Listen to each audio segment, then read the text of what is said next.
never meant to stay. It was you that put me in. Promised me that we'd be okay.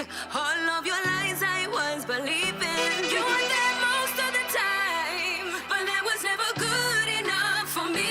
Had me going out of my mind, had me going round like crazy. But I gotta end this way. Why is there always a struggle for you to let me go?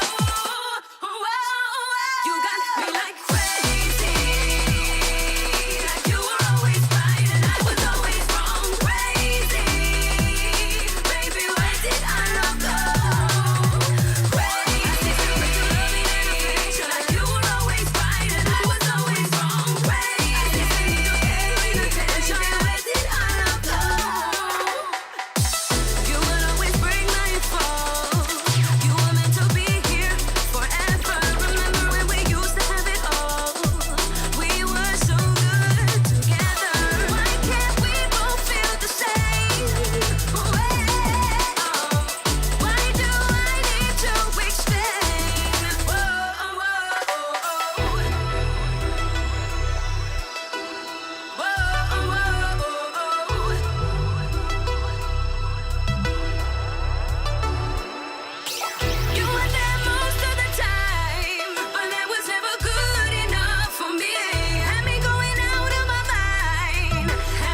Welcome to the Esports World Cup, the pinnacle of esports competition, waged over 7 action-packed weeks, featuring the world's best players competing in the best games for a chance to take home a share of our life-changing prize pool.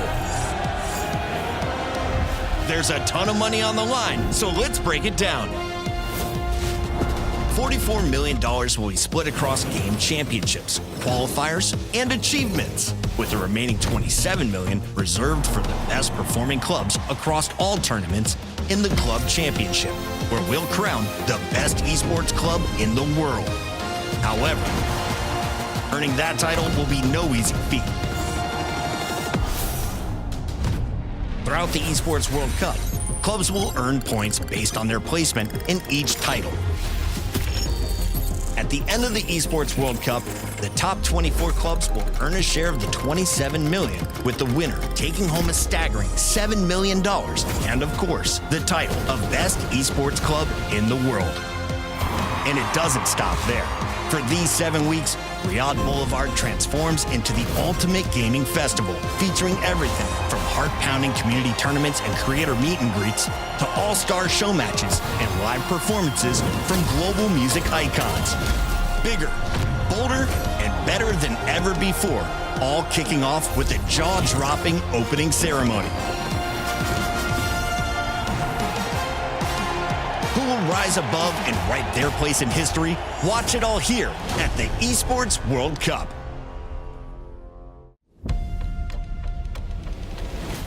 No competition is as ruthless as the Esports World Cup. Its trophy system is no exception. The Club Championship trophy, awarded to the one club that rose above the rest and reigned supreme across all EWC games. The game trophy, when a competitor closes their eyes, it's all they see, and it's not complete until it's sealed with a champion's key. Every participant earns a key engraved with their name. That's their right to compete. This year, returning champions hold a key unlike any other. Only one can place their key into the game trophy and become an EWC champion. The frame of the champion's key is embedded into the totem, a stone marker of legacy displaying every champion of the year. The keys of the eliminated will be crushed. The champions select 3 broken keys as a personal token, a reminder of who they have humbled. Beneath the totem, a resin block holds the remaining keys, a graveyard of fallen contenders. Will your dreams be broken or your name carved in gold and stone? At EWC, nothing is granted, everything is earned. This is the Esports World Cup Club Championship, the ultimate cross-game competition that will crown the best esports club in the world. Let's break down how it works. Clubs will be able to compete at the Esports World Cup in as many titles as they can qualify for. The clubs will then earn points based on their placement in each title. To qualify for the Club Championship, a club will need a top 8 placement in at least 2 competitions. But to win the championship, a club must place first in at least 1 competition. At the end of the Esports World Cup, the 24 clubs with the highest number of points will earn a share of the $27 million, with the winner taking home a staggering $7 million, and of course, the title of the best esports club in the world. Who will rise above and write their place in history? Watch it all here at the Esports World Cup. Here on the Boulevard at the Aramco Sim Arena, and although the Budapest Grand Prix only took place a couple of weeks ago, here in Riyadh, we're going to set an F1 trial of our very own. We're changing the tyre. I've got myself Enigma and Dandro. We're going to enjoy ourselves. You ready, boys? Can't wait. Let's do this. Let's get it on. Here we go.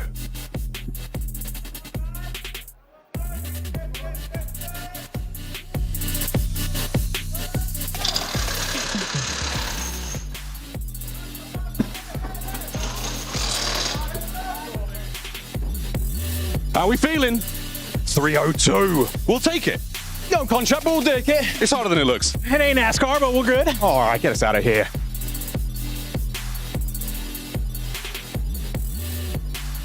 Welcome back to the Boulevard. We're here with some of the baddest and the best in the game. Twisted Minds. I'm in their headquarters right now. You can't miss it out here on the Boulevard. Fikri, their gorgeous mascot, the great big pink brain creature outside. Come on in. We'll give you a bit of a tour. This team only broke into esports in 2021. Started out as a PUBG mobile team and very, very quickly expanded and exploded across the world of esports, now competing in 19 different games. And very quickly amassed quite the trophy cabinet, everything from Mobile Legends Bang Bang to Overwatch. They've also got a wonderful collection of all their jerseys throughout the year and all the various titles they play in. Wonderful place to come hang out. If you're on the Boulevard looking for some fun here, they've got the Twisted Cafe, they've got themselves the Twisted Track, get your racing sim fix on, the gaming center as well, wonderful air conditioning, and a good time for everyone. Can they find success in Warzone though? That's the question. Guys, come on. Do it for Fikri. Please. Continuing our tour of the Boulevard, I'm now here in the retro section. We've got ourselves the 80s. It's an entire museum devoted to pop culture, gaming, everything in between. We're going to start here, where I did as well, folks. That's right, an 80s baby. In this room, some incredible classic consoles. The Atari, Nintendo Entertainment System, 83. I never had one of those. The Sega Master System, you name it. Some of the most iconic films ever made. Advancements in the way we listen to music, the way we watch films, the way we play games. A lot of it was born here in the 80s. Advancing quickly, though, as we roll forward into the 90s. And in a decade, the amount that changed what we consume, how we consume it, trends, clothes, food, you name it, folks. This room, this one's my childhood. And we've got it all in here, man. The King of Fighters, the first Mario Kart. Are you kidding me, ladies and gentlemen? Some incredible titles in here. Virtua Fighter. The first versions of FIFA. So many incredible games. Our arcades over there. As pop culture changes tremendously. Bit of Dragon Ball Z over here as well. NBA Jam, Pac-Man, Golden Axe, Mortal Kombat. You name it. It's all happening. But that was the 90s. We're going to keep rolling, folks. Some of you watching this weren't even born. But we're looking at games, looking at the way they've changed and how fast they've changed. This is a brilliant example of all of it. There's Psycho Mantis. You might remember him from Metal Gear Solid. The 2000s, pretty big as well. A lot's happened there. And I know you were probably born in it. FIFA, love a bit of that. Memes in this room, you name it. Pop culture has changed a lot. There is so much going on in here. We're going to roll fast now into the 2020s. We find ourselves today. And how far gaming has come and how far gaming will go, who knows? The future, it could well be here already. Hey, I'm Goj here at the Esports World Cup with 100 Thieves. You're going to rate some of the other teams in the competition, 1 to 10, and give me 1 pro about that team and 1 con. We've got to start with the battle for your POI. Talk to me about Imkoi. Pro is that they're dumb as bricks. The con, I would say, is that they just don't know how to play the game at all. Okay, so on a scale of 1 to 10, 10 being your best competition, or maybe you guys, and 1 being trash, where are they at? 1. I'd give them a 1. Yeah, just a 1. I mean, Wow, starting off hot here, folks. All right, let's go to 5 fears. Been a lot of conversation around this team. A con is that I don't think none of them have been to LAN yet. Yeah. I'll give them benefit of doubt 3. Okay, 3 it is. Okay, talk to me about all gamers. So that's another funny one. A con is there's no getting better. They're just stuck at where they're at. A pro? Decent anchor spot. Yeah. 1 to 10. 4. 4. Yeah. 4. Okay. Well, we've got to go to the Falcons, obviously reigning champs. How much respect do they get from you guys? None for me personally. They literally tried multiple ways of trying to grief us with MKOI, and we killed them literally every single time. Every single time. They're a good endgame team. Yeah. I would say that's their strongest point. Cons, I would say last year for Warzone competitive was just honestly a joke. This year, you have us, Twisted Minds, VP, like actual competent teams. They're probably gonna have that ego from last year going into this year, and they're gonna be like, oh shit, we have actual people that can, fight us now. I'll give them 5.5, 6. Let's go to Team Vision. What do you think about those guys? Their probably biggest thing is just getting over the mental hurdle of LAN. People say that Lennon is the best EU player, so I feel that's one of their pros. Rate them 1 to 10. 3. At 3. Yeah. Okay, let's go to FaZe. I say pros, last engage play with them, so Yeah. hopefully. Hopefully my knowledge of high-level gameplay was instilled in his brain and still there. So the pro for this team is that you played with them at some point and gave them. Okay, got it. Yeah, sure, yeah. Okay, rate them 1 to 10. 2. 2. Lastly, I want to go to the Gentlemates. And obviously they have Enkyo, you know, he's a shooter. It's just another filler team. Like, I don't really feel like their presence or like their like aura. Another filler team is crazy. What's a pro for them? They have Enkyo. Enkyo. Rate them 1 to 10. 4. 4. Yeah. I guess nobody's in 7, 8, and 9. You guys would rank yourself a 10? Yeah, we 10 for hit, sure. the last Rebirth tournament, we hit match point in 3 games. 100 Thieves, very confident going into the Esports World Cup. You're not going to want to miss it. Oh, where's All Taylor? right. Just right here, just right here, just right here. Thank you so much, brother. I appreciate you. Where's? Oh, where he's at, man? I am so sorry, but I had to get the hair and makeup done. Do I look good? Okay, Princess, we're about to be late, and we got to get this thing going. Okay, It is go. literally Elimination Day. So, hello, everyone, and welcome to EWC Call of Duty's Warzone 2025. We're here, day number 3. There's 7 teams on the precipice of being eliminated. That's right, and nobody from Group B made it, and that includes 100 Thieves. A lot of favorites made it through, like Falcons, Twisted Minds, even CT Gaming. The question is, who wants to go to Grand Finals? Like you said, we cut the lobby in half, so only 7 move forward. Let's get the LCQ started.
The Esports World Cup continues the party here in Riyadh as we welcome back the top Warzone players from around the globe. We started with 21 teams today. 14 find themselves in our last chance qualifier. Hello, everybody. I'm your host, Chris Puckett, joined by the big brains on my analyst desk. We have I Hold Shift, aka the Telestrator Master. We've got Dream Crazy with some hidden heroes and Mr. Reflections. I want to start with you, Taylor. It's day 3. Are you ready to crush some keys? Let's crush some keys, baby. 7 of them. In fact, it's a big day. It really is for a number of different reasons. Like, for example, 100 Thieves. Just an exclamation point on that. It's going to be a wild day. LCQs always are wild in general. That's right. Let's give a shout out to some of the teams that don't have to play today. Dream Crazy, who deserves an honorable mention? Well, of course, the Falcons, because of their dominant performance. I mean, being one of the reasons why no teams made it out of Group B, and that includes 100 Thieves. I like that call out, Shift. As we take a look at the competition, what are you most excited to see today? I'm excited to see who else is going to surprise us. FaZe made a glorious comeback in the last 3 games yesterday. CT Gaming snuck in. I have a feeling there's going to be another underdog to be written about today. Shout out to this guy. He called CT from drop number 1. They power into the top 7, and they are celebrating, but these squads are not. Let's remind you where we're at in our format, because we started with everybody in our groups. After we had 9 drops on days 1 and 2, we're now down to 14 teams playing in this LCQ. Only the top 7 will survive to make it to our final day on Saturday. That's right. Only 7 teams will advance to the money. Who's it going to be? Finals days tomorrow. Match point, no match limit, 135-point threshold. But of course, the focus is here, and I know some drop spots are looking to be changed up. Let's take a look at some of the money that is up for grabs in Warzone. Another $1 million prize pool. It's time to make bank. Yeah, and I think the thing that I'm looking at right now is the difference between not making it to tomorrow versus making it to tomorrow is about $8,000 between 21st and 14th. But the big news is finishing in that top 4. That's where the serious money starts to exchange hands. We've got titles to defend, maybe to threaten. Hard to say, but lots of money regardless. Some of these players are already making six-figure salaries, not to mention the prize money that can come with it. We got to take a look at some of the best moments, though, and here we have them in your Kadia top plays from day 2. Some incredible plays from the Frenchies. Gentlemaids were back with Enkyo backstabbing Virtus.pro to help his squad jump out on top of the leaderboard. Oh, yeah, and Enkyo, this is one of my hidden heroes, right? He had 9th overall in damage dealt in groups, plus 7th overall, too, in kills. So this guy, I mean, he really was a big factor making the hero plays, gas wraps, and getting the kills. He wasn't the only one. Twisted Minds, a much better day, finally able to walk away with a map win or two. Without a doubt, so they faced adversity, nobody on their side, a polar opposite from day 1. They come into day 2 even stronger, and they make it through to final. This was the highlight of the day for me, though. Biffle getting chased by 2 players from Visions, drops both of them. Then they go after the player up top sniping. A clean wipe on Visions, puts Falcons on top. Yeah, but at the same point, this is one of the players that I'm keeping my eye on today. Blast in this little, I'll call it a 1v3. We'll give him credit for it. He was alone. One of his teammates came in, I think, and stole the final blow, but regardless, that was a one-clip 1v3. 100 Thieves not able to get the job done, have to provide today. One of the big surprises was the skills that we saw from the former mouse and keyboard users, VKA, after a great day 1. They didn't have the best day 2. Are they one of the squads you have moving on to the final day of action? Without a doubt, I think so. They finished up towards the top of the 7 that were obviously going to be competing today. I think they're going to be just fine. You know, obviously transferring mediums, going from mouse and keyboard over to controller is never easy, but they've managed to do it in good fashion. I think they're going to be great today. We have a world-class production team, and they caught all the emotion pouring out on stage. Here it is in our Bravia reactions. It started with the APAC guys getting things going.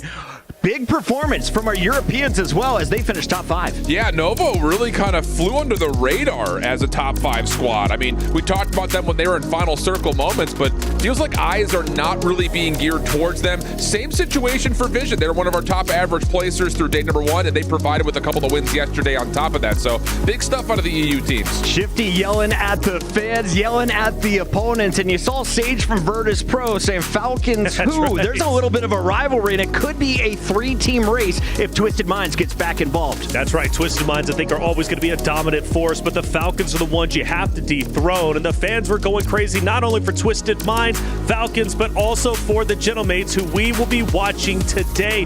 You can see the passion, the emotion from all the competitors throughout each clutch moment, each disappointment, and, well, that being one of them with Blast. He comes in with a vengeance today. Let's take a look at who popped off on day 2 of groups. The Falcons are going to finish on top with 305 points. That goes up with 213 kills.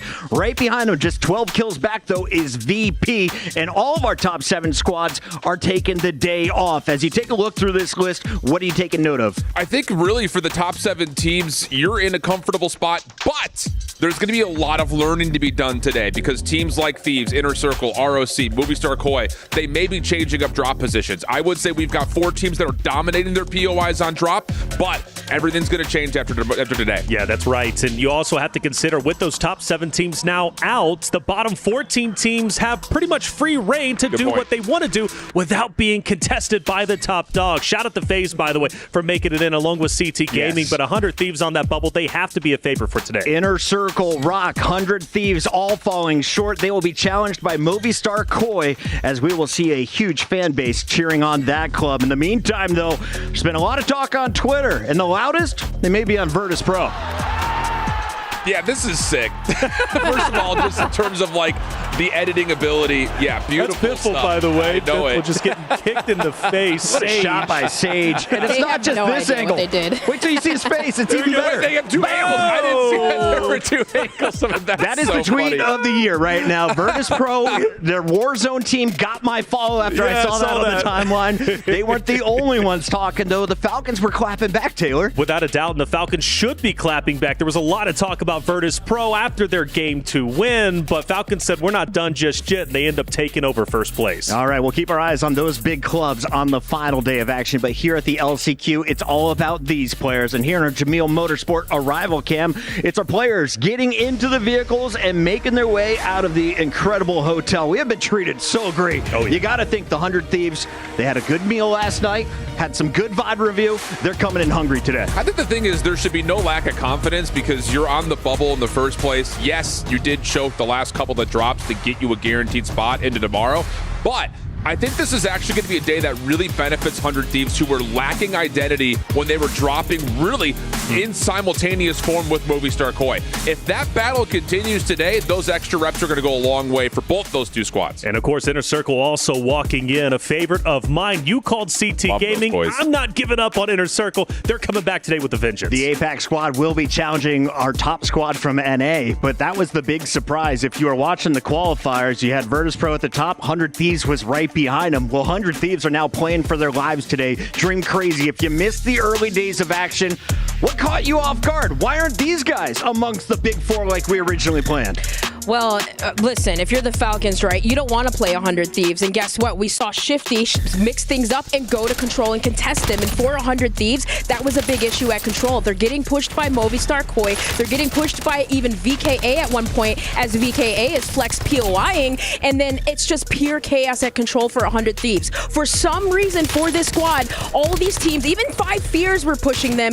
Obviously, Blast is doing what he can. But for a hidden hero for me today, it's going to be Gabe Kun, because Day 1, he was frying. Day 2, he slowed down just a little bit. Yeah, I think the other part about this was the zones yesterday didn't benefit much of Control. So that is something to keep an eye on for 100 Thieves today if they rotate better when they don't have zone. They had such huge fights. That is a small example of the mini battles they came out on top of. But when they lost, it was at the very start of games. They can't have that happen on day 3. 100%. And you know what? I'm going to play devil's advocate and say this loss, or I should say at least going from group into LCQ is actually a good thing. I think for 100 Thieves, it's going to at least put, at least make them a bit hungrier, in my honest opinion. I think in LCQ, it's a bit of a wake-up call. They're going to have to work harder than they ever have. Last night, Barney Banks broke their hearts as we revealed which teams were moving on. 100 Thieves were on the sideline, but we caught up with them this morning.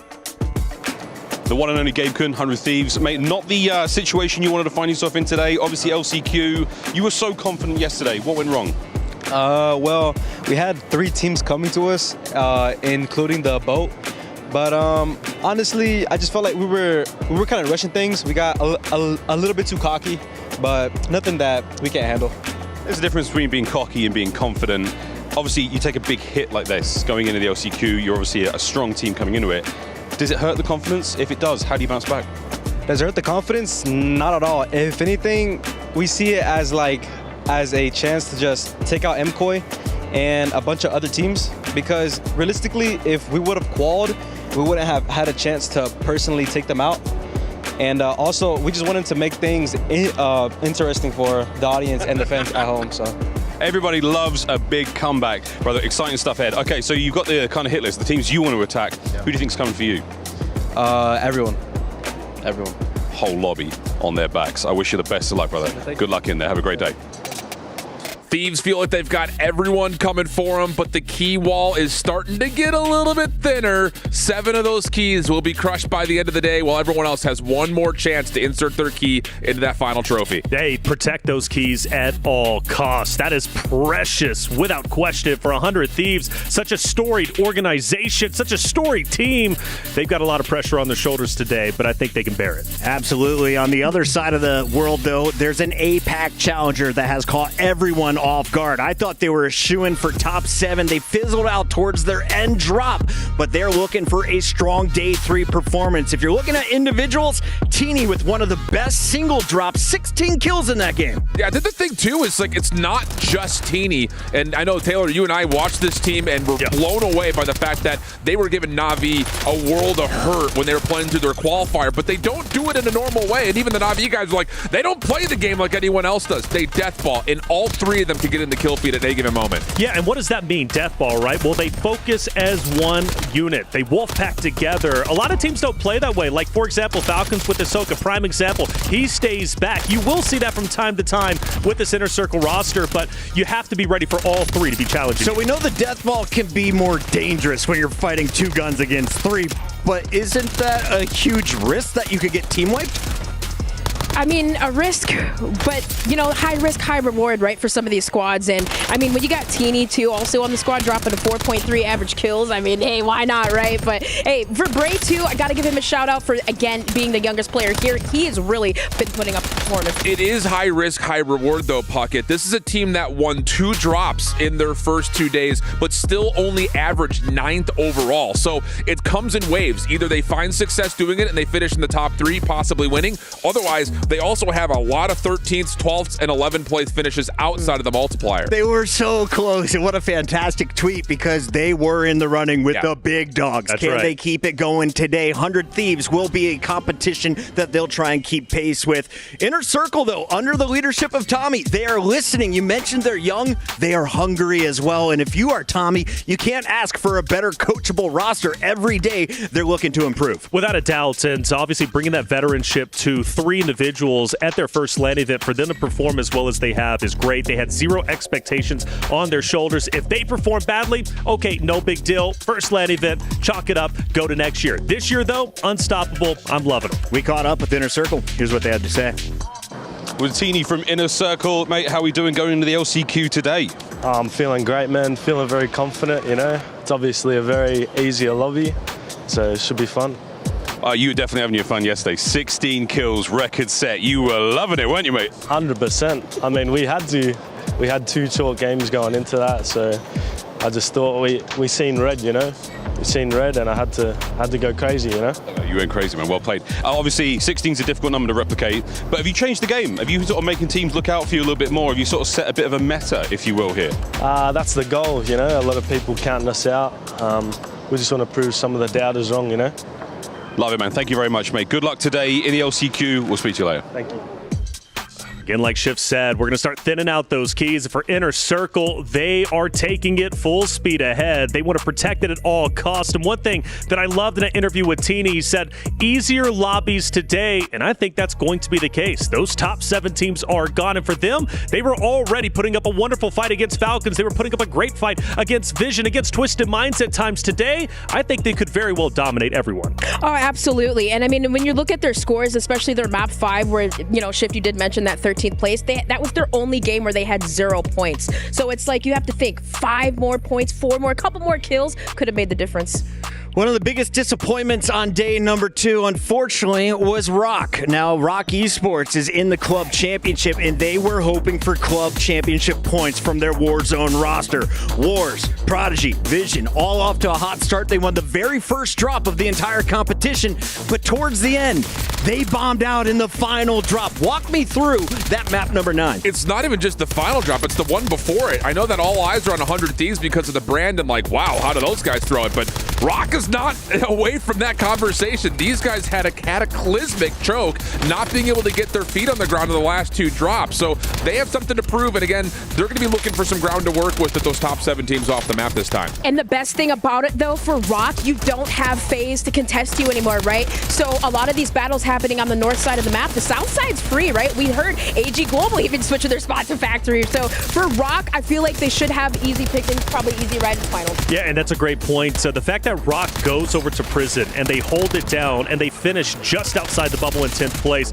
shows me good faith today is going to be a great day. After all, even though they finish in 6th place in the EU qualifiers, this is a roster that is considered one of the best EU teams out there. So Rock Esports, I'm expecting them to have a very, very strong performance. Shift, I got to ask you the hard question. Which player has the pressure on their shoulders most? Wars, Vision, or Prodigy? I'm going to go with Vision. I know that he's the top Slayer, but I feel like the decision-making for Rock in the early game has been really infringent upon what he gets. And some of the times, it's, again, the games where they don't find any success, they drop out bottom 3, it's because Vision hasn't found any entry kills. So I'm actually putting a little bit more pressure on the heavy Slayer for the team. Those are 3 of the big dogs in our 14-team fight today. Were those frogs or keys on his shirt? Either way, we got to check out our Aramco power rankings here to see where you put our top squads. With the favorites done, we got to find out how the rest of this field shakes out. And here we have the favorites on top for today. 100 Thieves, Inner Circle, Movistar Koi, and Rock Esports. But when it comes to the Bubble Watch, who do you have eyes on? Yeah, I think Gentlemates they saw immediate success playing in front of the crowd that's joined them now for from yesterday into today. So I think they're in a really good spot. Five Fears are also looking at strongholds. So if they can find success like Falcons did, they could very well make their way in. Dream Crazy, you put AG.AL on the dark horse list. Why are we watching this squad? What do you expect from Rated and crew? Well, there's speculation that Nate Dogg, right, he was having a little bit of difficulty. Maybe he's not like going out there and playing to top form, but the role switch, right? So we have Nate Dogg that's anchoring it up now, and Rated and Scum in the duo going out and slaying. So a little bit of a change up. We'll see if they can get their roles figured out. But for AG Global, some should say they shouldn't even be here. All right, let's check in with our players as they are now arriving here in Riyadh, about to take the stage in the Qiddiya Esports Arena. You got Wars leading the way. Hands are up, ready to play. Everyone else starting to file in as well. Taylor, as you take a look at this squad, what are the expectations for Gentlemates? They have a huge fan base cheering them on. Massive. Actually, the biggest, probably even dwarfing that of Falcons Twisted Minds. I'm calling you out there in the crowd. Get loud for Falcons Twisted Minds, because Gentlemates are taking you all by storm. They've got a lot of expectations, and I tell you what, if they don't make it into finals, there's a lot of fans out there going to be quite disappointed. Now, here on day 3, it's all about 8 drops. But what duo are we looking at? It's 2 teams facing off in our SNB match of the day. What showdown are we excited about? It's the battle for early control at Control. 100 Thieves, Movistar Koi, they ruined each other's games by those opening drops. When 100 Thieves found success dealing with Koi, 100 Thieves found themselves in the top 3. Same can be said in the other way, though. So this is going to be a pivotal matchup, and one of these two teams, they keep fighting each other, may not make it to tomorrow. You know, that's what I was listening to on the Pulse check last night. Like, they're not moving. Either both go to finals or neither. They have to stop chalking each other. Maybe, you know, land in some different spots, because we know the South Side is kind of free, right? A little bit. We'll see what happens. Who, wasn't it in one of the interviews, someone from Movistar Koi said a player from 100 Thieves, they're dumb because they just keep challenging us and they just cannot make any headway? Who was that? Right now. I don't know. It's been a coin flip. We're going to let the trash talk continue live, because I'm told the players are ready to party. Ladies and gentlemen, day 3, the LCQ begins right now, live from EWC.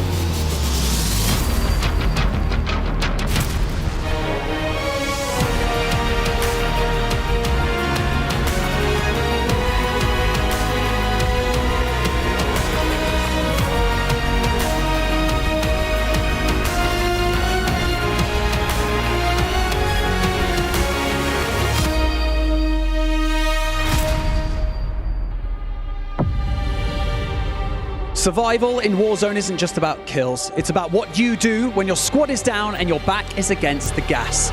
We've all had moments where we feel like everything is lost and we have to claw it back. But today, that spirit of survival will come to life on this stage. My name is Barney Banks, and I am your host, and welcome to the last chance qualifier for Call of Duty Warzone at the Esports World Cup. And this could be the last time that you hear these names called out to the main stage, because today, keys are being crushed. So make some noise as we introduce your teams, starting with 9Z Globant.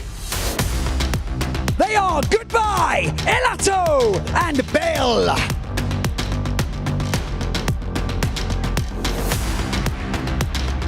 Fnatic. They are Patsuka, Engzion, and Zatar. Gamax Esports. They are Tenix, Elolam, and Sucra.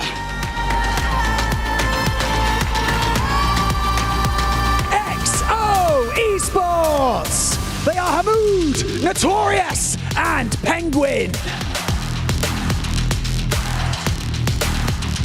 All Gamers Global! They are Scumman, Rated, and Nate Dogg.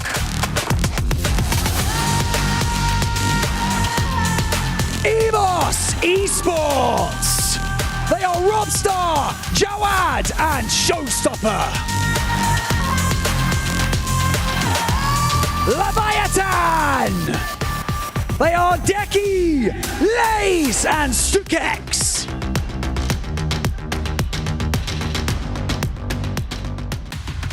Five Fears. They are Scythe, Big Man, and Anxiety. VKA. They are Aizen, Vedati, and Kadzu.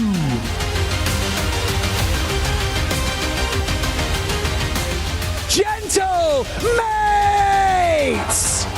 They are Enkyo, Hallow, and Gromalok. 100 Thieves. They are Gabe-kun, Blast, and Skullface. ROC Esports. They are Wars, Vision, and Prodigy. Inner Circle. They are Teeny, Orbs, and Bray.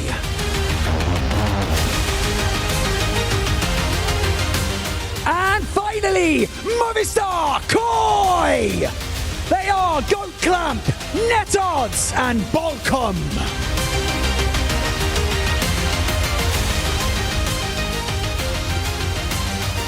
Be ruthless, be relentless, and be unforgiving, because legends are made in the midst of chaos. So lock in, load up, and let's make history. It is time for the last chance qualifier.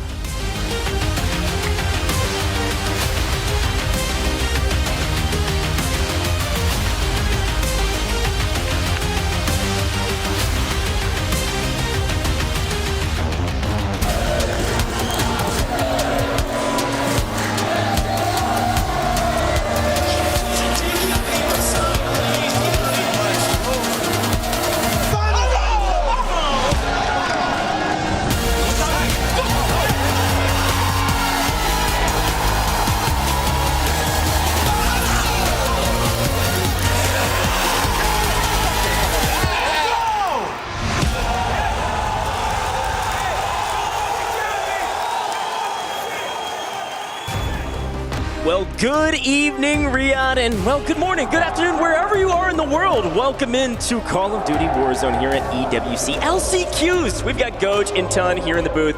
And Tun, LCQs are some of my favorite days. That means teams are getting eliminated.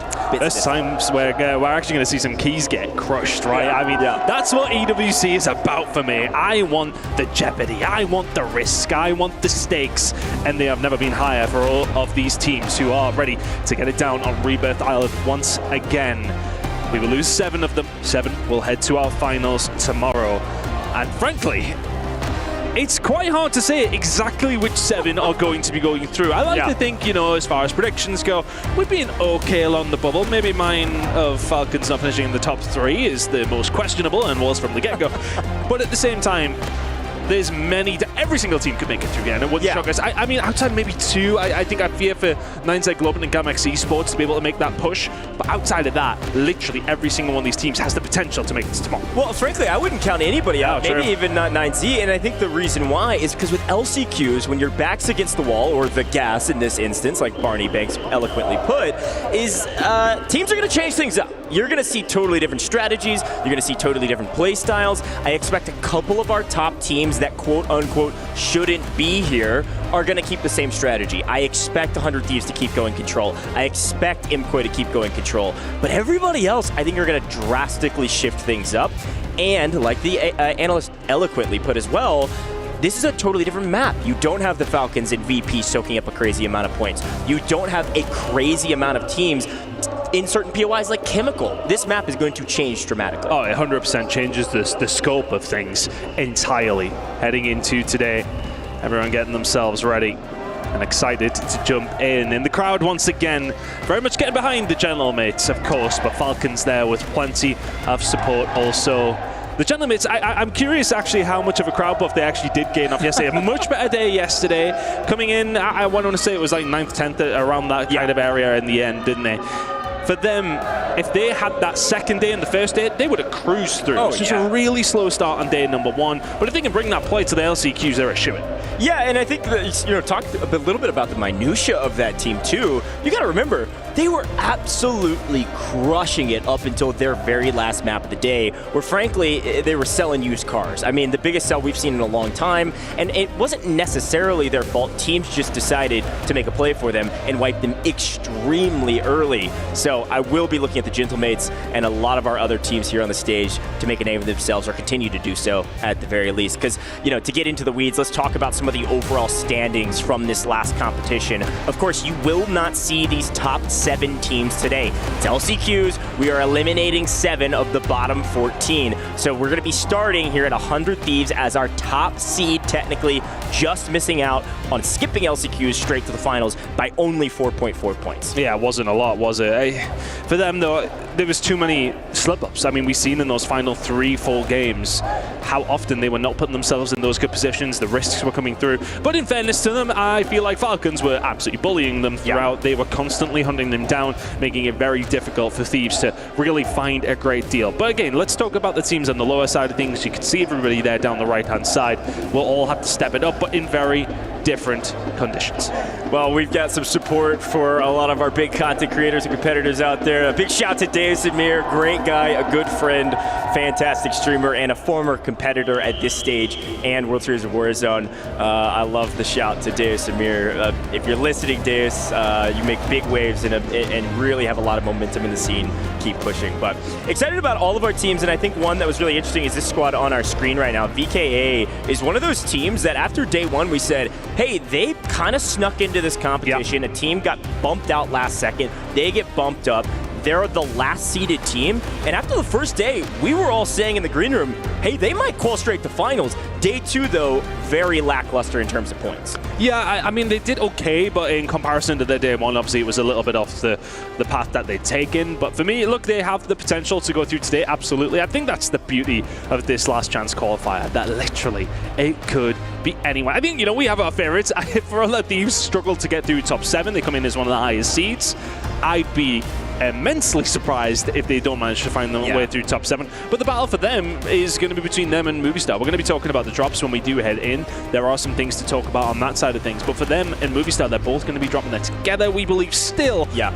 And the conversation on social media was, okay, well, they're choking each other. They're making each other's lives very, very difficult.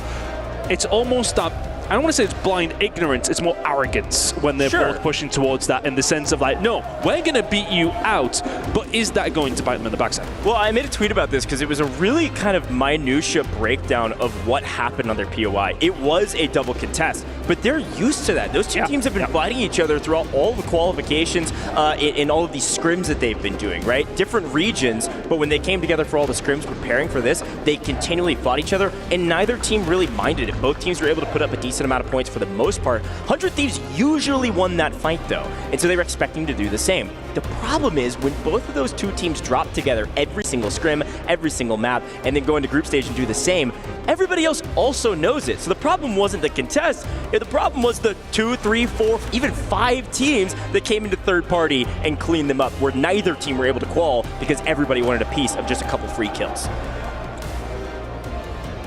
The timer is ticking, and we are about to head in. LCQs, the last chance. For a lot of these teams, you have to bring your A game. And for some of these squads, we're going to be really curious on these drops. Those keys are up for offer. The map's on our screen. We're going to start figuring out where they're going to go. But this is what you are fighting for if you are one of those 14 teams in the arena right now. You want to keep a hold of those keys, and can you take them into your day at finals tomorrow? That's exactly right. Some of these teams have a lot to prove still. Others have to reprove to their fan base that they're a team that can make it to finals and put up big points, whether it's for the club championship or just for themselves. $1 million on the line for the finals. $250,000 at the top. And I think, yes, the Falcons VP are top teams from yesterday, the day before in group stages. Today, there's a chance to pave a brand new path, create a brand new story. And I'm looking at AG Global as a team that really needs to turn things around, and they have the firepower to do it. 100%. The question is, where does everybody land, Ton? That's the big one in my mind. We're about to find out. LCQ's underway here for Call of Duty Warzone at the Esports World Cup. Into Rebirth Island we go. And for all these squads, it's about who's dropping where. Can we control what we want? Can we get the points needed? 8 games of Warzone incoming. Who's going to come out on top? For a lot of these squads, it is very much do or die, early doors. We need to see some big starts from some of these teams. Others will bubble away slowly. Who's going to come out on top and get number 1? Here we go. Drop 1, game 1, 8-game series, no breaks. We are flying through it. Everybody get ready for a hot start. We can only imagine. We're going to be paying attention to this map, helping you with player numbers and figuring out where everybody lands and who's changing things up. It does look like a couple folks are finding some free POIs to start, as the Gentlemates have Bio all by themselves. And as you can tell in the top left-hand corner, our zone is pulling to the southeast. Bio out of the zone, Kim likely out of the zone, and overall, a good look for the first start. Well, we got an idea of where the teams are starting. We're going to have another idea when we load back in, unfortunately. As you can see, teams dropping out of the lobby. We're going for a quick little reset. But, I mean, look, we can discuss what we've seen. And what I was watching on the minimap was the fact that 100 Thieves were down to 1 player immediately. They lost that initial drop coming in against Movistar Koi. Got wiped 3-0 nearly. That was a scary start for them. They're fortunate that things are going to go up and running again. Obviously, had a little bit of an issue. We'll get back in as soon as we can. But I don't think there was anything too surprising from my POV of what we've seen from the drop side of things. It looked pretty standard across the board. Yeah, it was a super interesting look because, frankly, to see Bio completely uncontested is a hair surprising to me, but it was a conversation you and I were having about Fnatic. It was Fnatic versus Gentlemates throughout all of group stages. Now, it was a southern polling zone, so maybe teams have a couple drop spots that they're jockeying between. I think that's pretty standard. But for the most part, Fnatic seemingly changing things up this time around, which will be fun to see who goes where and who ends up where. And maybe that sneak peek was good or bad for some of the teams. I don't know, but I'm excited to get back into it. I'm curious if it was just adaptive because of the zone, because I mean, we got a little look at it there, but it was a very southeast kind of point, wasn't it? We were pulling all the way south, and I wonder if that was just the adaptation. But, I mean, look, for the side of Fnatic, Factory is one of those things where, you know, that's a place they want to go to. Well, we got to hear from Miles about these keys being crushed. Let's head down to Miles Ross. I'm here at the key wall, here at the Esports World Cup. These keys represent the beating hearts and souls of the teams playing in the competition. Each team has their name engraved upon these keys. It's their very right to play in this tournament. Now, everyone's will have their chance to play today on the stage, but the losers, a very, very difficult moment for them as their keys will be crushed and destroyed in a wonderful crushing ceremony over on the stage. Those keys that are crushed are then trashed up and put inside a resin at the base of the totem across the boulevard, a reminder of their failure, of how close they came to glory. The winner's key will go into the trophy on stage, immortalized. And the frame of that key, the outside of it, that will be placed into the totem alongside all those defeated opponents as an immortal reminder of their glory here at the Esports World Cup 2025. And the beautiful thing, the winning team, they get to pick 3 keys to take with them and put in the base of their trophy. 3 of your favorites to go with you as you remember a big day. Oh boy, we're going to be crushing today, folks. Quite literally. Love me some merchandise. Here in the Boulevard, smack bang in the middle, there is an incredible little hut full of good swag. Everything that you've seen at the Esports World Cup, its entire catalogue covered in good merchandise. You name it, smack bang in the middle. Headwear of games you may know and love. Look, it's this guy from that game you've played. Over here, it's the one that Ronaldo wore. Actually, that's really cool. Might have to pick up one of those. And of course, the guys from that game you know and love. But if you're like me and you're a Call of Duty fan at heart, you might be going back to the big map, to Verdansk. Or a little bit more personal, settling things here on Rust. A lot of fun still to be had here at the Esports World Cup. And what do you know, folks? Merchandise for days. But the real special stuff, the limited edition. Only 100 made, a commemorative trophy. A little teeny-weeny one for your desk. Tell you what, folks, it certainly is magic here at the Esports World Cup.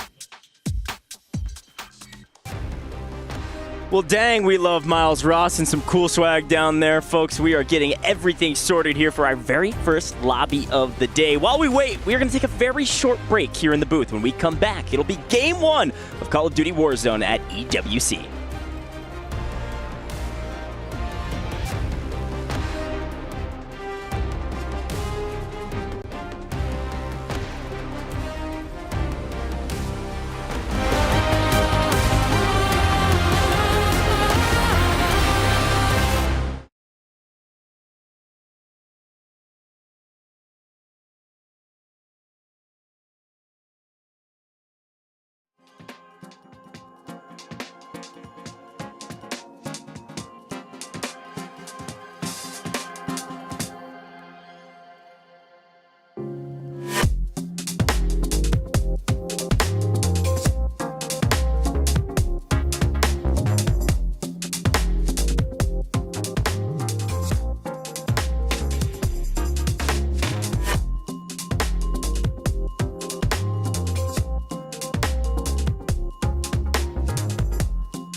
The last chance qualifier just moments from dropping away. We welcome everyone back in the studio because while the players need an extra minute to get set up on the stage, get all their controllers plugged in, we wanted to remind you about the competition. There are 14 teams in this battle. Only 7 of them will make it through, and we highlighted the 3 big dogs. But how about Movie Star Koi? How about Gentlemates? Who do you think out of those 2 squads has a better chance of powering through? For me personally, I would have to pick today Gentlemates. I really think Gentlemates is going to be the better roster. Yesterday, Movie Star Koi was the better team, but Gentlemates today, especially with the fan base, and then I think able to process the competition yesterday. For me, I think they're going to be the one to watch. Plus, they're not having to go against 100 Thieves. That's also the big thing. Yeah, in the moments that we just got landing in there, I think Bio was like completely free, right? I don't know if you caught where Fnatic was while we took our little break there, but yeah, Fnatic and Kyo really was the one that stepped it up. I mean, this team overall was 8th in damage dealt in groups. Not to mention, Enkyo was 9th in damage dealt and 7 in kills overall. So for the Gentlemates, I agree with you, Taylor. So Baka, Rampage, and Krinks actually said Gentlemates will finish on top of this group. Do you think they have the potential to drop bombs like they did in their best game here? The potential, yes. The ability to do it and do it quickly and consistently, maybe not as much. That's where I look at a team like Koi, who is one of the top average placers from the first 2 days, and 100 Thieves, who had some of the top kills from the first 2 days. Depending if they drop on each other, like they really could chalk each other's day to day. But I have a feeling that that will not be the case, and I think a team like 100 Thieves has more overall fragging potential than Gentlemates. Yeah, I think for me, Enkyo, though, is going to be the big factor. Let's see how far he can go with the Gentlemates roster. And I do want to say, again, having the fan base out there, having them cheering with the drums, there is a legitimate buff. There is a legitimate effect they're going to have on the Gentlemates' performance. Now, I love the Kingdom of Saudi Arabia in my time here, but the one complaint I had is they make their own little bottles of soda, and it's only 15 milligrams, right? Only 15 milligrams of caffeine. That's not enough for Puckett. So I've found they have a special little store, right? It's like their version of a 7-Eleven, and they had a fantastic 200 milligram can. You and I cracked one of those open, but only after seeing that it was all the Gentlemates fans in front of us scooping them up. We thought they might run out, so we grabbed one last minute. These guys are fully loaded. They're caffeinated. They're ready to get rowdy. Without a doubt, they should be. I mean, they're out here. They're experiencing EWC. They're experiencing the Boulevard, and they're supporting a wonderful roster, and they are caffeinated up. Okay, we were talking about Falcons yesterday, right? The electrolytes, and I think for the fans, they just need caffeine, and they're ready to go all day. Yeah, just hit it hard, hit it early. Another squad that is looking to hit it hard and early is Five Fears, because they could not do that on day number 1. They showed their potential, though, towards the end of our first night. Can they bounce back here in the LCQ? Yes, they can. They are one of only 2 teams that had every single drop finish in the top 10 yesterday in the group versus group. It's them and Leviathan. So I'm looking at just the bounce back from Five Fears. There was rumors on Twitter about how they had maybe not the greatest overall setup for the first 3 games, but since that point, they have been one of the most consistent teams here. And they're finding kills in the late game, which is something that some of the lesser teams are having a hard time doing. Is that due to positioning or just they have great shots? Why is it working as the game goes on? Well, I do want to say today they're not being challenged by Falcons. They're one of the rare rosters that goes to Stronghold. You go back last year when we were talking about Hamoud and co, right? They were consistently challenging Falcons over in Stronghold, and you witnessed their performance. They finished towards the bottom. Now that they are not contested in Stronghold, you can anchor like Hisoka does. You can send the other 2 to slay out. I think today's going to be a much better performance from 5 here. Yeah, and then you got to talk about their experience, right? These are players that, you know, have been trying to make it to a LAN. I believe their first LAN, and I mean, their first 4 games, yes, dead last, 14th, 14th, 10th, 14th, but then after that, they really started to enter the top 10, winning that map number 6, and again, finding their footing. And of course, a lot of pressure on Big Man entering this as he was the top slayer. I think that they really started to find their footing, and maybe they will prove the haters wrong here today. Big Man, Anxiety, or Scythe, who drops the most frags here in the LCQ? Scythe? Gotta be Scythe, yeah, without a doubt. I'm going to say Big Man. I think he's going to step it up and be in online form. All right, I like that call. Going back to the way he played online is a strong guess. We'll see if he can keep it rolling. Another team, though, that we want to look out for is XO. You mentioned Hamoud. He's got a new crew, and you saw him in the final fights 3 times yesterday. Notorious, the Jordanian, unable to win it for his squad, but if they can keep going deep, they got a chance at the multiplier. The question is, can they rack up more kills on day 3 along the way? Yeah, there definitely is a level of them getting a little bit mixed up at the beginning of the map because they land kind of central towards where a lot of our heavy hitters were. It's kind of landing over towards living quarters, that front side at prison, which can be really mixy, and it can sometimes be difficult to keep all 3 players alive, and that leads to really staggered buys, really staggered loadouts in the early game. They are surviving until the late game mostly, but I just don't think they're in the same fighting condition as the other top team. And I love that you mentioned that, because even in the MENA qualifiers that, you know, Spaceman and I did, this squad, especially at EVOS, they were fighting in that living Stronghold area, so I just wonder if they're going to decide to switch things up, because you don't have the Falcons in Stronghold. Yeah, and one of the things, though, you don't have Falcons, but again, you have 5 Fears, and I believe 5 Fears XO are going to consistently challenge against each other. But I do believe in Hamoud. I've been pumping him up since I watched him in 2023 World Series of Warzone Global Finals over in London. So for me, Hamoud, I'm a firm believer. I would love to see him in the finals. The Saudis got support locally. Shout out to the rest of the team. They represent the Middle East, but you're going up against juggernauts from North America, EU, and APAC, and it's time for our first drop. Let's send it over to the casters. Well, thank you, Mr. Chris Puckett and our amazing analysts. Goj and Ton are back here in the booth, ready for a little re-log back in here for game. We go again. I'm ready for this. Look, I'm really excited to not only see the zone, but also see if the zone dictates drop spots. Because Ellen also repeated what I said, which I thought was super interesting, is that Gentlemates were by themselves at Bio. However, the zone that was shown before we had to remake was a southern zone. So there is a possibility that they are going to be contested today. Yeah, no, that could happen. You know, we were talking about how it was really quite empty over towards that side, but it could be an adaptation from a lot of teams just purely on zone. We're going to get a different zone, and it may well work out for Gentlemates. You think about all the times they had good games yesterday. Yeah. It was when those zones were, well, not pulling what we've seen. Right. Maybe it was their PC that was having a potential issue, I wonder. But we are now starting to load ourselves in. Second time is the charm. That's not the saying, but hopefully it is this time around. But the Gentlemates people, I mean, yeah, we're getting some call-outs of what's going to happen. A lot of love for some of our Black Ops 6 teams, of course, here as well. Yeah, I've been keeping an eye on Twitter. That internet meme right now is so funny. Mastermania and Call of Duty in general is a ton of fun. But we are dropping back in game number 1 of LCQs, folks. As a reminder, 8 total maps today. No questions asked. We'll play all 8 and see who our top 7 are. And frankly, it could come down to just one really good map. And it could be this map for some of our teams. Let's see who starts out hot in our first game of LCQs. Keeping an eye on where teams are heading. This time around, Circle only cutting off Stronghold. Everything else is in and amongst the mix. And Bioweapons is definitely a little bit spicier this time. We've seen Fnatic drop over towards that side alongside Gentlemates. It was very much because of the Circle that dictated Gentlemates being on their own last time. Yeah, a couple big shots here, obviously into the kill feed already. You see several shots being fired. You do see this fight Ton was just talking about. This is the same fight we watched for 12 drops almost through these last several group stages. Whoa. Squad 1 already. What the hell? We've lost team number 3. That's going to be 9Z Globin. Again, there was a lot of responsibility for this team to step it up as they were last through group stages, and unfortunately, they've been cut down early. I have another point here as well, actually, because we did see 5 Fears dropping over towards Stronghold time and time again. They have not went in that direction. This time around, it's been EXO and Inner Circle. They've went over towards that side. 5 Fears, well, finding themselves over towards the north side of that. And we, of course, have the same fight we were expecting to see, and a fight that may last a while. The fight for control, the battle for control over control is one that you will hear time and time again from start to finish in this entire competition. The blood trading hands in multiple different angles, and you're right, 5 Fears is actually getting into the mix. This is very reminiscent of what FaZe did last time up here near Bio, actually chalking when 100 Thieves landed up here to try to make something new for themselves when they were down the leaderboard. Big Man and Co. uncontested in Kim, like you mentioned, Ton, and now they're getting into the mix with their anchor all the way back in Kim by himself. Yeah, I don't hate this whatsoever. You know, you watch what's happening over towards Bioweapons, Gentlemates, and of course 5 Fears over here now, but the Fnatic boys were the ones over first. And because that fight's going, they're taking blow for blow, and then if you're 5 Fears, you come in and try and pick up the pieces, and kill. Trying to do a little bit more than that, and that's just survive right now. Sight down low, ready to pick up some more pieces, but there's 3 different teams inside of Bio, and may well be 5 Fears who come out on top. Yeah, it's a huge take from them. Again, only sending 2, their anchor and chemical by themselves. Sight getting into the mix, Akio finding finally some blood.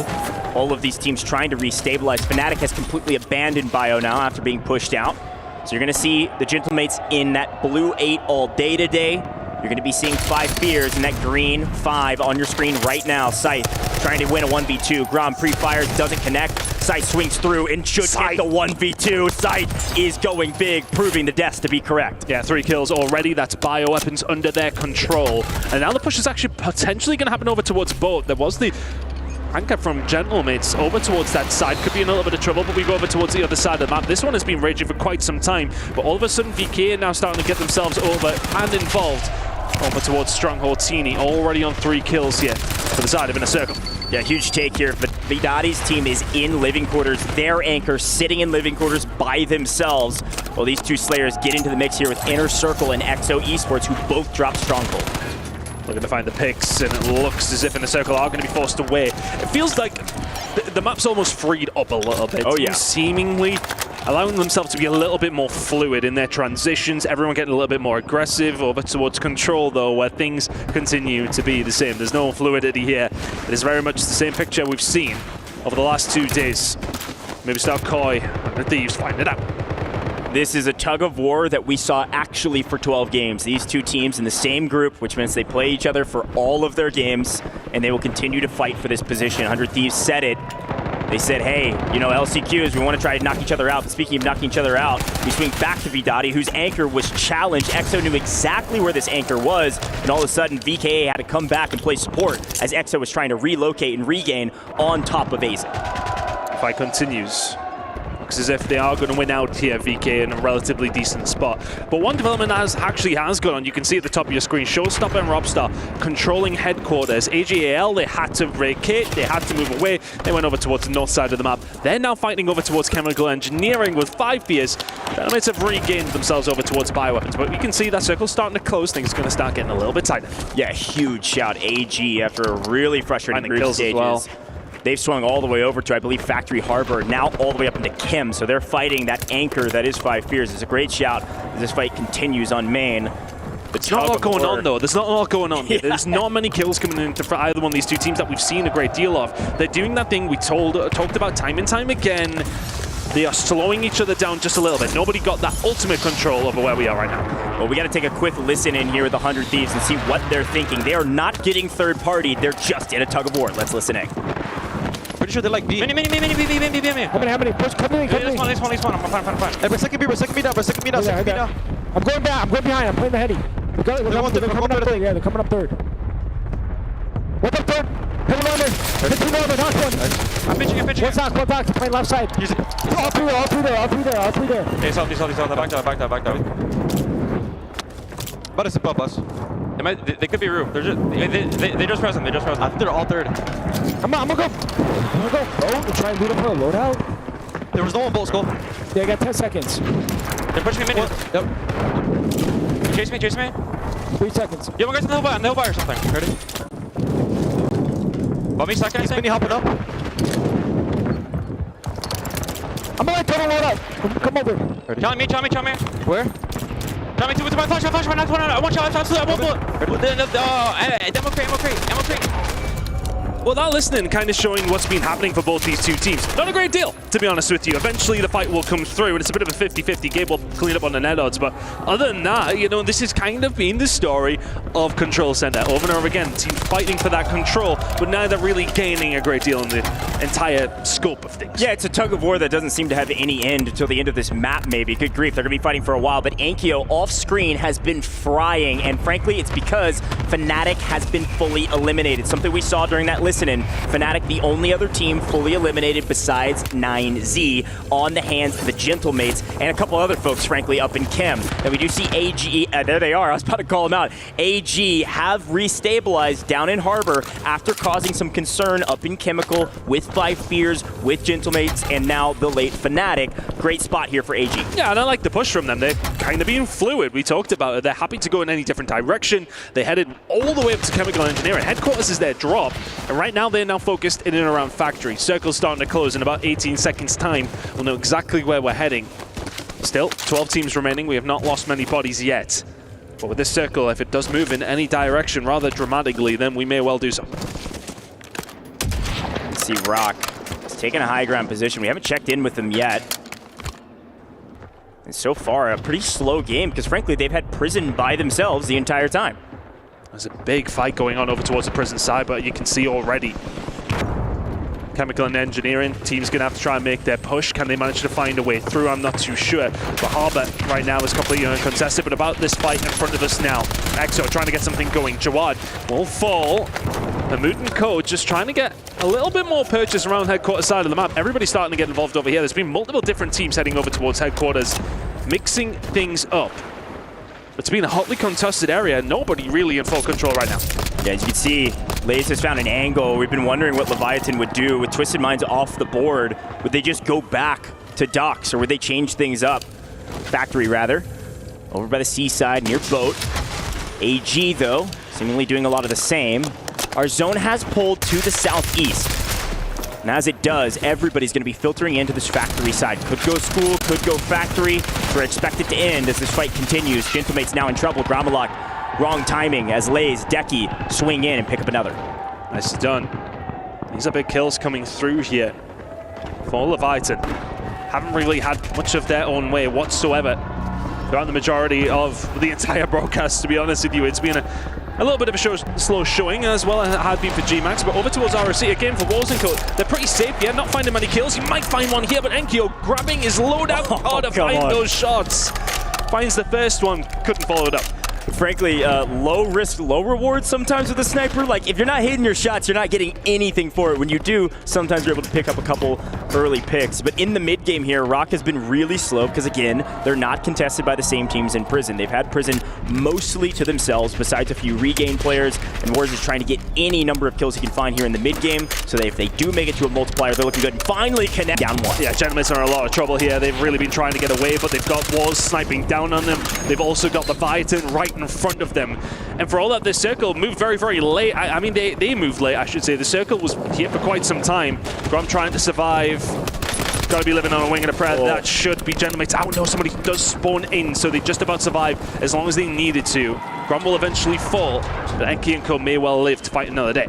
Been pretty impressed with this 5 Fears roster as well to regain and make sure they stay alive. We still have 12 teams remaining. Reminder, our first multiplier comes in with the top 10. Here's a look over the top.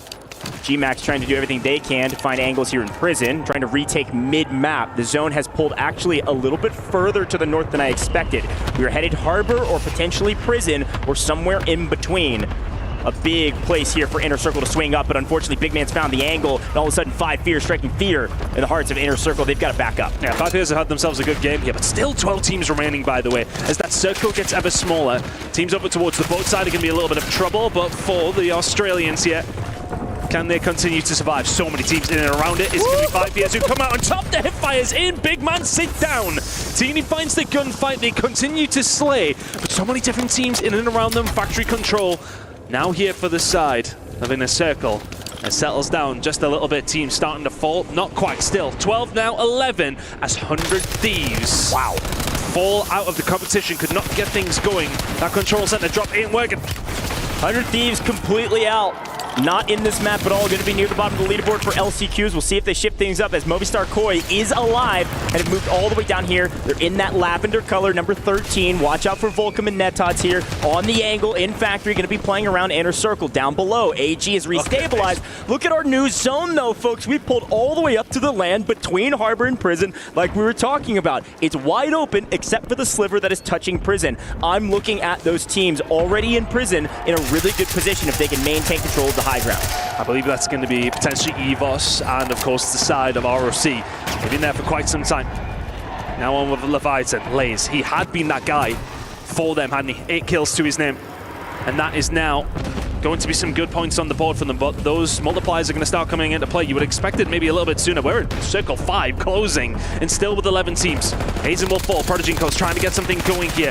But for the side of Inner Circle, can they continue to survive the shots coming in? A lot of trouble. Notorious will find them, and they will fall. Starting to drop some teams. We're down to 10. Inner Circle also has been cut down. They are out of here. That's Team 14.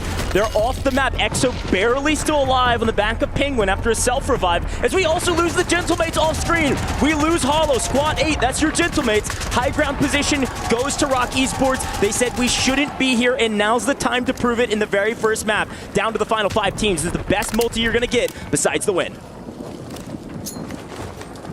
Slowing down here inside of Prison as everyone starts to take their breath, to take their moment, because things are about to get a little bit crazy. You can see the circles going to move us down. Players starting to make some gas plays. Vision already knocked here from sight. Incredible shots. 6 kills to his name. There may well be one below him as well. He's not in a bad position to do something here. We'll have another freebie. 5 Fear, striking fear in everyone. Slice in a really good spot. He may well be on his own, but this is not out of the realm of possibility.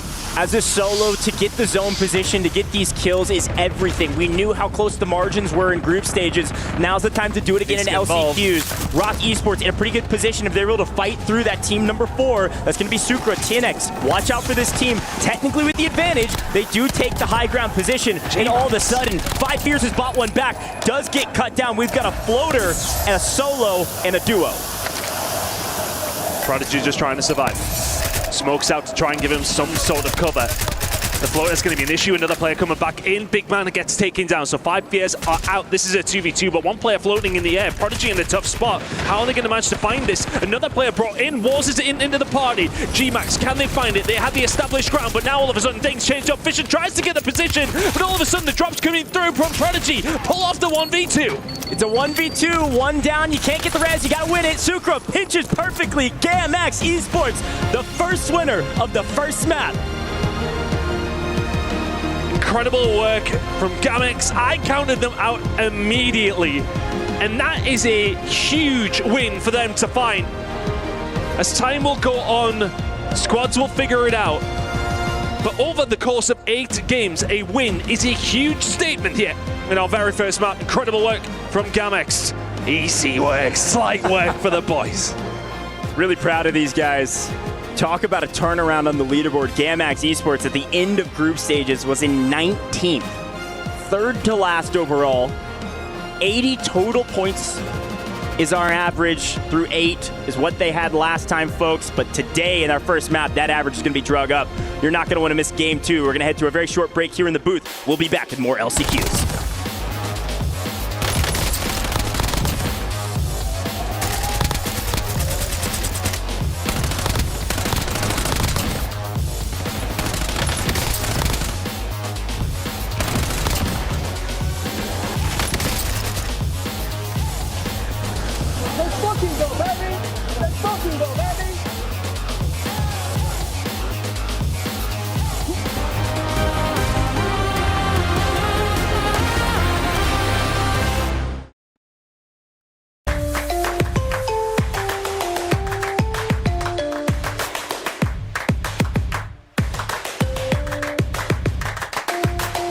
Level up your gaming experience with over 8 billion playlists, only on Spotify, the official audio streaming partner for the 2025 Esports World Cup.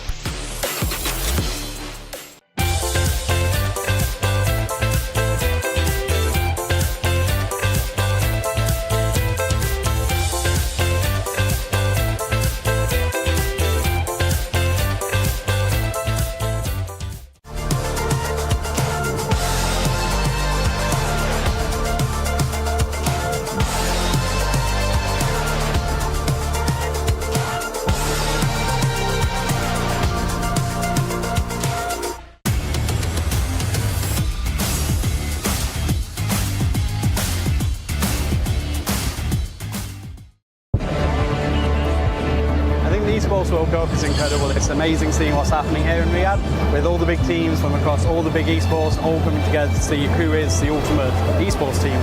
It's amazing.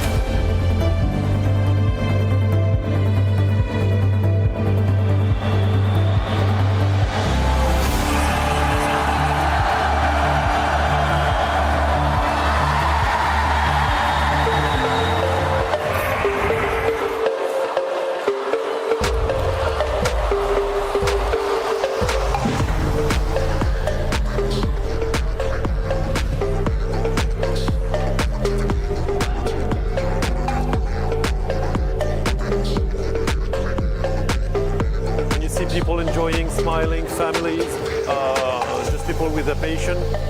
The atmosphere is great. I think it's amazing. I think it's a great initiative, something that the esports industry needed as a whole. It brings the whole esports ecosystem up.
Cayendo uno acá, cayendo uno. Te veo. Revivieron. Buena, cabrón. Mira. Techo. Al aire. Se la acaba de revivir. Roto, frente mío. Dale. Bueno, vuelto arriba. ¿Cómo quedan? Arriba tuyo. Ya está vuelto. Bye section. Tiré Stone, perdóname. ¡Vuelto, cabrón! ¡Let's fucking go, baby! ¡Let's fucking go, baby! Get the fuck out of here, my boy! Dream crazy. Never wrong, just early. Last night, you called out Gamex as we were taking a look at some of the best plays. Today, they show up and they win our opening round. Not only that, I counted at least 15 kills between two of their players. Yeah, and yesterday I called out Elo Lamet being the one that stepped things up, but there was some speculation that they may have had PC issues. I'm not sure, but the main thing is that they had an uncontested POI, and if you can't find any kills, as we saw some teams scrambling, Twisted Minds was one, it kind of forces you out of these positions. But today, coming out hot, I don't think any of us expected that. A lot of people were thinking that we could see the showdown between Movie Star and 100 Thieves again. Is that how Game 1 played out? Without a doubt, they were battling fiercely in control, and it was pretty crazy, and I believe at a certain point it was Movie Star Koi who was dominating the fight, but 100 Thieves did start giving it back to him, so it ended up being relatively even, but that's a fight that just needs to, one team needs to give it up as far as I'm concerned. I'm told we got a better look at the Gamex squad. If you haven't seen enough of them on stage, here is a little insight into our squad. Rapido Communication, you heard at the very end here, looking to represent their region, and they're doing well. Remember, there's just 8 drops. What a fantastic start for these 3 players. Yeah, I think the thing, too, is that expectations are low after the group stage, so it lets you play a little bit more freely. I think in particular, you do make a good call out, though, Ellen, talking about the simple fact that Twisted Minds isn't in your way anymore. You're not really dealing with the pressure of Falcons over towards your stronghold side. It allows you to play a little bit more loose, and of course, you get the POI essentially for free. You get to manipulate the map how you want afterwards. So really good understanding of kind of going from circle to circle. Good stuff from Gamex. And as good as Gamex played as NA's number 6 team representing Puerto Rico, we got to give a shout out to 100 Thieves for letting us down again, Ellen. What happened here? Blast and Crew, they're supposed to be the team to dominate. All the interviews, they're calling everyone else bad, saying we are a 10 out of 10 roster. They are running into heavy competition early, and they're not going to walk away with the easy kills like they're expecting. Yeah, and I mean, that's a lot to going to the same fight that we've been seeing between Movistar, right? And it was just like battle of between 100 Thieves and Movistar, like both kind of getting a couple kills here and there, and then, well, it's unfortunate, 100 Thieves, they did lose it, but credits to Gabe Kun, a couple of moments where he did a couple kills and stayed alive a little longer. We were in that little bit of a listening, and you heard the players, they weren't together. It was a player 2 floors below, 1 above. How did they get all on the same page? Yeah, I think it was Gabe Kun, really. You know, that was good shouts from Dream there. Gabe Kun was the one who ended up dropping down when that confusion of the listening ended up taking place. He drops down second story, ends up picking up 2, if I'm not mistaken, which resets the Skull fight. had to come back in. Yeah, without that, 100 Thieves were a bit discombobulated. So Gabe Kun, shout out to him. You know, a guy that wants a championship that would mean the world to him. He's the one who brought him back on the same page. Rock was able to wipe 100 Thieves, but let's take a look at the very beginning. Alan, I know you got the map look for us, so where are we at for the LCQ?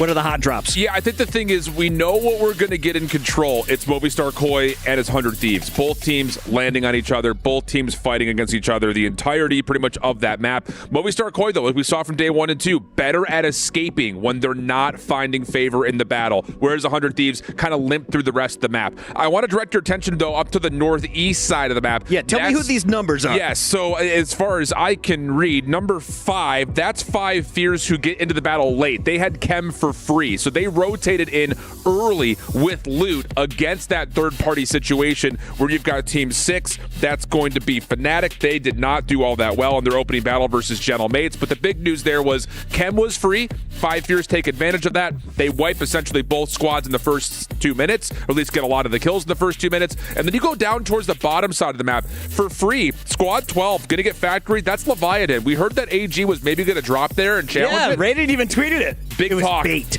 All bark, no bite, apparently, from AG. But on the other side, the other big battleground that we need to keep an eye on is what's going to happen at Stronghold. That was XO and Inner Circle who had that opening battle there. I would figure that Inner Circle is going to be more variable in terms of their drop spots because that's what they did in the first two groups. They'll play based on what they see, I think, based on everyone else out of the helicopter. So those would be interesting battlegrounds. Just a quick note, too, that Team 10 there, Rock Esports, that was a key position because as the zone pulled their way on Prison, it was so important because they got 100 Thieves, Gentlemates, teams that were in trouble. And they had Wars posted up with a snipe 100%. for the beginning half of that game. Let's take a look, though, at our standings. After 1 of 8 drops, who is on top?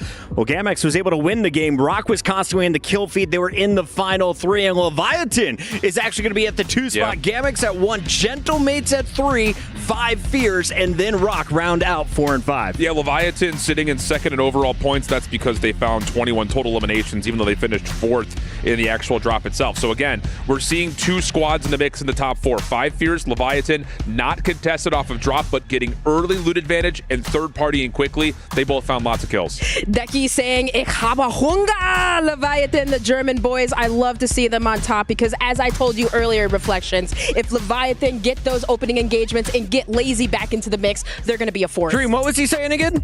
I'm hungry for a win. Ich habe Hunger. Thank you, but German, it's still coming along here at EWC. Reflections, we're about to go into drop 2 here in a little bit. I noticed AG.AL only 8 or 9 points. Any other squads you want to see a bigger game too? I think for sure Inner Circle, the fact that they finish off with 13 points despite getting eliminated, I want to say around 10th or so place. They give it up. They need to give back up Stronghold, go back to Chemical. That's their area. Gentlemates fans are getting rowdy. Everyone's getting loud. It's time for drop number 2. I'm going to be honest, I hope more people are getting rowdy on the map, especially that 100 Thieves roster. My goodness, struggled. 9Z getting eliminated before they could even buy a kill. This was a strange start to LCQs for some of our favorite teams. With the teams at the top, GameX putting up a 33.6 point game is gigantic for them. That's a huge, huge statement. And it's not just a win, as you say, it's 33.6 points. I mean, that is going to get them a good chunk of the way that we think they probably need to finish in that top 7. What we were kind of thinking around 80 points may well do something along those lines. So to find 33 in game number 1, talking about setting your stall out. But for the side of Thieves, I need them and Movistar to maybe figure something out here because time and time again, we're seeing that control fight. Yes, okay, they're going to juke over it. Yeah, all right, cruel. But it just feels as if neither team wants to take that risk to wipe the other squad. It's always like, oh, you can have a kill and we can have a kill. Let's do this little dance until everybody else has got 30. And then all of a sudden you're moving into the late game, having to do something from there. Don't do anything. Sure. And all of a sudden you're in a lot of trouble. So yeah, look, one drop does not make it a qualifier. Absolutely. But man, I need to see some more. Well, it can get you there, right? We're only playing 8 in total, whereas group stages were a lot more than that. And so when you think about these teams and what they've been able to do, already 33.6 gets you most of the way there, like you were talking about. My estimation for our cutoff for top 7, they averaged around 80 for 8 drops last time. But for the actual cutoff for top 7, I'm expecting somewhere between 115 and 120 for the top 7. So still a lot of work to do in 8 drops. But that's an average of about 15-ish points. So if you're averaging about 15 points is what you need for the cutoff, and you put up a 33-point game, woo, you got some room to work. Let's get into game number 2 of the LCQs. We'll see how the map all works out. But another central zone means we can play anywhere on the map. I'm going to look at where teams are heading. I actually wouldn't be too surprised yet if Fnatic do break up from bioweapons, and they have done. We're looking over towards this side of the map, and it seems as if Gentlemates have got bio entirely to themselves. If I'm honest, though, it kind of has been a similar story time and time again. Fnatic have never done well up against Gentlemates over towards that side of the map, but we do transfer ourselves over towards the other side of the map. Azen and Kofi, can they have a better game than they did last time? 40.4 points, not a bad start. Yeah, well, it looks like this is what happened. We had 2 teams land living quarters, and VKA got the better of their opponents yet again. Not a full wipe here on Fail and Co. for XO, but even still got them on their heels yet again. Living quarters, I kind of call it a death zone of the map. It's not a great place to play from because there's so many teams that can pinch you, but in this caliber of a lobby, it's seemingly, oh wow, actually Fail actually double knocks with a PA. Should get these cleanups no problem. All of a sudden, I'm eating my words. XO. or sorry, 9Z, my fault, finding an angle here after a frustrating map 1 for 9Z. Yeah, we could call it frustrating. I don't know if they were alive long enough to be frustrated, to be honest with you, but a fight going on over towards the headquarters. Nick Dog trying to find something. As you can see the fight here. Between a couple of different teams over towards headquarters, EVOS, AG.AL, they are consistently fighting it out. But here we go, Gentlemen starting to make some moves. We've seen them immediately move from bioweapons straight to chemical engineering. 5 Fears, we're very much here. They are no longer. Yeah, this is a huge point for the Gentlemates. Because Fnatic did not chow them in bio, they did what 5 Fears did last time. Just back at 5 Fears. They pulled the Uno reverse card and said, gotcha, and they've completely retaken over Chemical. Now 5 Fears is being pushed all the way down the southeast side of the map into Harbor, trying to regain. See, in a circle, maybe struggling to get a little bit of purchase across the map here. They went over towards Stronghold once more. They're going to have another look at it. You can see, actually, on the minimap, Exo Esports over towards that side as well. Not much going on here for Gentlemen. Chemical engineering is very quiet now after they clear it out, but plenty going on over towards the dock and control center. A few different teams lingering around this area trying to get something going. Fnatic being one of them. Yeah, this salmon color, if you will, peach maybe, 100 Thieves is going to be this Team 9. Watch out for them all day today. They are in a bit of trouble. We've got a floater out in the skies. Not complete blender, but the start of one. Skullface almost being cut down. I think NetOdds actually thinks, yeah, it does look like his teammates can be able to trade that out, no problem. 100 Thieves down to a single player floating in the sky. No, swimming in the water. Blast fighting for his life. We'll check back in with him later once they've regained, as AG said, wait a minute, prison was open. Let's go chow rock and take over prison, as Scummin has completely shaved his head for today. LCQ is trying to move different with the bald buff. I don't know how that would work out for me, to be honest with you. I think I've got too big of a forehead for that. I just look all head. He looks good. I like the bald buff. Let's see if it works out for AG. Looks like a frustrating fight currently. Off screen, though. Uh-oh. Big man down. I see no floaters. 5 Fears, the first team eliminated after a solid last game. Yeah, that's poor from them, but that first game will help them out. Scummin trying to find the fight if he can. Can he find a second? He would have been pinched either way. Good work from ROC. Visions and Wars working well together. Teammate doesn't even fall. Nicely done. 100 Thieves have now made their way over towards Stronghold, and this is where a fight has been kind of brewing between the side of EXO and between IOC. Two teams that need to get something going here. The Thieves are starting to get a little bit of purchase spray and a bit of trouble, and here they come. EXO through the window. We'll manage to find that. Thieves just posturing, ready to get involved. Yeah, and again, this is kind of the first time we get to showcase how big actually of a POI Stronghold is. Massive. It's supporting 3 teams right now. You don't have to give it to the Falcons when we're in the finals. Right now, though, you're right. 2 teams dropping here, 100 Thieves regaining here, now all in a fight. Blast says, I want some kills. We need some points on the board. They only picked up a couple in the last map and doing, looks like a little bit right now, trying to find an angle on this EXO squad. Do have Inner Circle still lingering nearby. They may well hit a regain and have a little look, but we'll see the zone is maybe concentrating over towards headquarters and prison. Be heading up in that direction very, very shortly, but this fight over towards Strongholds will continue. Look at this in the water. Those Stukas will have Scummin for breakfast. Surely no problem to find them. Smoke, water, how much cover do you possibly want here, Scummin? Enough to find the kill on the decky. Is the trade going to come through? Surely it does. Scummin trying to survive will eventually fall. Stukex there, of course, of all of Viton to try and get things up and rolling, and they were a team who was sitting in a really nice spot, and they will continue to sit here in game number 2. Yeah, back to Stronghold we go, because EXO is pushing 100 Thieves, trying to get the full wipe right now. I believe Skullface by himself for a moment, the second nearby now, floating up above most likely. 100 Thieves can't get anything going. It doesn't matter which POI they're at right now. Skull is known to be able to play well as a solo. Playing with ground loot, though, this is going to be a really tough one, although he could line him up if they let him. Cracks one, going to have to back off. Trying to run away with his tails between his legs. Can he find anything here? Skullface needs to start popping off, to be honest with you. Thieves, you talked a lot for a team who are currently just running away. Skullface falls eventually. Team number 14 has been wiped. That's Inner Circle out again. Not a great game from them. Skullface will be dropped. Thieves will continue to survive.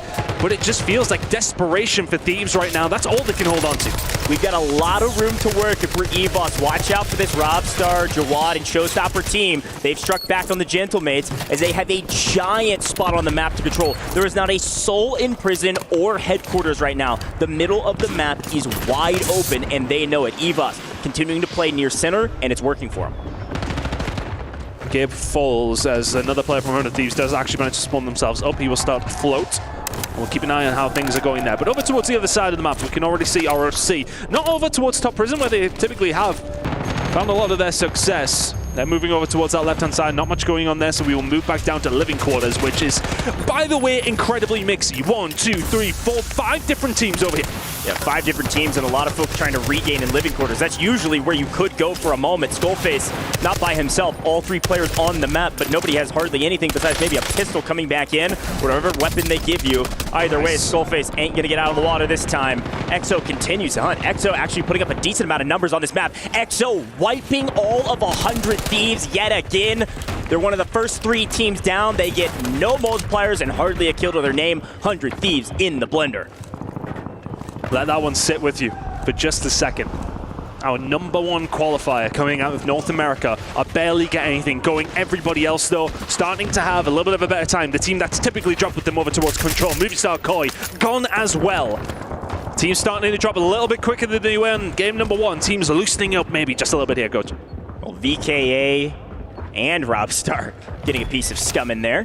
The tower is Robstar's, and look at the middle of the map. Like I said, there's 1 player technically inside of HQ and Prison, and that's Robstar in the tower with a sniper. I mean, that dude is just trying to farm any kill he can get his hands on. Look who actually has control over Control Center. It's gonna be Fnatic. Ixion found a new POI, said, well, the 2 teams that usually land here are dead, so I guess this is ours for now. It's gonna be Jawad and Showstopper from that same roster of Robstar. EVOS, who's got position, and they've got an overlook position with Robstar, giving them information from tower.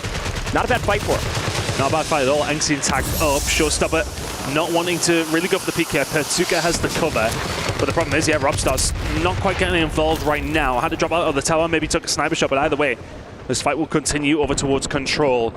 Looking over towards the rest of the map, though, a little bit of a fight going on over towards Factory. That will be between Leviathan and, of course, Gentlemates, who have made their way from Bio. Eventually made their way up. Akio just trying to survive. Haven't really been able to get things going here. Have the Frenchmen need to give their crowd a little bit more to shout about. This is really a 2v2 with anchors on opposite ends. They all have 3 players alive, but they're not really focusing on pushing each other because there's no reason to. They've got nice zone position. We're likely heading to the southeast. It'll likely be a Factory ending. And finally, we're getting Mixie up ahead. You can see it from Decky's perspective. Leviathan doing quite well, actually, after game 1 on the leaderboard. And right now, paying attention to what's happening between Rock and that Evo squad. Rock are in a bit of trouble here. Wars got dropped. Another got cracked. And they're making a bit of a beeline for Factory just to try and survive. Right now, it is Fnatic who are in a little bit of trouble, taking a lot of damage to themselves. The rest of the squad's just trying to keep things rolling as well. Gromlock finding something on Ixion. Kills starting to fall. Teams remaining.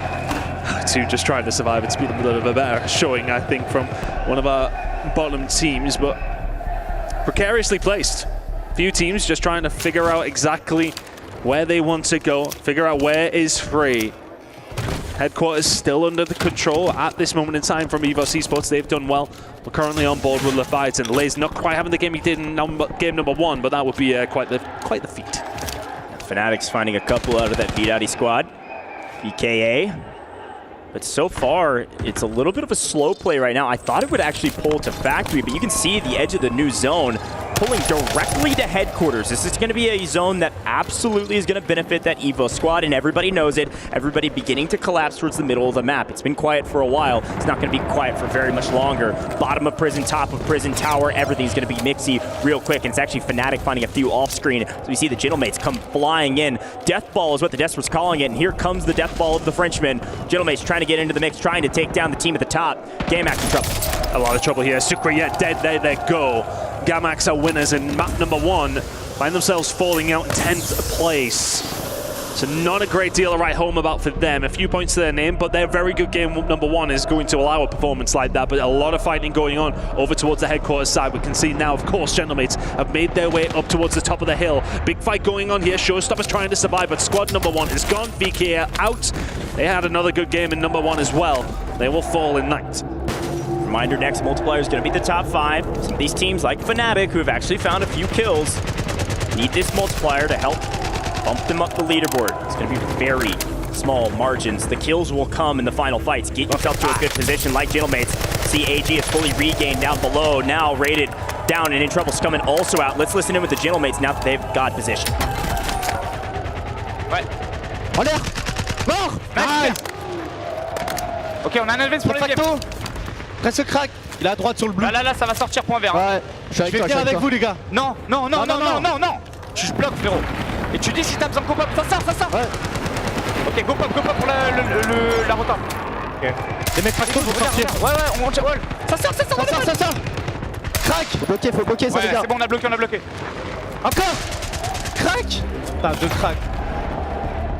Attention, il y en a un qui est un peu deep. Ils sont 3 là, ils sont 3. Non, une balle, non, nice. On te fait, nice. Well, I don't know a lot of Fridge, but you can hear the crowd and you can also hear group up. They have grouped up and they're cracking a lot of folks and they're going to take down Leviathan. It is a full wipe. Leviathan near the top of the leaderboard cut down. The Gentle Mates are moving different. Grouped, cracking their opponents and pushing at the right time. And choosing to give up maybe a little bit of positioning to find the kills. Another wipe comes through. That's AG Global gone. Into our top 5, gentlemen, still in a good position in the map. And some of the other teams who have been in around here have been lingering in headquarters.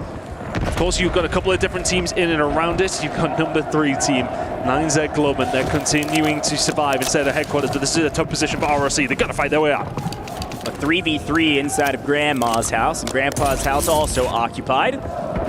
Our grandparents lying in wait, hoping that their houses don't fall.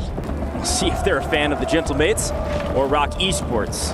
Eva's still technically in the mix as well, but only, I believe, with 1 player alive, and it's going to be Showstopper who's taken to the top, taken to the tower, and actually getting pushed out by a PA as well. We might lose EVOS here. Showstopper's going to have to show us something. The Gentleman's in a really good spot. You can see where the circle's moving in the top left corner. It's pulling towards them, and now they can start to just farm people away. Showstopper is gone. That's EVOS out, and now can they find a little bit more? This is very much Gentleman's game to lose. The onus of responsibility is on the Gentlemates to, frankly, stay patient. Everybody has to come to them. They have the perfect position. I like this move from Rock. Rock Esports going to come down the bottom side. The problem is they can't really enter into the building, so they're going to play low side, and Grom's getting too active. Is it a mistake? Hello? Or is it a punishment for this Rock Esports team for the rotation? A trading of blows. Zakar is out of here. But it's these 2 teams I'm focused on because Gromalok doesn't win the gunfight. It's Wars by himself. They trade it out, and all of a sudden, Inkyo is still alive, and they're able to get the self-revive. Gentle Mates have set up for the win. It is their game as long as they take care of these floaters. Yeah, LA2 will fall. Gentle Mates just migrated all the way from Bio. They made their way over towards this side of the map. They hunted them down, and it's Inkyo with 10. They're hunting it. They want to get the kill. Prodigy will fall. He doesn't want to give it. Are they going to get there in time? A kill here in the first place would mean a little bit more. They cannot find it, but they get the win either way. Gentlemates take the dub in map number 2, and that will throw them right up the leaderboard. The Frenchman here to play. What I love about this Gentlemates team today is that they are moving with confidence. It helps that they're not contested, sure. Yeah. But when they weren't, they said, we knew we put the pedal to the metal, we got to fly at teams. They take care of 5 Fears early. They take over Chemical early. That opens up a wide open rotation all the way down the east side of the map, up into the grandparents' houses there to the south side of HQ. Perfectly executed, and as per the usual, the team that early rotates gets the win. Incredible work from Gentlemates, finding the win once again. But they may well be sitting over towards the top side. Tell you who's down to the bottom. That's 100 Thieves, our number 1 NA qualifier. Need to find something. They've got 6 more drops on the other side of this break.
This land is calling.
Get LC. Oh, en l'air, un bottom, pas vert. Mets un single. Ok, ouais, en l'air. Il plonge, au shop. Nice 3v1. Il est en bas. Va le chercher. 100%, allez-y. Mets ton drone. T'inquiète, il est en bas, le shop est fermé. Vous le voyez tousser ou pas? Je l'attends. Allez chercher skill, les gars, come on. Il est où? Je sais pas. Il doit se tuer en zone. Vraiment. Thomas. Nice. Come on, les gars. Come on, mon rêve. Voilà. C'est fucking go, les gars. Très bon, ça, les mecs. Combien de bombes? 21, frère. Mais voilà, mon vieux. Fans have a reason to celebrate today in the Qiddiya Arena. Gentlemates were already in the top 5 after our first drop. Now they finish first, taking that game. The question is, how many kills went with it? As we take a look at the highlights, walk me through drop number 2. For Gentlemates, it was freebie central, my guys. I mean, they drop up again over towards Bio. No one's there this time, so they get the early battle versus 5 Fears. They win that. They dominate pretty much 75% of the map after that point, put themselves in a prime position. Really good stuff. Other teams to keep note of, though. Fnatic getting into the late game, finding a number of eliminations, mostly thanks to 100 Thieves and Koi being terrible today. And on the other side of this, how about teams like AG staying alive late, ROC staying alive late, and both finding good kills to help their tallies in game 2. Yeah, not to mention Leviathan also retaking control of Factory. That's going to be great for them, but it was all Gentlemates controlling the headquarters area, gatekeeping the Factory rosters, and ultimately leading to a tremendous victory. Watching these final moments was wonderful. Really seeing Inkyo, of course, start to wake up. Dramalok 2, capitalizing off a couple mistakes that was being made from Inkyo just a little bit earlier. This roster's coming into full form, and Gentlemates are looking like they want to move into final. They have the high ground again. Yeah, and I just wanted to point that out too, because like we were kind of watching them after that 5 Fears engagement. They were quiet for a little bit, kind of waiting for zone, waiting for their moment to rotate, and then of course that patient play in the end, Enkyo staying up top, and then that question, did Grom play too aggressive at the bottom? No, he gets rock weak, and enough for Enkyo to get the cleanup kills. Smart by Prodigy as well, at the end just run away. Don't give up that bonus elimination. They are playing for every single point. This is going to get so scrappy towards the end, and if you're just joining us, our squad from Puerto Rico, Gamix took game number 1. No one had that in their bingo card, and now game number 2 we're getting what we expected on our first 2 days from Gentlemates. Yeah, I've had Gentlemates in particular, and ROC for that matter, the back-to-back second-place finishes with good eliminations to boot with that multiplier puts them in a very comfortable spot early. But the other side of it is, like, we've got 6 teams that are just off the radar completely right now, and it's just so surprising to see because teams like 100 Thieves, we would have expected were going to stick with it. They were going to find success. They haven't even come close to sniffing a top 10 yet. Inner Circle, not finding value by landing over towards Stronghold. 2 teams that I think we really need to keep our eye on. Shift, I want to grill you on your Fnatic pick. Please, you told me me they were going to finish in the top 7. They were going to make it to the final day. What have the Europeans shown you? They are going to make it. This is some next level copium. I understand. They're sitting near the bottom of the leaderboard, but I was really inspired by how they started the group stage and even more inspired by how they played this drop here. They gave up on that play up towards Bio. They're not beating this Gentlemates team. So let's figure out where else we could go. Well, you evaluate the map and you say 100 Thieves and Movie Star Koi are in the longest pillow fight known to man since like a 7-year-old slumber party, and they jump into the mix after dropping over towards Doc, and they actually wipe most of the floor. They get to the final circle. The one thing I will say, though, and I will be a little critical to kind of piggyback a little bit off of everyone else's sentiment, they played really, really weak at the end of that last circle. Knowing that Gentlemates dropped down to fight, they should have pushed over to take that high ground spot away and give themselves a better position. Regardless, we're mincing words there because they still played way better in this game. Missed opportunities. Was it enough to get them high on the scoreboard? We'll check that in a moment. One squad we think is definitely in the top 5 again is ROC. Rock Esports has been able to go back-to-back second-place finishes. How does this team do it so well? I mean, it's just the prison drop, right? Like yesterday, they had some trouble there. Obviously, FaZe was there. That's where they like to land. But Wars, that was my hidden hero to just stay alive because those last 2 games yesterday were devastating. We had Vision starting off so hot. He's that main slayer. I think he had like an average kill of like 4.4 or something. So for Vision, Prodigy into the mix, I think these guys, they're going to go the distance. Yeah, I think it's Wars. Wars is my guy. The fact that he's holding down Water Tower as well as he is and sniping and hitting the shots is critical because you look at the 2 zones we've had in the previous 2 games, right? Finishing towards the factory side. He has infinite line of sight on everybody on Prison Route, but more importantly on the Harbor teams, which therefore gives Rock a much better setup going into late game. Question is, how many points did Rock score in drop number 2? Well, our admins have the answer. Let's take a look at where we finished.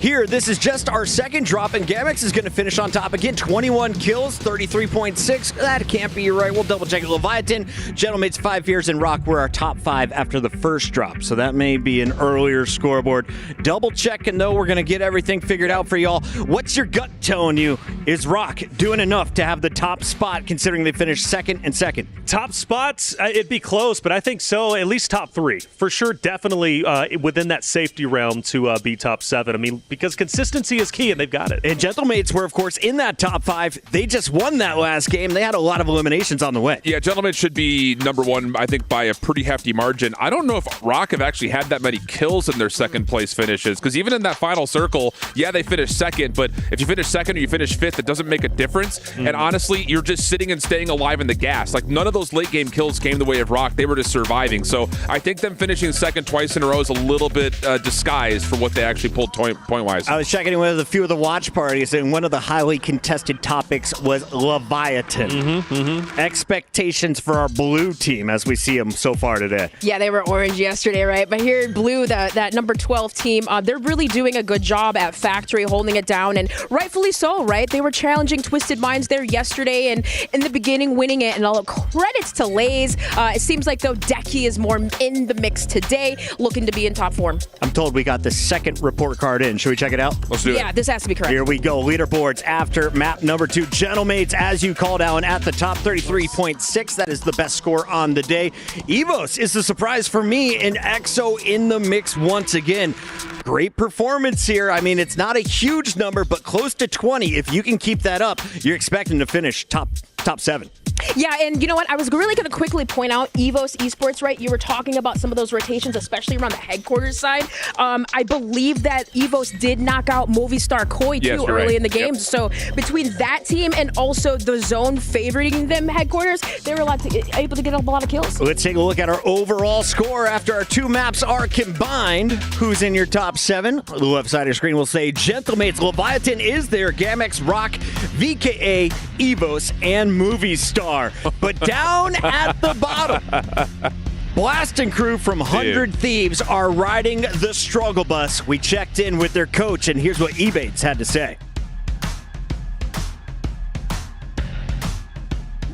Ebates, coach of 100 Thieves. Not an ideal start, mate. First 2 games, dead last. What's the bounce back? What's the regain here on the scoreboard? Honestly, like, just making adjustments. I mean, I think that we've been maybe a little too confident, you know, kind of just taking chows like one by one. So kind of just learn how to group up, get together, play as a team. I think that's probably been our weakest point, is just not playing as a team. So yeah, hopefully we can bounce back in the third, or like, you know, this second half of this tournament. It's only 2 games in, so it's a long one. Just got to buckle down and we're good. It's going to be a long day. A lot of COD still to play. Of course, I spoke to Gabekin this morning. Same sort of idea. There's a fine line between confident and cocky. How do you reel the boys back in after a couple of maps like that? Just keeping them humble. You know, we have a game plan. Just staying true to the game plan. You know what I mean? When we kind of stray away from that, it's obviously where we get sloppy. So just staying true to that. Difficult situation to be in, but what a story it will make for the comeback. What are you telling the guys now to keep them well focused on the next few maps? I mean, our preparation is, you know, we've been preparing for this for months, right? Like we've prepared for this moment, so it's like we just got to get back to that. You know, don't overcomplicate it. Stick to the basics. Like, these guys are insanely talented, and you just got to shoot your gun at the end of the day. Like, we all know how talented those guys are. So at the end of the day, just get back to the basics and do it right. We'll see one go through the net, and after that, sky's the limit. Mate, thank you so much. Good luck. Thank you.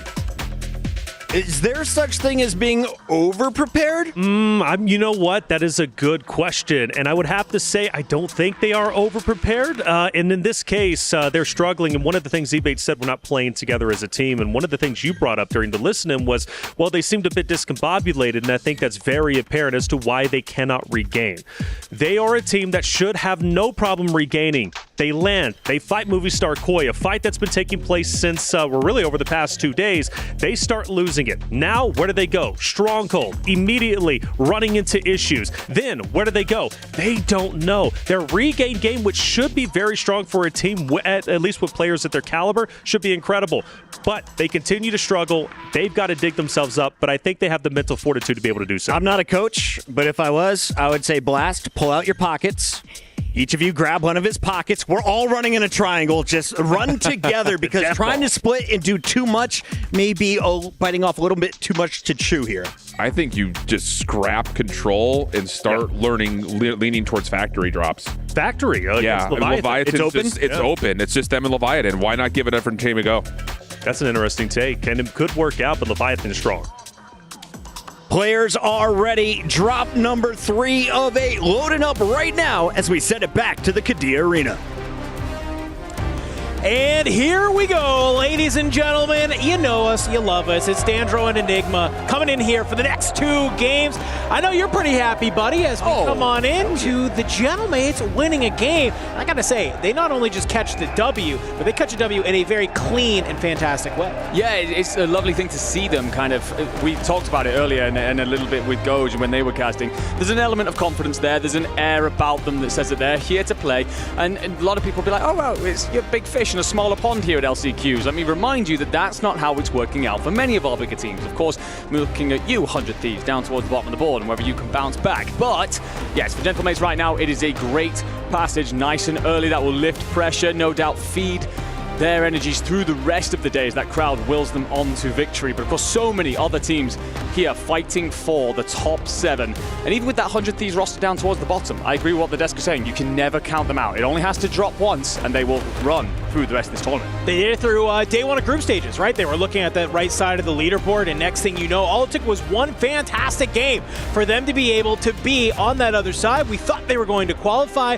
Yesterday maybe didn't go as best as they wanted, but you can never count out Skullface. You can never count out Gabe Kuhn, and you sure as hell can't count out Mr. Blast. But it's not going to be easy. A lot of teams in this lobby looking to make it difficult. I love what we've been seeing from a number of these squads that are here. Got to give a huge shout out to Gamax, because I think, you know, they did not look great through the group stages, but here they are. They are ready to go, feeling good after that game win in game number 1. Absolutely cooking. But ladies and gentlemen, we're continuing the action here in the LCQ in game number 3. So let's lock on in, everybody, as we drop on in.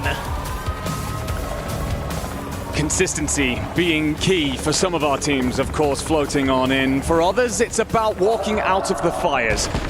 And, well, immediately it's going to be about this contest of Stronghold as Inner Circle and EXO lay claim to the same building. It will be EXO with the lion's share of the kills on the hunt for Bray, who's just going to turn tail, try and find a safe space, hope and pray that his teammates get back in on time. Of course, the window relatively short at this period, so should be fine, but, well, I think you can kiss Stronghold goodbye. Yeah, Notreus was not too far away from the young man Bray there. Could have gone in on, maybe got that full team wipe if he wanted to. Living Quarters, this is a new POI that we're starting to see some action at here, Enigma. I feel like this POI was mainly left alone, mainly uncontested for most of our group stages. Some of our teams finally realizing, maybe with Falcons not in the lobby, this does open up the map just a little bit. We see Kazu get taken on out, playing on top of that gun, and well, Vidati, maybe you can slide on out, make Vale pay for that trade. It's just not going to be enough, so you got boots on the ground if you are VKA. You've staved off this push from your opponents ahead of you. 9Z, maybe you can go ahead and back on up. 9Z, definitely need a good game here. Only 7 kills, 9.8 points total. You're going to need more than that if you want to try and make it to that top set. Yeah, I mean, 9Z, they come into this tournament, of course, the underdog, and, well, you will answer back if you are Vale, up close and personal, sword in hand, VDAT cut down. And the thing is here, like, of course, they come in as underdogs, but they did talk to us in the player lounge, and they said that they had a couple of plans for LCQ, so let's start to see them if you're going to make that happen. 2 on the board for the team will feel pretty good as you lay claim to the living quarters, quite frankly, as your own for now. You are going to have an Inner Circle quite close, but you're going to feel that you've done enough here to loot yourself some money for that buy. Yeah, and I think that's really just sort of what you want to try and do here. If you are that squad, get that money up. You have that buy that you can really use to your advantage. AG Global, they have a buy down at Grandma's if they can manage to get it, but unfortunately for them, EVOS have sort of made their POI be a little bit too mixy, more mixy than they would like. You see Showstopper down here just maybe trying to get an eye on to Scummin, who is looking up towards the top, has a realization that, okay, Jobad's in the tower. Is there any way I can get some damage on in so my other 2 teammates might be able to help on out? But Scummin, he's a little bit stuck, and unfortunately for Showstopper, he's not entirely aware that maybe this little bit of a wall is a wall bangable. But thankfully, your other 2 teammates, they're going to go ahead, back you on up, get the cleanup, get Scummin out of there. And while even though, yes, you might lose a player, we are very early on in this game, and getting Scummin out of that position, very, very crucial. Yeah, great work there by the EVOS players. Just to swarm back, protect Showstopper, and ensure that your lighthouse is protected. Get Robstar back up in his copy hole, and watch on over as we get this wide shot here.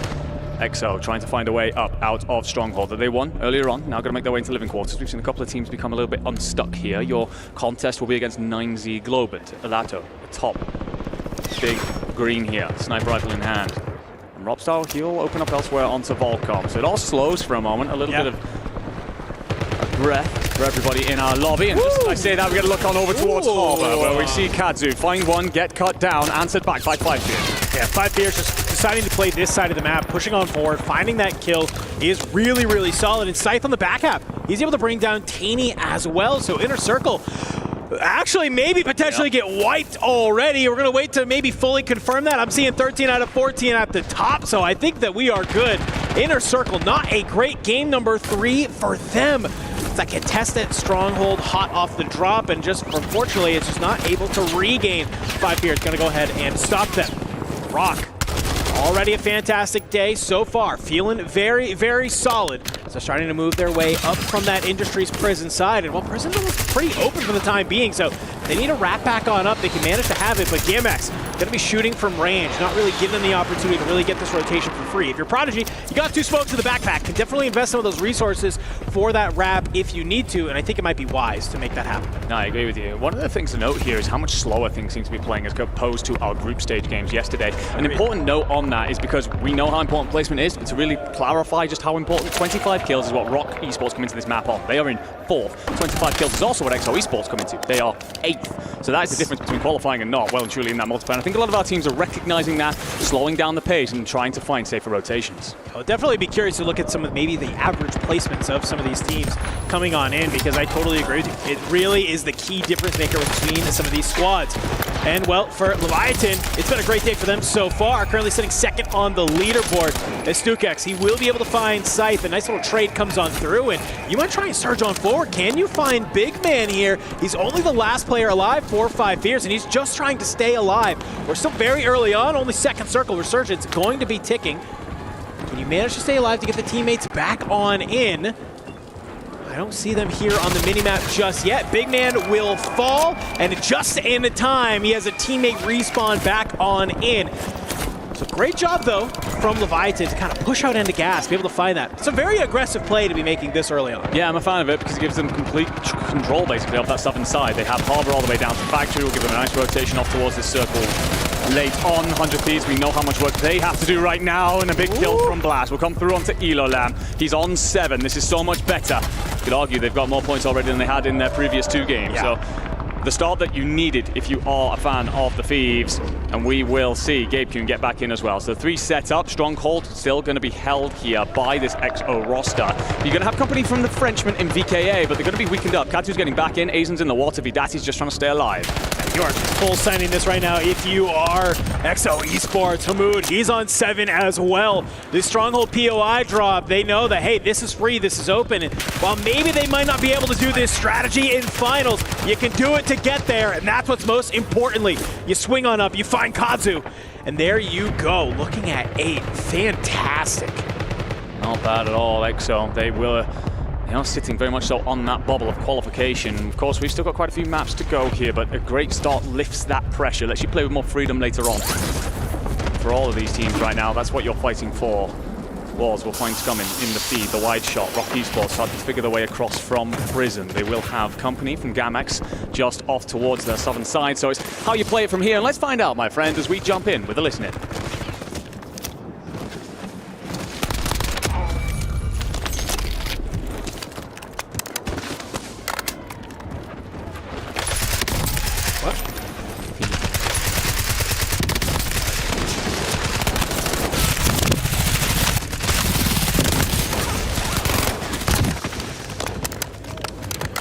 Well, we're going to be able to bring that back on in here. Rock doing a great job playing towards this bottom prison side. Just go ahead, cleaning up some of these squads. They know this POI like the back of their hand. It's no surprise to see them kind of come back on here to their familiarity. I think that's the one thing with Rock that I've really, really enjoyed seeing is that they've made prison really their own identity to be able to have, and they are no strangers to maybe moving out of that POI for a little bit, and then they can come back on in. Leviathan, they can manage to do the same here at Factory. They don't have to fight with Twisted Minds here today, and it seems like they've come back to their home, and they're having some great success with it. Yeah, they were incredibly successful in European qualifiers, stunned everybody with their performance, and it was off this Factory base. It's understandable to lose the fight to a team as good as Twisted Mind and have to find some different strategies, but today they can find home comforts and they can well and truly put them to their advantage. Jawad going to be the last of the EVOS Esports roster, tucking at the very top of Factory. That rotation's going to have to come through pretty soon. Is off towards Living Quarters to go Leviathan. You're going to have company there. But we get a look at this XO Esports roster, and they are still holding down the Stronghold. The Frenchman in the water will find a couple of kills, one for Patsuka, one onto Elolam, but it's how you get out of here, and there's nothing pretty about this picture if you are a fan of the Gentlemates. As they scramble, they scrape, and they're having to swim backwards, head off towards this eastern direction to give themselves another route in.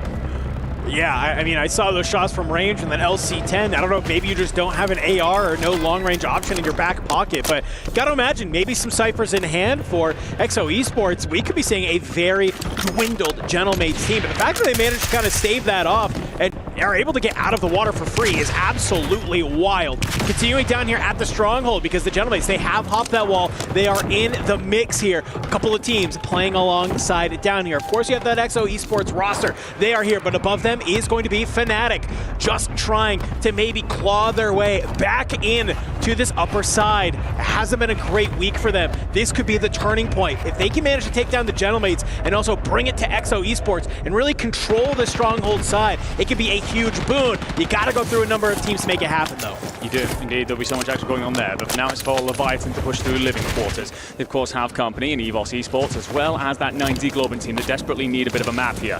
Jawad on your screen is trying to set his team up. You're going to be missing Robstar in this, so 2v3 in any fight means you need to find an early engagement, potentially use that money to rotate off, but I don't know how free that buy is going to be if it does exist out in the open building there, and I'm not actually seeing, oh no, I am seeing it just off towards that bottom left side, so it's trying to make that dive, but 9Z Globin are protecting it. So anyone that wants to make that play, good luck to you, as Elato finds a crack with the sniper rifle and just trying to watch over, find a couple of freebies. Those teams from prison on the next circle will have to drop. If you stay alive for long enough, this Argentinian squad could profit. Yeah, but AG Global, I kind of like their positioning right here, dude. You're seeing those sniper shots come on through. Rated, he's going to be able to find Big Man and cuts him on down. And if AG Global is able to hold this side up towards headquarters, they might be able to look down at all of this side of living and just kind of start frying if they need to. Because all of these squads stronghold, they have to start making their way on out. You can see already on your screen, some of these teams are starting to move. Fnatic, Gentlemates, basically just going to part ways, start going out. EXO, they've already moved up. They've laid claim to one of these buildings. And you can see on the other side, EVOS, they're there as well. So as the zone is starting to close on in, so many of these teams just trying to get their ground, make sure that nobody is going to have an opportunity to rotate in for free. EXO laying down shots onto Fnatic down below, going to try and maybe back them on off, and yeah, they're going to have to go in a completely different direction. The only problem is here, they got to run directly into the Gentlemates, but it seems like Exian, he's found some early shots on in. The armor crack is there. You're able to get the knock onto Enkyo. Teammate Patsuka finds Gromlock on the other side. Hollow, the lone man, has to be able to make it happen, but unfortunately for you, Leviathan, they smell blood in the water. They come online. They start pushing on up. Stukex currently sitting on 5, trying to be able to find this, but I think for Leviathan, they realize this might be a little bit too mixy for our liking. Drop the smokes, run away. Great bit of work there, by the way, from Stukex. Just give Decker the opportunity to self-revive. Fnatic then going to have to rotate through the low ground. There'll be that sole player of Halal for the Gentlemates up towards that top side, but control center still belongs to the Thieves. They haven't seen much action recently and will surely collapse in soon. Squad 4 wiped out of here. Onto H-Mood, who has himself 10 kills, by the way. EXO Esports starting to field themselves. It's a difficult rotation out, though. You've got to decide who you want to fight, who's going to try and hold you. Showstopper will find a bit of blood, but that will be EVOS. No, sorry. EVOS, yes, wiped off the board. They fall very quickly. And EXO, they're starting to try and collapse in up against 9Z. Goodbye. Going to try and shoot some bullets into the back. LC10 will not do it for him. You fall, you're cleaned up.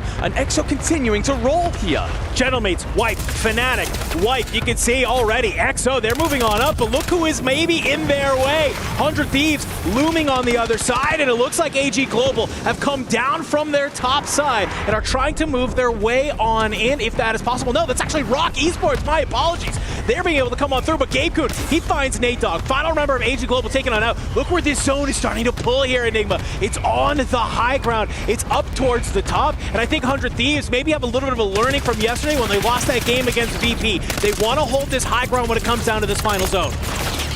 Wars will be knocked. Skullface up over the top. You're also going to have company from H-Mood in behind, who finds the final blow.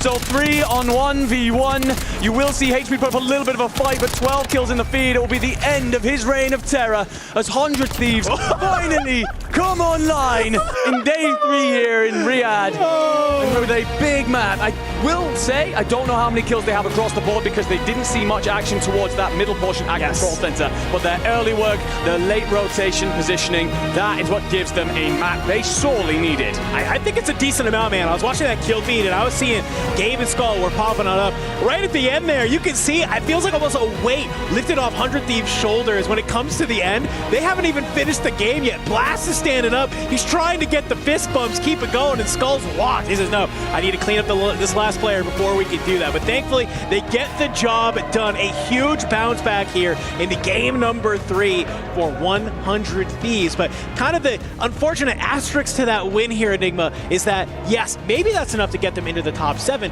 It's not going to be enough to just secure their day. No. So it could be a nice little momentum shift for the squad, but they have a lot of games left to go. Yeah, I wonder how much of it is going back to the game plan. As we saw Ebase, the coach, talking there in the break, it's a case of playing together as a unit. They clearly had a game plan, which was set ourselves up in control, and wherever that circle pulls, we just play for the late positioning and profit off the multiplier that the points earlier on have given us. So 100 Thieves there clearly have had a moment to sit down, talk to each other, your leaders in the room, just reminding your boys. They're under so much pressure right now. Everybody has their eyes on you, and they know that in that arena, but they very much have calmed themselves, set themselves, and come out with a huge map here in 3. I will say though, quick look at that roster. Yes. EVOS, they didn't do too badly, but EXO Esports, they were the ones that were frying out there. We've seen 12 kills on individual players, and the fact that you're finishing inside that top 5 means you're going to really look pretty after this one. No, absolutely, and we got to give some shout outs to Hamoud as well. We kind of cut on over, and it is just double-digit kills, absolutely helping lead that team. They have no qualms about landing a stronghold, and I'm kind of curious. The question on my mind, Enigma, was that we've seen some of these contests at stronghold between teams like, Five Fears, like EXO Esports. We've seen Inner Circle land there. If any of these squads make it to our finals, is EXO Esports going to be potentially the team to try and contest the Falcons? They kind of last year, let's remind her, Hamoud and Co., they were kind of the only team to maybe bring it to the Falcons as well. Then, maybe this year they're coming with a little bit more strategy and not really too much worried about it. No, it's a fair question. It'll be interesting to see how that plays out if we get to that point. Of course, the Falcons have for many a year now managed to dominate all the land around them, push everybody away, and ensure that they have a great setup for their anchor in particular. So, yeah, we may get to that conversation. But for now, it is impressive in LCQs for sure. Going to quick look at a couple of our different squads here rotating on through. Of course, the Gentlemates there, they'll be feeling pretty good despite falling earlier than they would have liked. And speaking of which, let's hop into a quick interview to find out how they're feeling. Welcome back to the Gadia Esports Arena. I've got Gamax Esports with me. It's Sukra, my man. Game 1, really impressive way to start. 21 kills on the board. You can't have asked for anything better in LCQ, right, buddy? Yeah, we were just rotating early and getting the kills together, playing as a team, and we made it work. You did make it work. The early rotation seems to be the secret sauce right now as well. We're seeing that from a lot of the other teams. Game 2 and 3 wasn't quite the same. What issues are you running into and how are you going to fix it? We just got to rotate early and get the kills we need to get, win the gunfights we need, and that's it. Simple, effective. I know that you guys know what you're doing, so I can't wait to see what you guys do in the later stages of LCQ. But for now, we've got Miles Ross on standby with Gentlemates, your winners of Game 2. Take it away, Miles. Thank you, Barney. Yes, joined by Enkyo of the Gentlemates. Let's talk about that second game. Early rotation paid off big for you guys. What else happened for you? Yeah, the second game, I just wait the fire cell and rotation for the end game. So I secured the end game with my mate, and I finished the game very good, and I'm finished on the top 1. If things are looking very, very good right now. Another thing that analysts are noting is a huge amount of patience, beaucoup de patience. Is this another thing you're working on, or is this something you knew already? Yeah, it's a new with the crowd. It's a beautiful, and yeah, it's a passion with my mates, and yeah, go. Is it difficult to play with, or is it nice? No, it's very nice. It's the best. Thank you so much, guys. Right. More Warzone after the break.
Yeah, play the wall, bro. Yeah, cross left. I saw him look. I saw cross left. I saw at least one cross left. Oh, play the wall. Hit one armor. I'm a diamond. One down, close. One so far. You shooting the park kid. Not so close. I don't see anything great. Close kid, knocked him. Come back full. Put 4 and gang. Back it up. I'm killing this. I'm getting this house. Nice. Come on. Over. Oh shit. What the fuck? Come on. I thought it was over. Come on, finish it. That's what we need. That's what we needed. Yes, sir. 21 in the dub. Oh my god, I thought it was over. Boys. Let's go. That's what we needed. Fucking go. Fucking holy. So that's why everyone was saying they could be favorites on day 3. 100 Thieves, after bombing out games 1 and 2, wins game 3. That is going to make our leaderboard shake up a little bit. But as we take a look at these highlights from our third drop, I know you were looking at some locations. What was the early game story? Oh my goodness, Stronghold was crazy, wasn't it? 5 teams fighting, EXO, Fnatic, 5 Fierce Gentlemates, and there was another that ended up getting into the mix. You know, over the past 2 days, Falcons controlled Stronghold. Nobody wanted to really go there. When they did, they got absolutely decimated. Now that Stronghold is open, everybody wants it for themselves. And of course, let's just talk about 100 Thieves and Control, right? Finally winning against Movistar Koi. And I mean, in the first couple of games, I think it was Gabe Kun that was like 5-2, Blasted Skullface 0-5, 0-1, or 0-6. But the thing is we need to get Blast in the mix, and they were able to do that. And of course, you know, they celebrated early. I want to point out, by the way, Fnatic, I know you're going to be happy about this shift. Working there, even though they don't get a top 5 finish, the fact that they even stayed alive long enough to get up into the final 5 was honestly awesome to watch. Didn't get to the top 5 though, so they don't get the multiplier for the kills that they found in Stronghold. So, do you know who did get top 5? Hamoud and EXO. We were highlighting him earlier. This was a pop-off game. Hamoud was sitting at, 12, 13 kills. His teammate Notorious was on at least 7 last time I saw him. You get that second place multiplier. This could be their biggest game of the tournament, and you're doing it on the LCQ day. Again, and the LCQs in the meta qualifier, this is their home, and they literally locked it on Stronghold. You don't have to worry about the Falcons, but taking out Inner Circle was critical, as of course Inner Circle has been a problem. And well, as far as zone pulls, it was going so far down south in Stronghold that they were just really able to just get free kills and rotate in. Inner Circle got wiped early. 100 Thieves survives their opening fight. Let's take a look at some of their best moments, because Blast and crew were desperate from points. Their coach eBay said, guys, we have 6 more drops. That's right. We're not panicking. You and chat can panic all you want. I know what my team's capable of. They showed it here. Well, I know me and Shift are kind of talking about it. Give up Control, right? Just go ahead and go somewhere else. They tried Stronghold. It didn't work. Maybe let's go Factory. Challenge the Leviathan. But I'm really happy that 100 Thieves go back to their bread and butter, and they actually beat Movistar Koi. That was tremendous. And Fnatic, who was trying to play over through Doc, and Gentlemates, who are rotating early from Bio. So, yeah, for 100 Thieves, this is a massive regain map for them, able to not just survive the early game, but clean up a lot of our top teams that are sitting near the top 7. And of course, we saw Blast at the end of this one, pulling his dashy, standing up a little bit early, celebrating before the game's done. Skullface had to wind him back in. Take a look here at the final moments as they celebrate on stage. Skullface keeping them in check, man, right in the middle. It's not over with. Get the final kill. Well done, boys. Nice to see 100 Thieves finally waking up. It would be weird to not see them tomorrow. Skullface is going to make a great dad. Those kids are going to be in check. Well done, son. All right, the guys from 100 Thieves lock in. We're going to take a look here as our standings are going to be changing up a little bit. Ellen, how did Leviathan do? How are your other teams that you were watching going into map 3? Yeah, they're doing really well. At least I'm looking at Evo specifically, because even, again, that A versus B group yesterday, which we know the A group was like the group of death, Evos really started to pick things up in the end. And I think even in terms of kills, they were at least placement-wise tops like 7 or something like that. We're going to take a look Evo's really looking good in a moment. I'm told, though, we do have the EXO highlights. I was asking for these. I said, Hamoud's on fire. Please start watching Hamoud. Let's take a look at what EXO is doing, because the expectations very low for this squad. Only the locals know about these legends. Without a doubt. And Hamoud, right? I mean, again, he's the veteran now. He started a couple years ago as the noob on land. Now, after a couple of years, he turns into the veteran. It was the battle for Stronghold at the very start. EXO had company. Fnatic, after they got pushed off of that Movistar Koi fight with 100 Thieves over Control, they go down to Stronghold with 5 Fears and Gentlemates. And it was a battle to the death, without question. But it ended up being Hamoud taking it over. One stat I just wanted to say, Hamoud had 8 kills before Zone 2. Yeah. Finished with 12, I think, by the way. Which is insane. And I saw 5 on Penguin there in one of the highlights. Notorious finished around 7 with 8 knocks. He was doing really well as the Jordanian constantly as a shooter. But it's all about the positioning, and the wipes came at the right time. This is their highest placement on the day.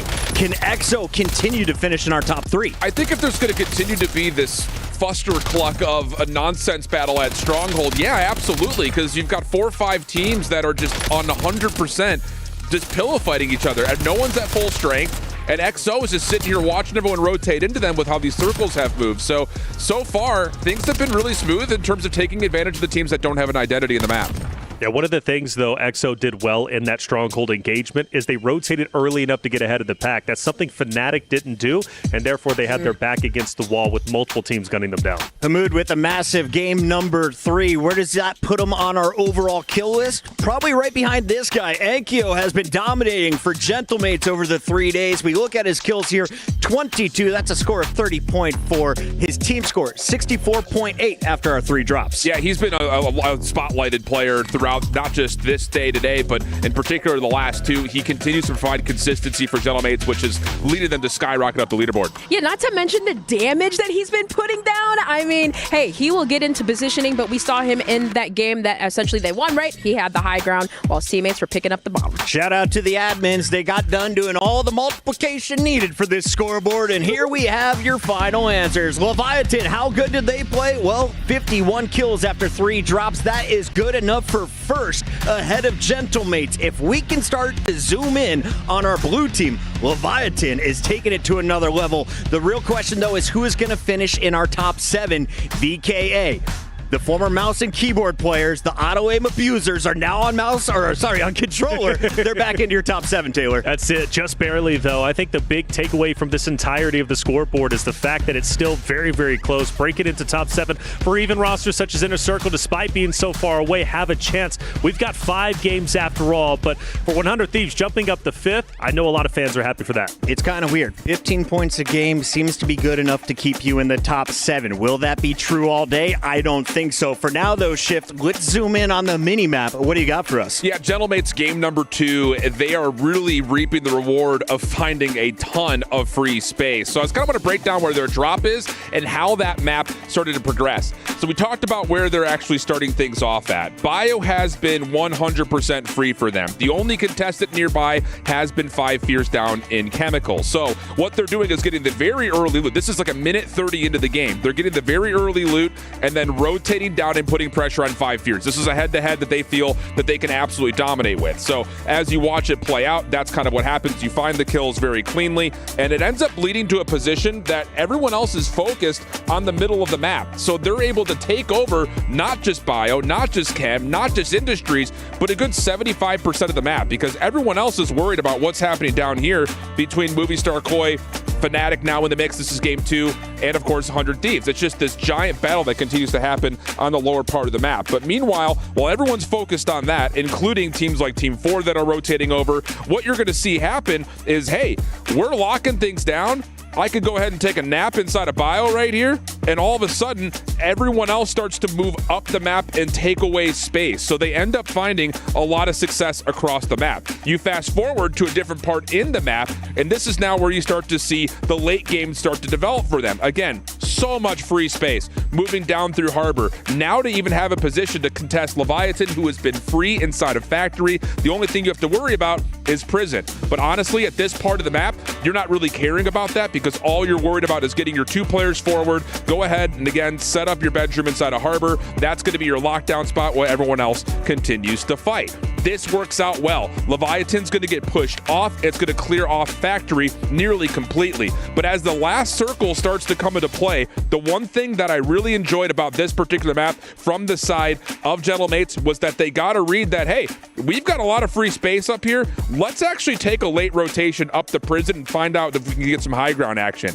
So you go into the end of the game, you're able to find yourself positioned to clear out Prison, and now you're in headquarters. And this is where Fnatic, I think, really dropped the ball. They're sitting inside of headquarters with no action in front of them, and they're not even bothering to play off of all the action that Gentlemates has from below. They're sitting there saying, let's just make sure no one pushes up from behind, and then you're going to get that drop-down play that starts to come through on the low ground. You clear out the two major forces of contention on the bottom side, and then you rotate with the circle again to once more have high ground control. Fnatic's not in a position to punish for that overextension and ends up allowing them to win the game. So really good map control. I think the biggest thing is it just continues to start from that free position, and then you've got all of this extra pressure depending on where the circle is, either from the top, the middle, or the bottom. It's been really, really good for Gentlemates. Patzuka, take the collar off. It is time to push in on your opponents when they are engaged. If Fnatic wants to climb up the leaderboard, you got to finish on top to get that big multiplier. But Gentlemates, a perfect demonstration of their movement around the map.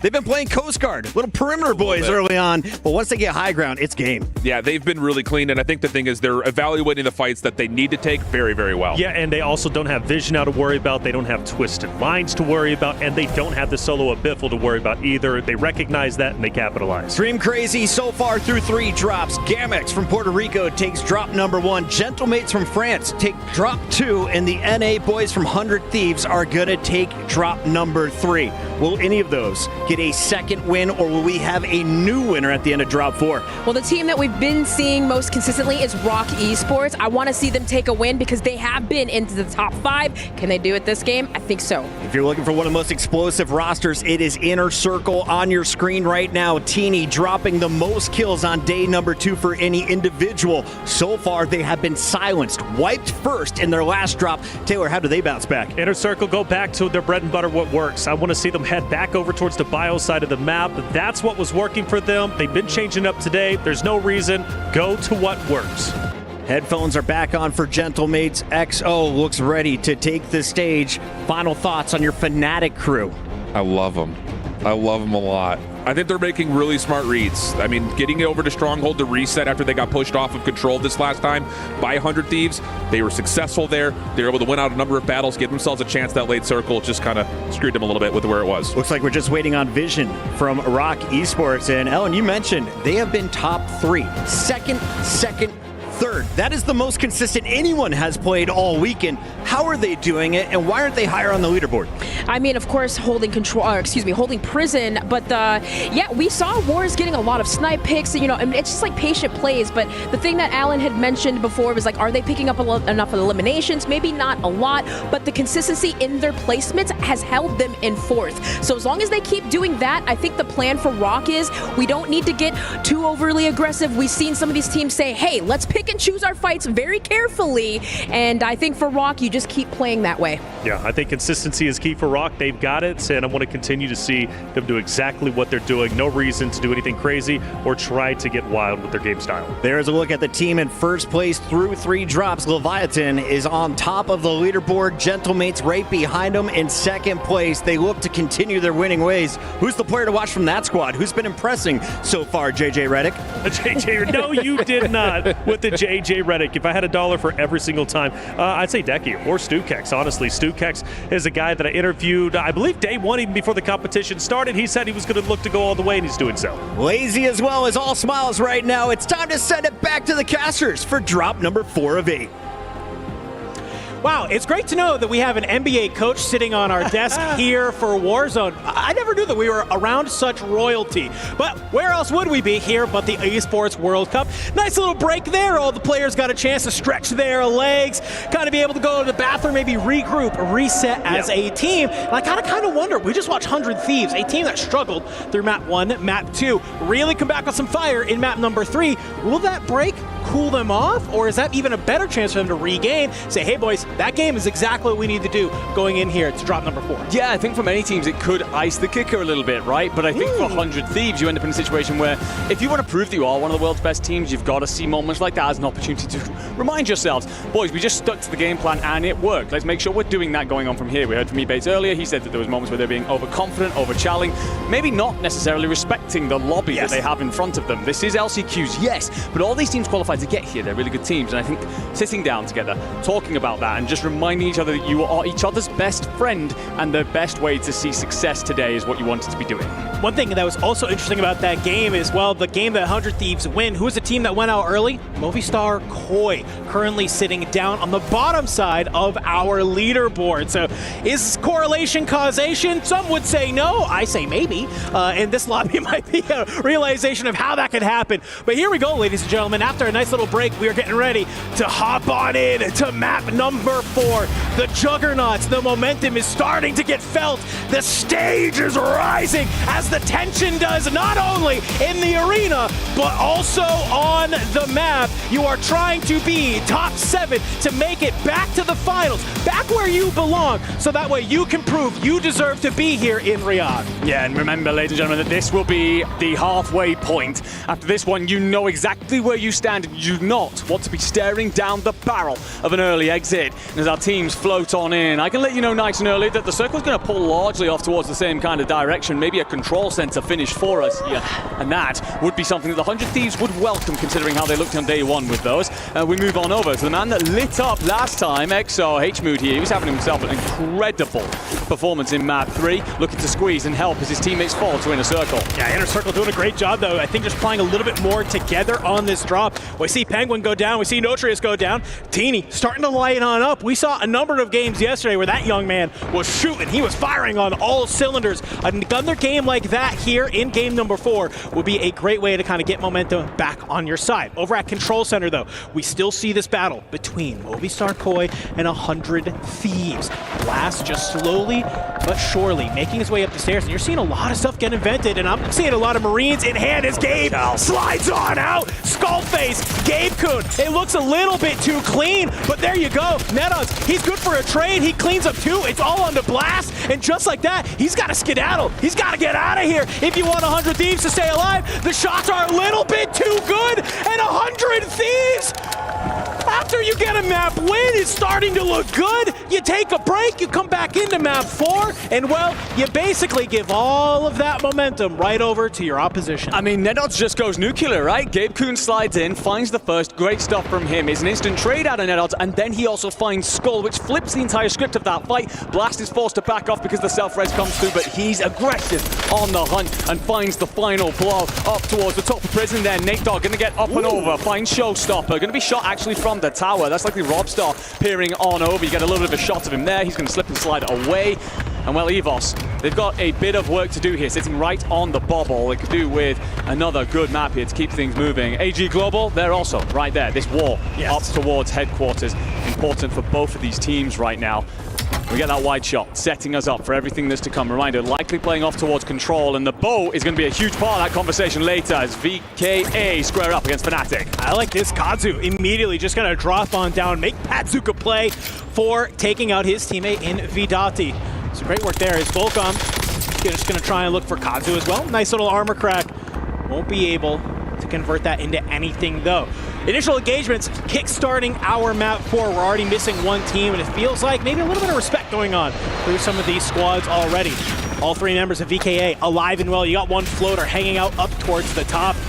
As Volcom is here, but Fnatic, they're coming in from the skies, pistols in hands, and I don't think you were ready for Volcom to have an LC-10 in hand. He's able to find one, but it's just not enough, but the party ain't over just yet. Vidati will surge on forward, find Patsuka. Volcom does get the full onto Exian finally, as VKA, they just stand their ground, and they basically just watch all of this fight happen in front of them, and they say, oh, great, points, yeah, we'll take them. It's no 30 like a third party, apparently for Fnatic, but they land and are not welcomed. Anyway, on over to Rock Esports, who have plenty to do off towards Concrete. They get knocked if you are Gromlok, finding that finish. Gentlemates continuing to slowly work their way across from Bioweapon, back with VKA then in this fight that continues to go on. Fnatic are going to hit the boat yet again. Kazu stepped out to try and find Tenex, might have overstrayed because Gromlok is going to put him in a bit of a blunder.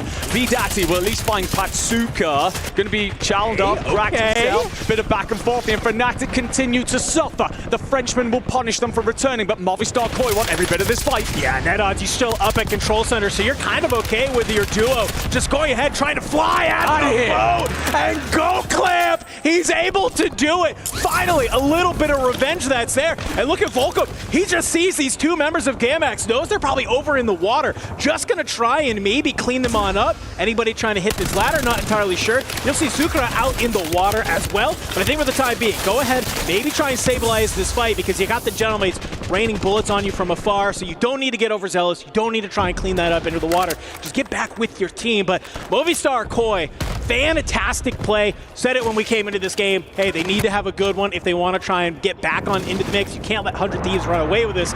And well, with Thieves going down very early, they definitely take the opportunity into their hands. Yeah, they have one. They got to seize it. We take a look at a couple of other teams that are going to need that 5 fears. They're down towards the bottom of the pile up against AG Global, who sits on the bubble. There's a big win here for Nate Dogg to get things going a little bit inside prison. Of course, you're always going to be worried about where Rock Esports are, but actually they've floated on off towards the southern side. They're actually in a bit of a regain situation. So it's EVOS who are here to fight this. I say that. Woo! Big man tries to approach. He's going to be cut down by Nate Dogg. These boys have got to find some momentum, so let's find out if they're going to find that with the listening.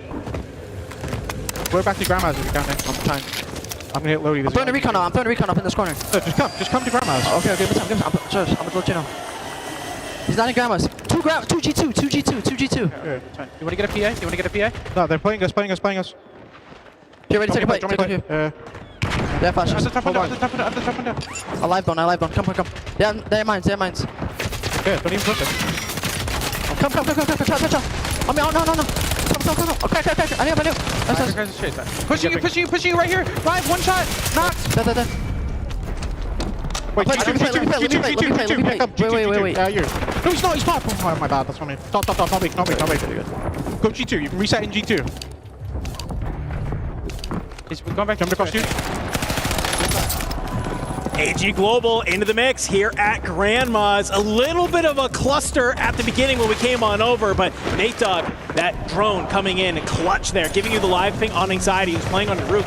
Unfortunately, though, for Nate Dogg, he now has 2 members of EVOS landing on his roof, but he might have been able to find the hop-up. Jumps on in through the top. Unfortunately, his feet landed right into the fire and the flames. A lot of damage going towards his way. A great job from that team to make sure that you do not be able to control G1, G2. Scummin last alive, and he's right underneath the third player of Robstar, hanging out over there towards headquarters. Yeah, tough time for AG Global right now. Fortscommon did a lot of good work through that listening, but unfortunately, it amounts to very little. Maybe a couple of extra points on the board. Let's get a look at this Living Quarters battle then. Fnatic, who continue to try and just be a part of the conversation in this tournament. We'll have Inner Circle for company. You're also going to have a couple of players here from 5 Fears who will look to square up. A couple of fights going to happen. Inner Circle will find Patsuka. Engsy's going to trade onto 1. You then take damage from over Sife's side.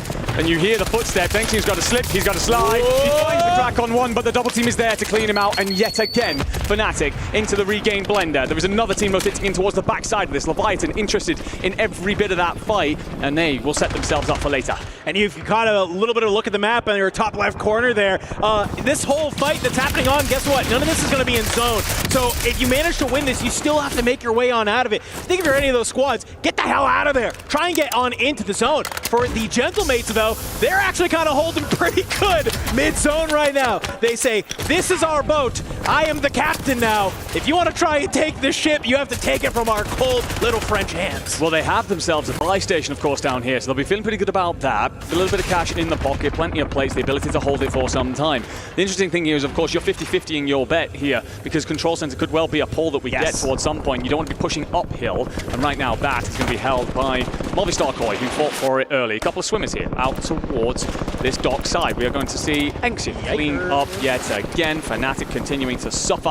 EXO, I mean, it's not a great position right now, but I'm seeing 7 kills on the board for Penguin, and quite frankly, they've managed to step up their slaying enough to lift them into that top 7 conversation. So long may it continue if you're a fan of that squad. Yeah, I mean, it's maybe a bad map, but if this is your worst map of the day, this is going to be very tough as we start seeing just a number of squads out here. And so while these swimmers are having this battle on the edge of zone, I'm seeing some action happen up over towards prison between a number of the squads. You can see Nate Dogg in the feed there, trying to get active, trying to be able to have AG Global get back on into this as well. We're starting to see the fishes start to fry each other as pistols are out. The shots are in. Zakar, he's going to be able to find goodbye 60 Hertz and with that, we probably are going to see 9Z taken off the map. Cluster will come in up over the top, try and clean up some of those squads. Down towards the tunnel, though, we have Prodigy, who is just trying to reap some of these kills as Jawad has to back away. Well, while we've been watching all that stuff in the water, Rock Esports have been on a bit of a hunt. They've cleared out so many teams off towards this eastern side. They have a massive amount of map presence, and a circle squeezes is going to force teams off the prison as well. We should be able to catch them. This is Jawad and Robstar just about trying to stay alive. And right now, Rock in a great place. Gentlemate's going to try and hold on to that boat. The circle will pull off of control center, so that will suit the Frenchman. It will also suit this squad on your screen right now. And everyone else got to scramble on that rotation. Inner Circle have a full 3 to try and fight this. EVOS Esports rotating over from headquarters, and everybody else scrambling in bits and pieces. I like where Rock is positioned right now, and I like where maybe Gentlemates is positioned a little bit more. Just holding down this boat, you'll actually be able to control this entire, basically, northern side of the zone. While Rock, they might be able to push on up and control all the people leaving prison and control center. A little bit until we get to that, because, yeah, control, it's about to get super mixy here. Jawad and Robstar going to be able to find Volcom in the kill feed as Scythe from 5 Fears playing alongside Big Man. Only 2 that are going to be on here. Obs found on the fly-in. Going to be taken on out. 5 Fears. They're finding the kills here and there. It needs a huge game to be able to get them back on in. This could be it if they could just manage to stay alive a little bit longer. For the Gentlemen, we see Fnatic get wiped at their hands as they are just looking to use this boat in any way possible. Inner Circle still up here. Evos still up here. A number of squads still towards this control. Everybody fighting for this power position, because the team that comes out on top, they're going to be able to reap the rest of the lobby. And well, if there's one squad who knows how to play out of control, it's going to be Movistar Koi. Yeah, and now EVOS, though, going to try and hold them off towards this northern side. Robstar just trying to stay alive. Showstopper's going to be low. Jawad trying to support as well. Robstar's going to have to dip for now. The Movistar Koi players looking to get up and over this. They're going to have to jump at some point. Gas going to force them on forward. And they land into the Inner Circle as well. 3 different teams about to scramble over the same point. And we see 5 Fears, and we see AG Global wiped off the map. I mean, the Gentlemates, the fans, they're feeling pretty good in the arena right now. It's already been 1 map win for the Gentlemates, and they are frying right now. But you got 2 members of EXO Esports. Revive comes in down below. Last player still on the outside, and there's Khabood. But unfortunately for Gentlemates, they're going to have to move off of this boat that they've played so beautifully often and get into the zone. The problem is, if you have 2 different squads, they're going to try and hold you on out, while these teams at control try and stay alive. Inner Circle eliminated, done and dusted. Hollow's going to be able to find Robstar from EVOS, and I love this. Gentlemen, they're starting to rotate up towards control. They want to go for the high ground. Streaks coming in up over the top. Hollow's going to be the front man. Can he manage to play this rock? Can he manage to create the space for his 2 Slayers to back him on up? Can they get on into the zone? This shack is going to be a main way they can do it. You have Rock across the way playing their own shack, and down below, well, it's EXO versus Leviathan.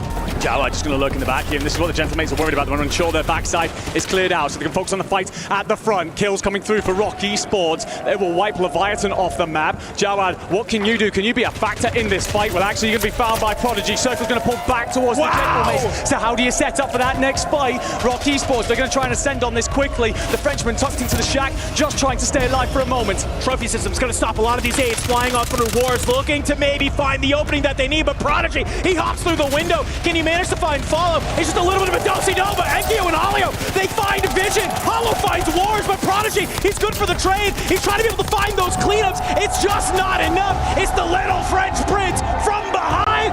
11 kills and a 2nd win on the board. The Gentlemates continue their impressive day here in the LCQs. Was not without contest, but they fought for that boat. They recognized very early that this is where the circle could pull off towards. They could make a safe rotation in towards next circles from there, and they picked their moment as to when to approach that control center fight. 3 squads scrambling over the same patch land. They recognize that they can do what teams like the Falcons so often do, and just instigate that from the backside, pick up a couple of exit kills, and then it's protecting that backside, making sure that they can just focus on the fights going forward. Do they get blessed a little bit of the circle pull? Absolutely, but they stay alive for long enough. Just recognize that they can back off towards that shack, welcome Rock Esports in, and slaughter them like the firing squad they so often are. We see it time and time again. High ground will win you games. The Gentlemates prove that yet again. 4 maps done and dusted, ladies and gentlemen. Guess what? We still have 4 more to go. We're going to go to a quick break, and we come back. We're going to be dropping in to Map 5.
Reach your impossible. Lenovo Legion.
Il est mort, il est mort, il est mort. Dans les box devant, faites gaffe. On a la poule, Il est mort le mec dans le dos? Oui, oui. Ok. Je suis sur le top, c'est trop bien. Ok. Je dois me plaquer à l'intérieur. On est derrière dans la zone. 3v3 les gars, 3v3. Il y en a qui push. Bien touché. Un qui push, close au wall à droite. Ouais, à droite. Mort à droite. Mort. Close. Mort. Nice. Encore un. Je me plaque, tranquille. Crack. J'arrive, je me sers. Let's go. Comment dégueuler? Comment les gars? Putain gros. Let's go. Come on G. Someone warm up the baguettes. The French are ready to party here in Riyadh, and for good reason. Gentlemates, the first team to walk away with 2 drop wins. This is their second in just 4 games, and I asked before the break, would anyone be able to do it? We thought with as many challengers are here, it's unlikely.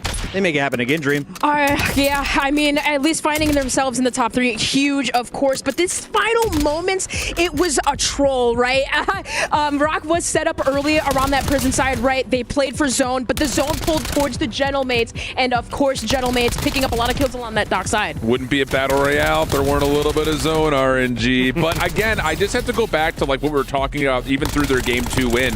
They're getting the northeast side of the map for free. Like, it's a real estate sale out there. So when you start to see the circle moving towards the north, they have a free pathway to make their way through industries, down towards docks, and find all these teams that are floating in the water. I mean, they found so many free kills, literally dead fishing out there. It was good to see Evos making another late game run. Unfortunately, they're cut down, but Rock again in the final 2. This team is without a doubt the most consistent. I think they are currently a shoo-in for the top 7. Will they eventually win a game before we leave this venue tonight? Well, they nearly do. I thought they were going to be able to get it, but they fall just short. Inkyo had the high ground, and he was overlooking everybody, and it was, of course, Gentlemates were able to take it. But when I look at Rock, 4 games so far, 3 second places, 1 third place. Consistency is key. Yes, they're playing slow. They're not getting a ton of eliminations, but they're still racking up points in a positive way. I'm happy with the way Rock are playing. Rock are playing without the audience. They don't have the crowd buff. Gentlemates are maximizing that buff right now. And I think the thing, too, is, like, again, where are our hotspots off drop? Stronghold and Control are our 2 most contested spaces. So outside of 5 Fears, who've been really soft today, Gentlemates are able to get fully loaded up, come back in and take care of a handful of third parties. Like, we aren't seeing the same rotational battles through Prison like we had been all day yesterday and the day before, where it's late game. Teams that are winning their POIs now have to fight in these close quarters areas. That hasn't been the case. And Gentlemates are just like, all right, thanks so much. We'll come into this fully healthy and just destroy you. One of the coolest things I've seen at EWC are the fans. And this year, the French fans are here because of one person in particular, Gotaga. I talked with one of the fans in the convenience store, and he said, yeah, Gotaga flew us down. I asked, was it broken? Was it squeezed? He said, well, they're all great, but Gotaga I have to thank the most.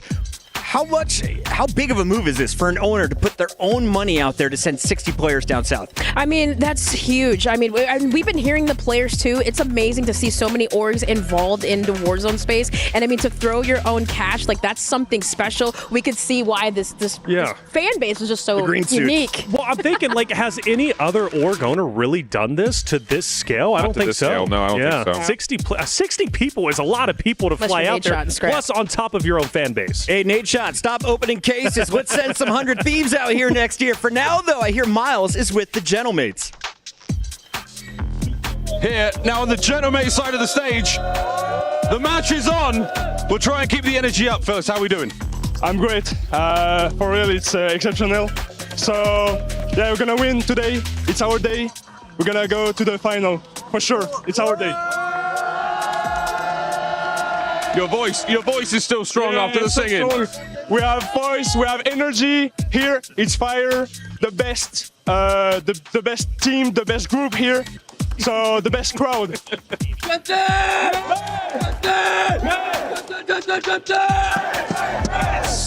No shortage of energy here in the crowd. We'll let them get back to the game.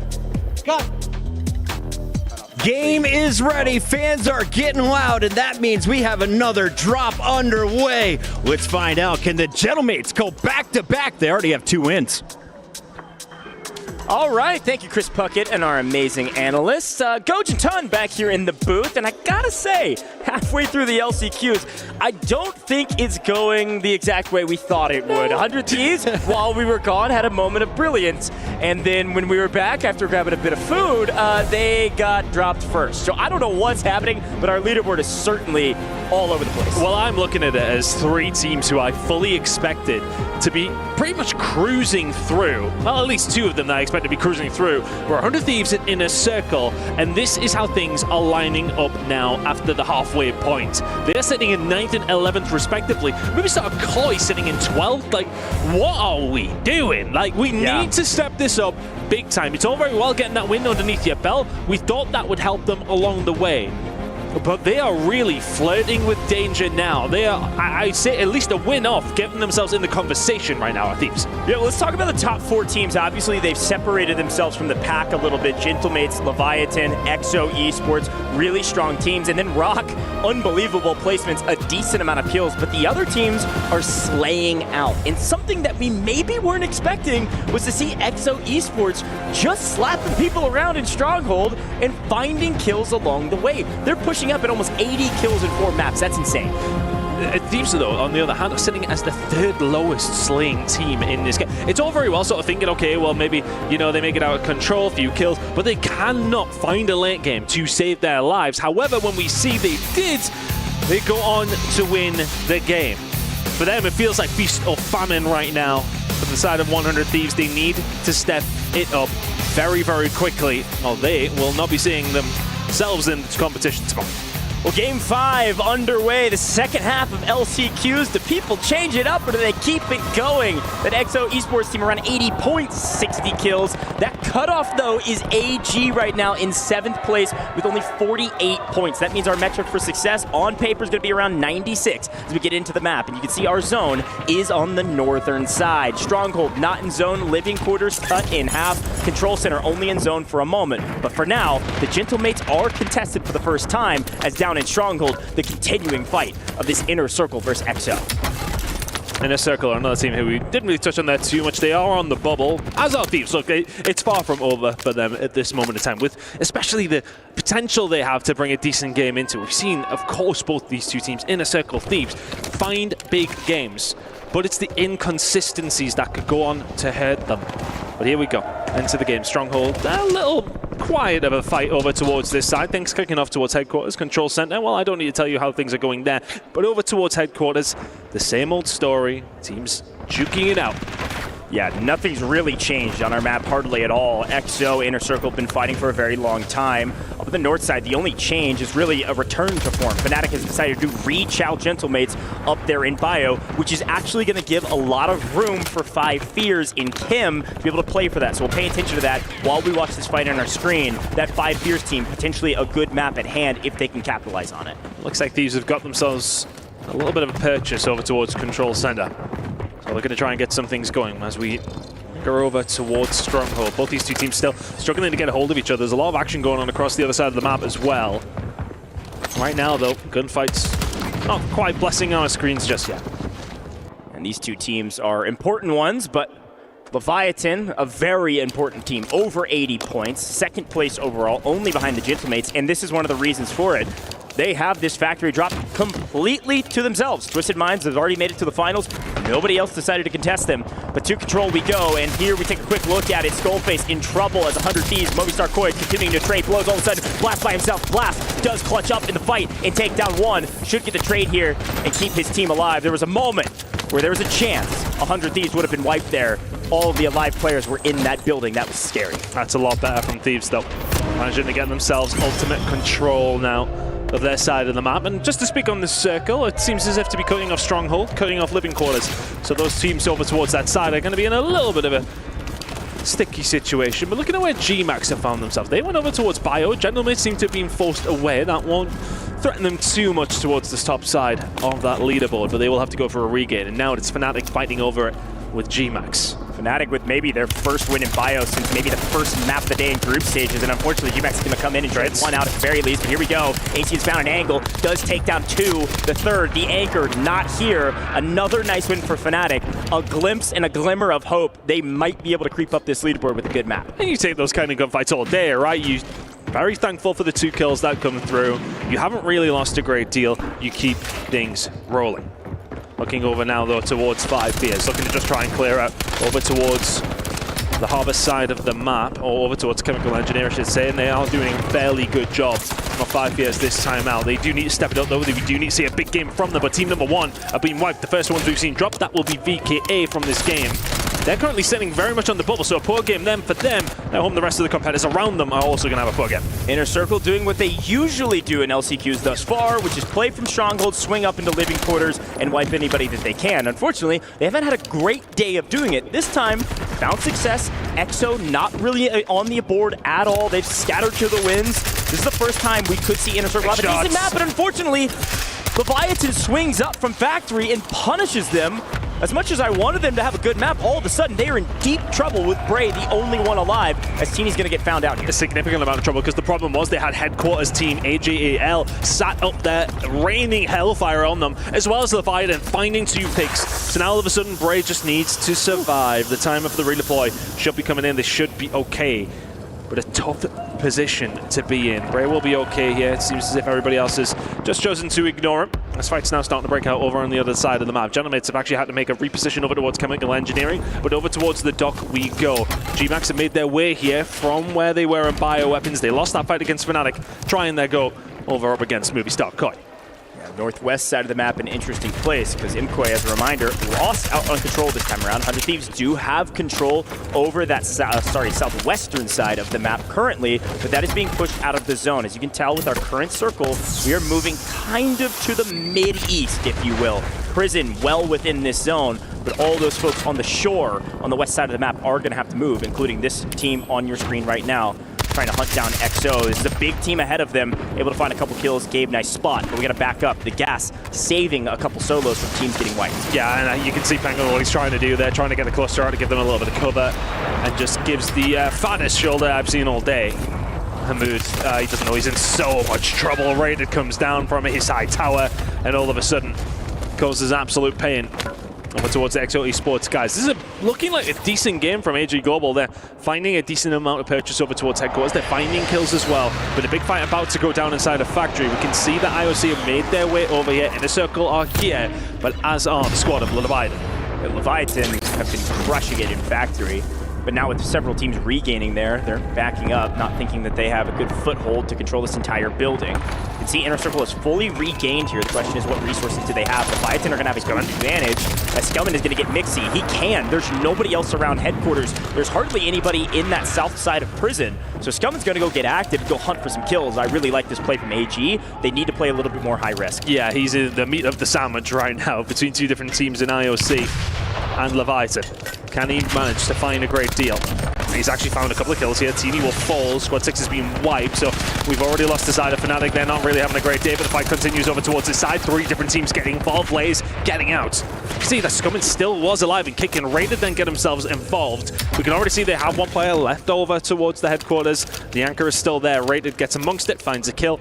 Not a bad exchange at all for AG.AL or for the side of Leviathan. I really like that play from AG, and the desk will break it down, but basically we saw that Nate Dogg was free in the tower. He was able to spot everybody around him, so he sent 2 out to save Scumming, get a few kills, but we swing back to 100 Thieves. They've wrapped all the way from control into prison. Reminder, prison's wide open usually at the beginning of the map besides Rock. You can see Rock beginning to scatter inside of prison. 100 Thieves have sent all 3 in the mid. They're now playing top prison together, death ball style like the desk was talking about. It's working for now. Yeah, they managed to get rid of a few players on the side of EVOS Esports who, well, are being held together at the moment by a showstopper. 100 Thieves now have that top prison control. Everybody else now starting to make their move down towards the bottom side, over towards the dock. And if you're G-Max here, you can do with a decent game. You win game number 1, you're right now on the bubble. Can you find some kills here? Yeah, win game number 1 and basically don't do anything besides that. But that'll drag your average up. Just need a decent game. Unfortunately, Movistar Koi has completely regained playing around Ammo Shack after losing control. We're gonna have to move to zone. G-Max with player disadvantage means that they have to find an off angle and hope that, frankly, Movistar Koi scams a bit. Flank around the right side. They had no clue he was here. Goat Clamp gets a freebie and a half. Should clean up this entire team. Down goes G-Max. Gamax Esports, I believe, is out of here. Nothing to be said from Gamax for the rest of this map. A lot of kills starting to come through though as teams starting to migrate towards the power position. Right now, Prison's looking like a good spot. You can see Chemical Engineering. There's a big fight going on there between 5 Fears on the side of Gentlemates. That is very much ongoing. You can see Enkyo and your kill feed finding shots on Anxiety. Stukix will find something on a Robstar. There's many teams in and around headquarters who are now going to have to start and make a move. Do you chance it, go down Factory Harbor side, get some, well, less populated buildings underneath your control, or do you keep the high ground? That's the decision they got to make. Yeah, it's these 2 fights. The one on your screen right now for Harbor, and then the north side for Chemical. We'll check in with both of them, and Scumming is frying. And frankly, it's about dang time. Finding Lays, gonna get a power position and call his team over. Look, immediately Rated comes swinging in to help out. They're gonna play together on the front side so they can contest this squad up ahead. 9Z finally alive going into some of these final fights. I mean, we still have 11 teams. They're not even into the multiplier yet. Starting to get Mixie over towards Prison. Thieves still in very much control of this building. But you can see beneath them, teams like Inner Circle, teams who are around that bubble as well. This is a crucial part of today. A lot of these squads need to get a one-up on the ones that they're right next to, and this movement of the circle you can see in your top left corner, Prison is no longer part of the safe zone. They're going to have to make a move sooner rather than later. Yeah, this is a really interesting zone. You can see it on your minimap slightly. It basically just covers all of Harbor and a little bit of Chemical. So the fight for the north is going to be that 5 Fears and the Gentlemates.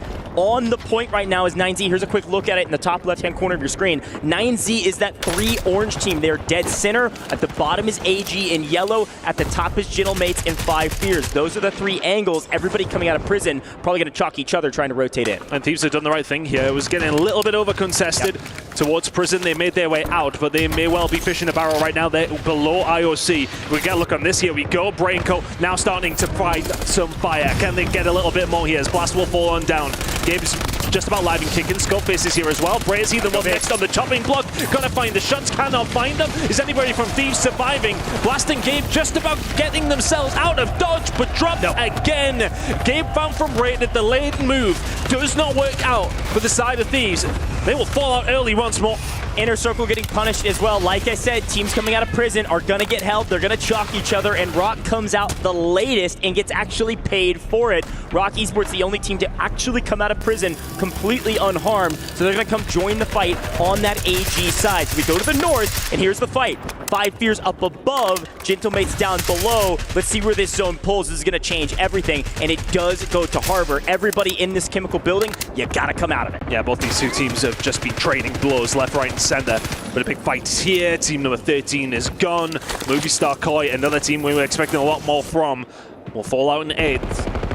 And honestly, these teams over towards Chemical Engineering have been, as I said, juking it out throughout the majority of the game, but we are looking at the kills. Scythe had plenty. Anxiety has 12. Five Fears making a really big move this game. If they can find themselves a high placement, they're out for some serious, serious points. AG does get blessed with a zone. They got to rotate, and unfortunately, Rock Esports is there. They trade out one, and Raided's going huge. That's 2 down. Gets traded. We have 1 more alive. It's going to be Nate Dogg on the backside, but he's prone. Scumming, swinging around the low side, just trying to get to a piece of cover. I think Vision might have missed him. I'm not sure he knows he's in that shack. But with the trading of blows, they're just going to try to regain, while on the other side, Big Man, Scythe, Anxiety, watch out for them. Scum is trying to make a play, and he gets wiped out of here. AG, a decent map, but not the map they wanted, as Rock Esports has yet again made it to the top 5. Vale will manage to find the kill. He'll take down Scythe as well, so 9Z Globin, they're going to put themselves in the mix once more. This looks like a good placement, and look at all the kills, everything coming through, the streaks are in, and plenty of players falling down. Who's going to come out on top? Grommelok will find out a Prodigy. Squad number 10 is gone. That is Rock dead. But look at who we have left. It's Grommelok from Gentlemates. We have one player down towards the lower side, just underneath the 9Z Global team. But we also have Five Fears, who are an absolute heater, still alive and kicking. Here we go. Big Man out in the open, in a perfect time from the Gentlemates. Wipes one. Five Fears, a great map as expected because of Fnatic's chop on Gentlemates. But the Gentlemates have somehow come out alive. Grommelok by himself trying to wipe this 9Z Globin team. Frankly, they had the best position, but our moving zone is actually going to favor XO Esports somehow, some way. Back inside the top 5. Grom can't do it by himself. Gets punished for it. And now it's 9Z versus XO Esports. Who's going to win it? It's the high ground all day. Oh my god, they managed to get a call back in, and it is literally fish in a barrel. Vale trying to survive. He may well slip underneath. Can he manage to just about slink away?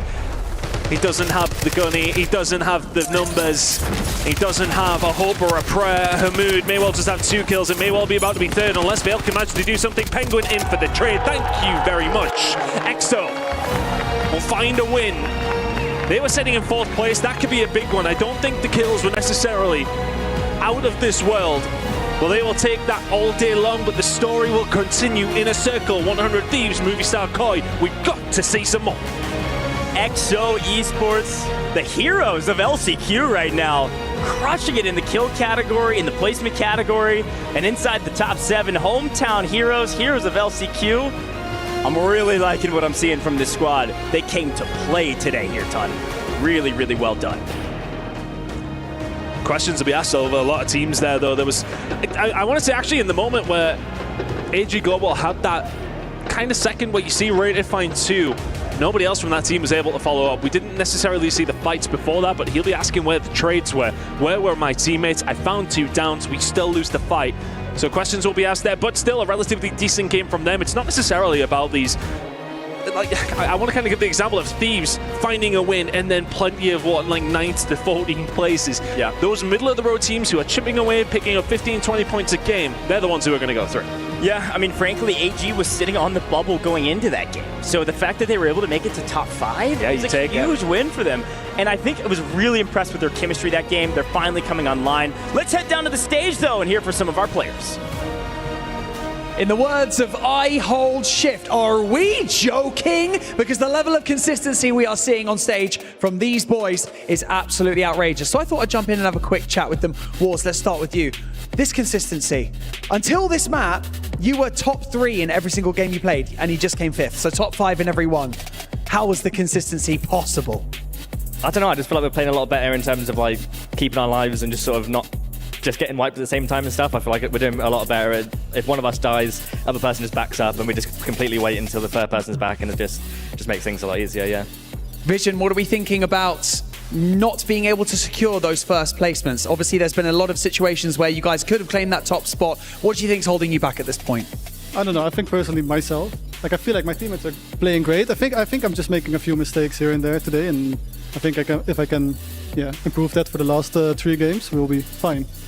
We will be winning games. For sure. You will be. I'm sure you will be. It seems that kind of the word of the day right now is patience. A lot of people that have that patience, like you guys coming out of prison in that last game, that pretty much ensured your survival, that you guys came out last to take the fight. Is that something you guys communicate pretty often? Like, we need to hold and wait until it's like the key moment? Yeah, it's not just that and as such. It's more of like, we saw that team sort of rotating out, so we just wanted to like mirror that team. So like, you know, they were obviously already fighting sort of broken, and you know, so that was our opportunity to then come behind them and still sort of the spot that they were at. Well, boys, we've still got a few games to go, so I'm going to let you guys get prepped and ready. We're going to head to a break, and we'll be back for game number 6.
واحد داون تفضل 3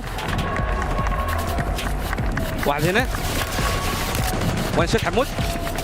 وين شت على اليسار ارضي تفضل هنا حمود تحت اندمج وياه حمود واحد ضدنا بنزل لك اصبر بنزل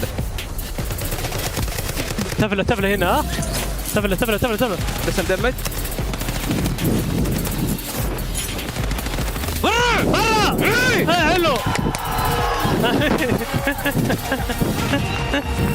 Hamoud knows where that camera is, celebrating after XO hits a surprise win in map number 5. They were already second place in an earlier drop. Now they finish on top, and that is huge because we've heard Spanish, we've heard French, we've heard English, Arabic now in our EWC broadcast tonight. But Alan, going into this drop, you were saying just how tight the bubble race is. From 5 to 12, how many points separate them? 16. You want to go from 6th to 13th, it's like 12. So, I mean, it's just anyone's game right now in the middle of the pool. The top 3 are gaining tons of daylight between them and everybody else, and some of it's by way of finding big kill wins, but mostly it's just been consistency because they've had free drops. Your Leviathans, your Gentle Mates, everyone's griefing each other, and all these teams are going to end up beating each other senseless to where it's going to be a roll of the dice to see who gets through in the top 7. It's been quite an interesting day, but Coach Reddick, who's playing like LeBron and who's playing like Bronny so far? I think LeBron, without question, has to be Inkyo. Inkyo has stolen his show today. He's been playing incredibly well for Gentle Mates, more specifically setting up for those late zones. I know we kind of talk about him on the high ground. Yeah, it's easy to control high ground, but Inkyo does it in really one of the best fashions out there. Hamoud for XO. I don't think XO does as well as they do currently if it wasn't for Hamoud. Hamoud is definitely who's your carrying the torch. Who's the Bronny? Honestly, I'm going to throw it out there. It's going to be a hot take. You ready for it? Hit me. I think it's Blast. I really Blast do. in Summer League right now. I think Blast is Bronny Jr. at this point. And the reason why, Blast is the guy you expect to be popping up, performing well for 100 Thieves, and he's simply not doing that. And there was a big mistake a couple of games ago. Instead of staying alive like he needed to, he gets overly aggressive, a bit too confident, and pushes into Movie Star Koi, therefore being eliminated. 100 Thieves is out as the first or second team. So for Blast, for me, he doesn't perform well. We see results like this for 100 Thieves. We're going to be zooming in on Blast and 100 Thieves in the future. For now, let's check in on our results. 5 drops in, and Gentle Mates are the first to break triple digits. They're up to 115.2 points. Rock Esports, you heard Barney say 5 drops, 5 top 5 placements. That's good enough for 98. The real bubble squads to watch out for. I have 5 Fierce, Evos, AG.AL, Inner Circle, 100 Thieves, Movie Star, and Gamex, who won a game earlier. That includes VK8, not too far behind them. Yeah, which is crazy because I think from 7th to 13th is only like 9 points of a spread. But also, how about that big game from 5 Fierce, right, Alan? They did jump from 13th all the way to 5th. So for these standings, though, they could be shaken up so easily. Fnatic in 14th, Alan? Well, Fnatic is assisting teams like Gentle Mates and 5 Fierce right now, depending on where they want to drop at. Like, Fnatic dropping on top of Gentle Mates. 5 Fierce has freedom to loot as they want to, not being pressured by Gentle Mates. They rotate into that fight late, they win. It's the same story that we saw in drop number 1. If Fnatic decide they want to drop over towards Docks and start to try to grief on 100 Thieves and Movie Star Koi, they're just not finding the success. I mean, this is the thing, is like everyone's taking the first 2 circles as their entirety of the game, and no one can reset. It's too free for the top 3 teams at top. Less than 1 point between 7th place and 8th. That decides whether you're going home with your key crush tonight or living and playing again tomorrow. Who moves up, who moves down? Ellen, who are you watching? I want Rock to win this one, but moving up, AG Global. They were able to have a really good game that last one. Credits to Nate Dogg staying alive. A lot of that headquarters action, but staying in 7th. I think they're gonna make it through. Yep, that was very confident. Thank you. AG, without question, a scum, and he's got the bald head now. He's furious, and he's looking to cement a dynasty. It's time to get the party started. Rock is loaded. We send it over to the casters. Thank you so much, Chris Puckett, and our amazing analyst. Ton, you and I are having a good time here in the booth, but I've got to say, this leaderboard is scary. Talk about not a good time for some of these teams. Razor-thin margins here on the bubble. Like the desk said, AG holding that 7th place position by 0.8 points. That's unreal. And then the spread from, 7th all the way down to 13th, second to last, is 9 points. That's like nothing. It's less. It's 8.4. There you go. I mean, it's so tight. For all that, look, I think we've been really beating the drum about how 100 Thieves are massively underperforming. Movie Star Koi are massively underperforming. Inner Circle underperforming. Thanking their lucky stars that the top end of things are just running away with it and keeping everybody else close. They are being blessed with the fact that Gentle Mates are playing well, Rock Esports are playing well, Leviathan are looking great, as are XO Esports. That top 4 for me, and those teams I just listed, I think are fine. It would take a monumental collapse from those 4 teams at this stage to fall out. Now, I think they built up too much of a gap. But after that, it is still anybody's game. Hey, even Fnatic could come out of this one win, they're straight in the conversation. Well, I think that's the key. It's like Warzone, we always talk about it kind of being I think Alan put it as a clustercluck. And that really is what it is sometimes when the leaderboard is really, really close, because it is just one game that can totally change this game. We just had an example. 5 Fears, they make top 5. They don't even win the map. They had a crazy amount of kills. They jumped from 13th all the way up to 5th place off of one single map. It only takes one, and albeit 5 Fears certainly earned it in the last one, it was Fnatic chalking Gentlemates off rip that gave 5 Fears the breathing room to slay out and move around the map. So we'll see where our zone goes. This is our 6th map of the day, folks. We are playing 8 total, and the leaderboard could not be any closer. Less than a point here on the bubble. Let's get into it, Tuck. There's a big opportunity for some of the teams who drop down towards the south side, stronghold side of the map. Bioweapons, chemical engineering, half of industries already cut off. Expect those teams to start making moves. Expect a lot of teams to maybe migrate further south a little quicker. This is going to get mixy from the off. Kills already starting to come through on your screen. IOC finding the kills that they need. They absolutely need to get things going. They're currently sitting 8th, and that is a nice stop. Yeah, Inner Circle winning out in Stronghold is a huge boon for them. We've got 3 really shown already. It looks like 9Z Globe and out of this map. Yet again, getting frustrated about their first drops. They are probably nearly out of the equation, depending how the last 2 go. But in this map, with 13 teams on it, does look like Inner Circle is going to fully win out on Stronghold, and because of that, they're going to have a lot more room to work. Their traditional path that is kind of worked to put themselves on the bubble is move up into living quarters. You should see them fighting V-Dotty and Co. at VKA here in a moment. But to control Rico, a very important fight, and right now Imkoi seeming to have an advantage. Go did well to stay alive. Crumble fall. Actually, is this going to be all 3? Are they all gone? Oh, not quite. Oh, are they? No, they are. No, Velcom was there. There you go. Movie Star Koi gone. Thieves get control of exactly where they want, and very, very quickly. And that's one of the competitors. That's a team who are 2 points, not even 2 points, 0.2 points behind you. At the start of this game, they are gone. They are done.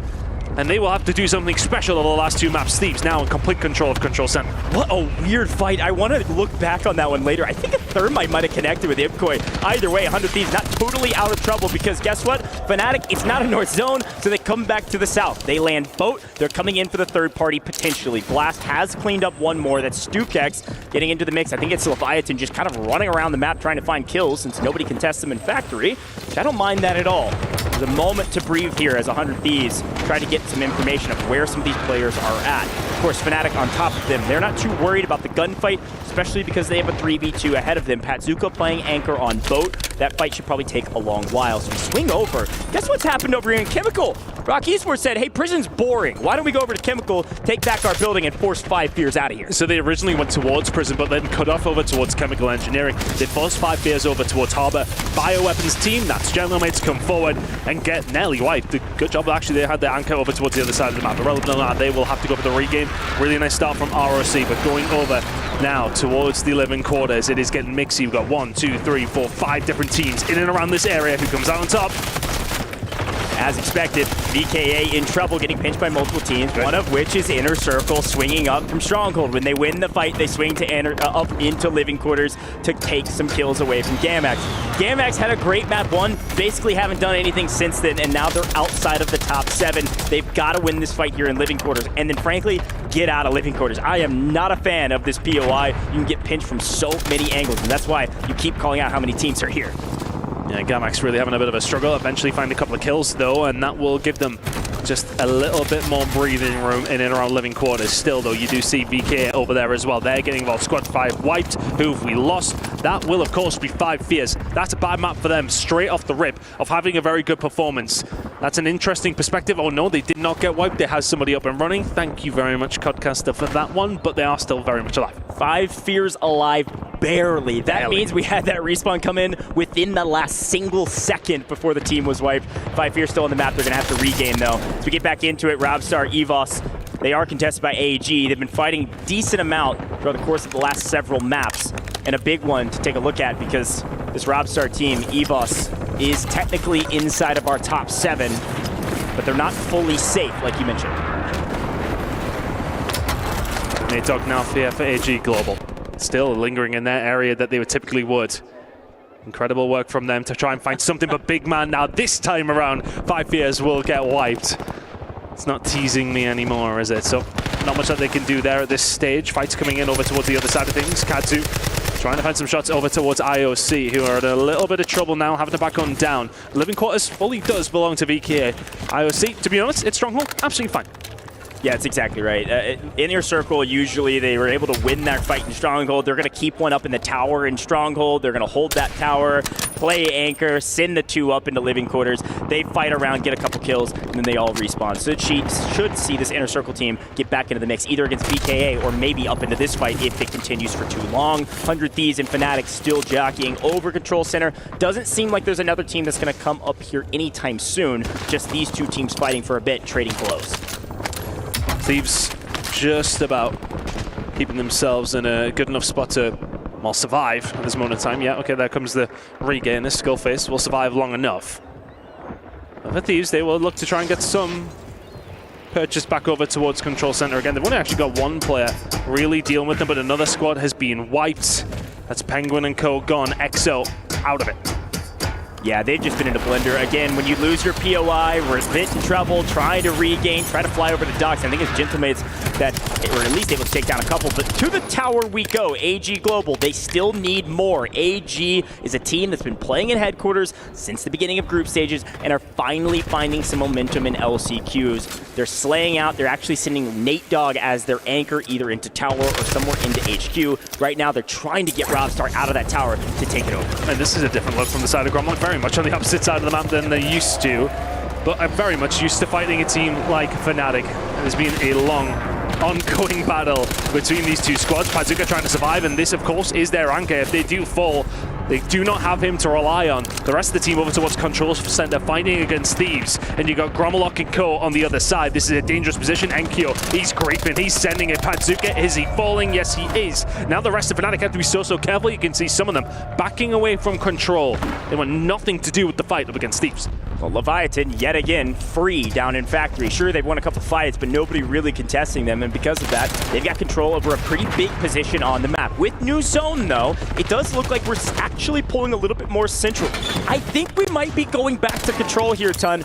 Good news for the Thieves fans at home. They might have a chance to win a map that actually pulls to them. Wow. Robstar, Showstopper in trouble. EVOS on the bubble potentially, depending how this game goes. Rock for the first time, actually showing some kills. They are getting active this time around, and it's paying off. Yeah, they got significantly more active over this map, but plenty of kills coming on through. Keep an eye on some teams potentially getting wiped here. IOC maybe in a little bit of trouble after finding a couple of kills themselves. The circle about to come in. Can we see how it's going to go down? Which way do we go with it?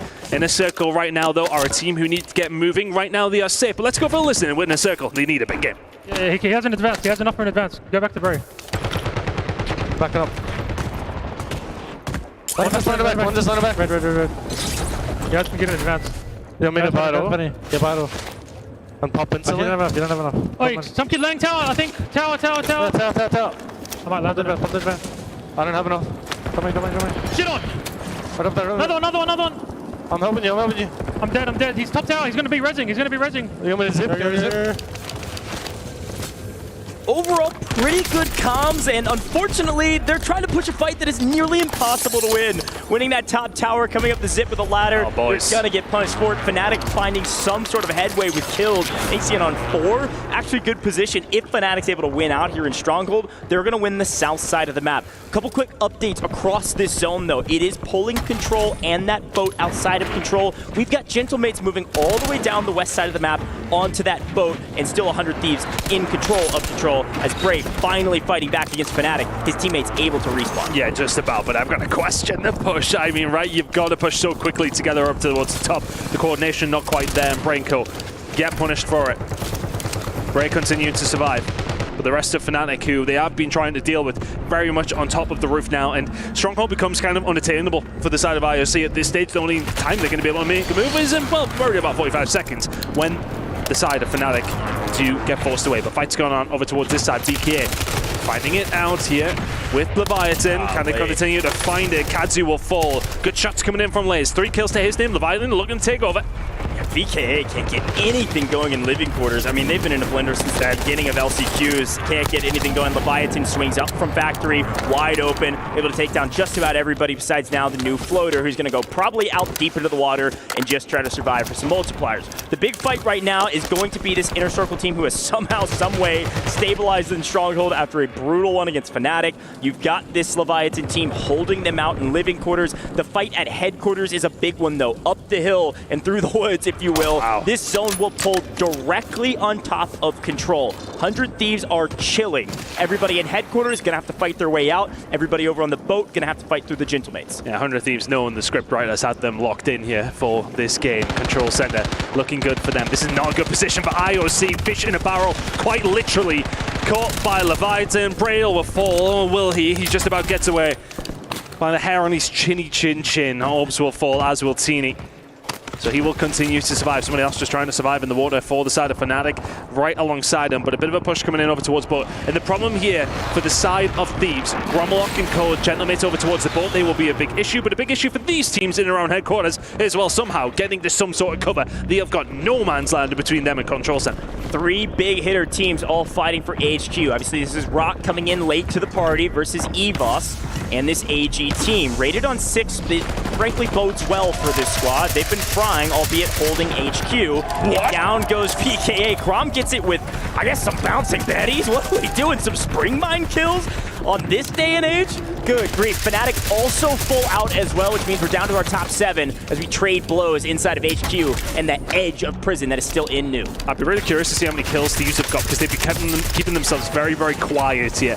They haven't felt the need to get active. I think they know like an okay game is fine. They're in a prime position to go on and win this game, but these two teams in headquarters, not necessarily in the rosiest of spots. And once again, this zone, you can see in the top left corner, is working towards Fnatic. So for these teams over towards headquarters, you gotta make a move sooner rather than later. 100 Thieves holding dead center of zone. HQ, AG Global versus this Robstar team, EVOS right above them. Patience of virtue, but over on the boat, it's the Gentlemates flying and frying. Here's a replay, by the way, of that spring mine cleanup. Able to pick up the rest of VKA. Inner Circle somehow able to stay alive for a moment. There's the cleanup on them, so they're not going to make top 5 either. Oh, here we go. And there's the fight over in HQ. A quick turn for AG to take the lead. Rock Esports for the first time does not make top 5. They fall in 6, albeit reminder they were flying and frying. They picked up a decent amount of points here, but AG needs these points bad, and they've lost rated because 100 Thieves found the angle over on Control. Scumming by himself, proned out, lying in wait. But the thing is that with Thieves actually managing to turn around towards Raiden and Co, it's allowed the MA boys in. This could be a huge moment. Gentlemates don't need to do a great deal throughout the rest of these games, but they may well spoil the party for the side of Thieves. Gentlemates on one side, Leviathan underneath. Look at Gabe. 100 Thieves on top, aside from Gabe playing the route man on the outside. The zone will pull actually back towards living quarters.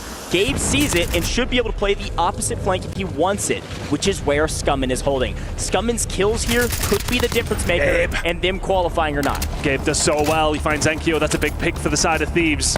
Now for the side of Gentlemates, you will only have 2 members, but it is the team underneath Leviathan. They may well be the ones to spoil the party this time, but I love this positioning from Gabe. He can move quietly, he can move quickly. Stukex is taken down from Blast. We wanted to see more from him. We have done. Scummin, the low rider, he will gut himself taken down. So it's now all about Leviathan taking on the side of Thieves. Scummin is cut down by Leviathan. They've rotated early, but the problem is Gabe's up on the hill and they just pinch him. They pinch him down, and all of a sudden all that's left is a Gentlemate deep inside the gas, and it's not even close. 100 Thieves were gifted the zone, the first, the second, the last zone, and they were finally able to execute on it. They're going to clean up the last remaining kills, and I don't think Enkyo wants to give them any extra points. If he can think, hey, 100 Thieves, you might not make. If I don't give you this point, I am not going to give you the kill. It's going to be a 1.6 for 100 Thieves if they were able to get it, because 100 Thieves are winning this map. No questions asked. It's just a matter of how many points were they able to put on the board.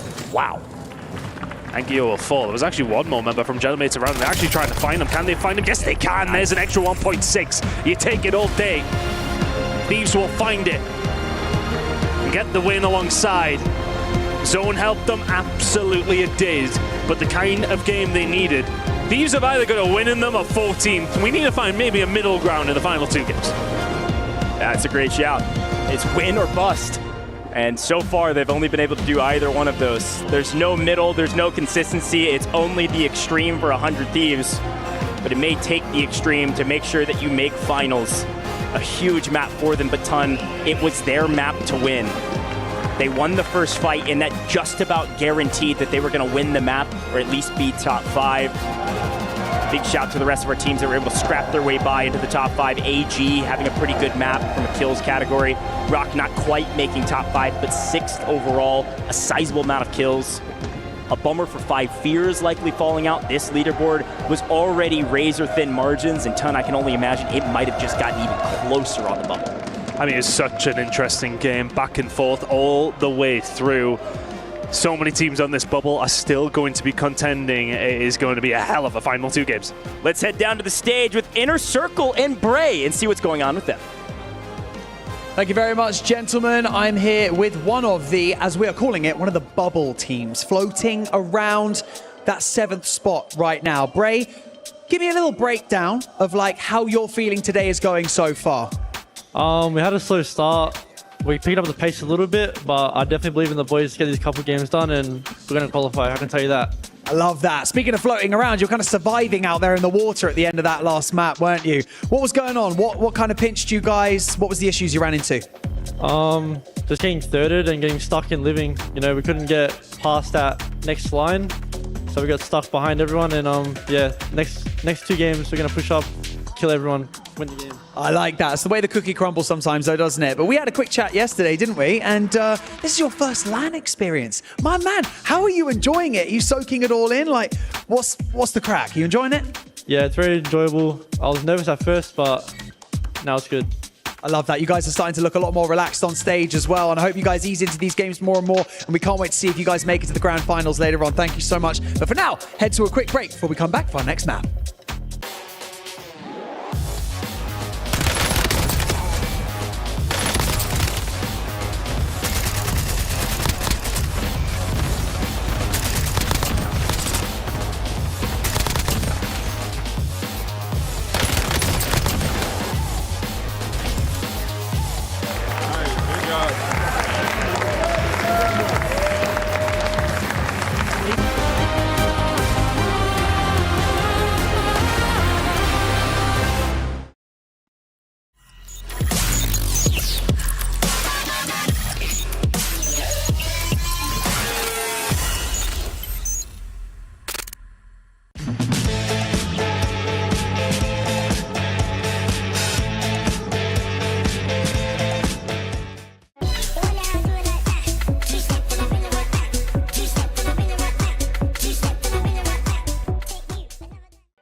Yo, Wars, what are the rocks doing here? I don't know. It's ROC, not ROCK. You should be filming us. Hit him. You should get the coup for that though, okay? This guy's knocked in here. Ready. Did you hit him? Let's go, dude. I hit the guy flying in, yeah. Okay, nice. I'm just looking at controls though. Fuck. Good job, boys. Yeah. Holy shit. I'm gonna go all you for the kill. No, that guy's knocked. It might find itself though.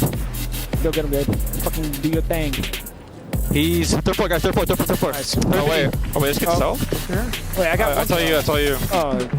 Shit on, pussy. Nice, good job. Let's go, Gabe. Let's fucking get it. That's what we needed. 18, let's fucking go. That's what we fucking needed. Fuck the go, fucking go. Fucking go. No, good fucking dude. Good fucking shit, bro. We literally fucking enjoyed this. Skullface has the boys dialed in on that stage. As you can see, it's now 100 Thieves with their second win. What's crazy, there's only 2 teams with 2 wins on the day. Gentlemates, who's in first place, and 100 Thieves, who are fighting to get into the top 7. That's right. A little bit of tough love brings Blast with the triple off the rip. Looking great. You called him Bronny. Bronny hit a 3 to open things up. Without a doubt. I know Symphony, by the way, he was like absolutely offended by that. I'm so sorry, Symphony. It is what it is, dude. Tough love sometimes sends you over the edge, and Blast opening in the way he did, and finishing in the way he did as well.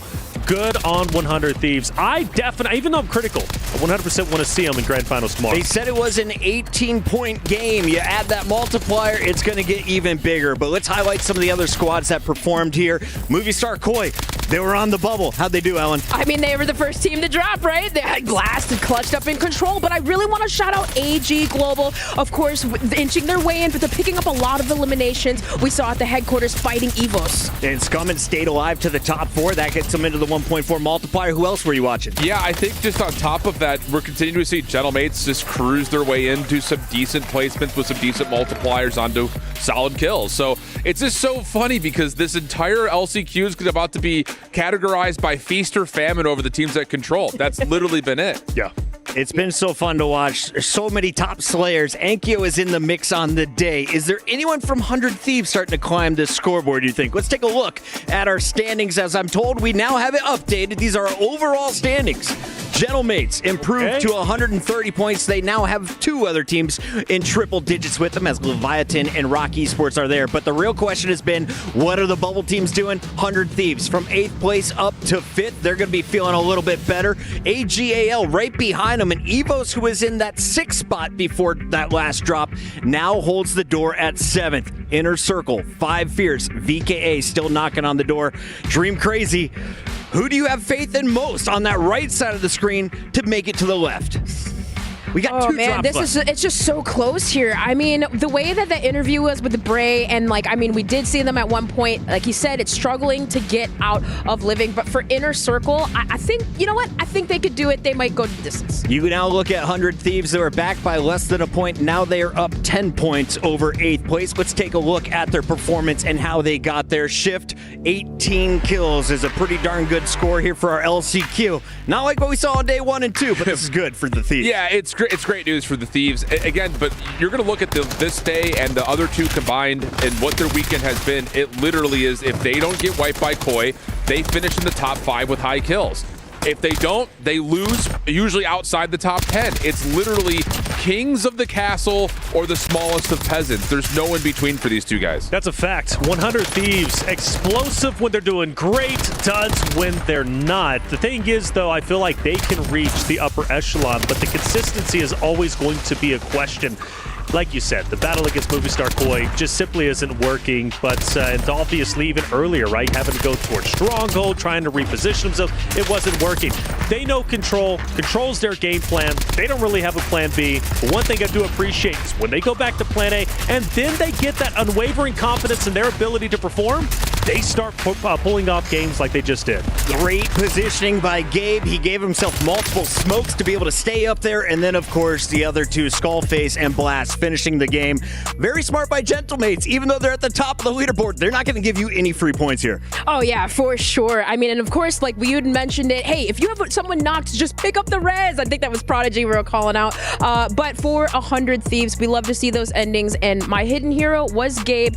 He's been frying right off the gate from today. We just needed Blast to come alive, and, well, Bronny Jenner sure did. AG.AL is very much still in the mix. They just broke into 7th place after drop number 4, going into drop 6. Let's see what they were able to do. Rated and Scummin. Scummin had hair back when we did Media Day. That's right. He shaved it. He's going for the bald buff here in the LCQ. It's working out for them in terms of being able to get to the multipliers that matter. It's not working out in terms of being able to be a major contender in the final zone. This clip, though, right here, this is what gave me faith in AG.AL. Scummin beaming 2 players, coming in, finishing this, getting the squad wipe, and then they keep it rolling into the next 2 drops. Listen, bald buff works. You have to be comfortable. I always say feel good, play good. And for Scummin right now, I think he's at like 27 kills. He's at a really high score for this squad, and you can see why. Yeah, it's nice to see him finally performing well. Scummin is the type of guy, he's a veteran, first and foremost when it comes to Warzone performance, playing now with Rated, of course. This roster has a ton of untapped potential, and I really do think it comes down to a confidence issue earlier in the day, especially during group play. I think now that they're hitting their stride, the confidence is in, and AG look like a totally different roster. All right, you saw Rated finishing with 9 knocks there. We had a lot of kills. Evos, though, they were very much in the mix, coming in 6 before that drop. Where are they at right now? Yeah, they're sitting all right. I kind of just throw Evos and AG into the same conversation of like, great, but who cares? Like, they're just not in a position to ever get to a spot to win a map. So it's just one of those things that, yeah, it's fine to have some good placements, but you need to show that you can win. And Evos has not really been able to do that to this point. A handful of top 5s. They're sitting with an average placement of 6. They have a total elimination count of only 59, though. So again, it's just like, great, but it's not really moving the needle in terms of being a major factor on the event. One of the things that hurt them during group play was Robstar was constantly getting challenged on the tower position by Ahsoka. That was a constant battle, but I do believe in Robstar and Showstopper. I really think they do have legs in order to make it through. For Evos, you're right, who cares? But at the end of the day, they have a chance to make it happen. All I gotta say is, for all these teams, this scoreline is close. It could be anyone's game if we have a huge win. Revival, not retreat. Victory, not defeat. Never give up. Good luck, guys. Revival, not retreat. Victory, not defeat. Pretty good, huh? You think that's good enough to get them in the top 7? It better. They're there right now. Can they stay there? We've got an interview with them on the floor. Good, you on track for qualification in the finals. Are there any problems, any hurdles you've been experiencing in the last few maps? Not the last few maps, it's just been the same since the start really, just contesting AG Global off the rip, and it's sort of just the same fights, we're just killing each other over and over again, and then whoever gets the tower control or headquarters control is basically going to have the better game. That's it. How difficult is that fight for map control? I mean, obviously at this level, everyone is gunning for every possible kill. Are there any teams giving you any particular troubles? Not really. First game we had Decky and them from Factory rotate over to us because they're not contested. But since then, they haven't really rode into us. So no, it's just us and AG Global. What's the mood like in the camp? Because we're getting closer and closer towards the end. Looking forward for that big final day of play. How's the mood? Just locked. Yeah. Just want to qualify, get it over with, make it to the final tomorrow, and then go again. Strictly business. I love it, mate. Good luck. Take care. Thank you so much. That is Rob from the UK playing with some of the boys in the local area, and they have had on and off games. Why? He mentioned the drop spot. They're going up against AG.AL, and I want to know, Dream, right now they're sitting at 6 and 7.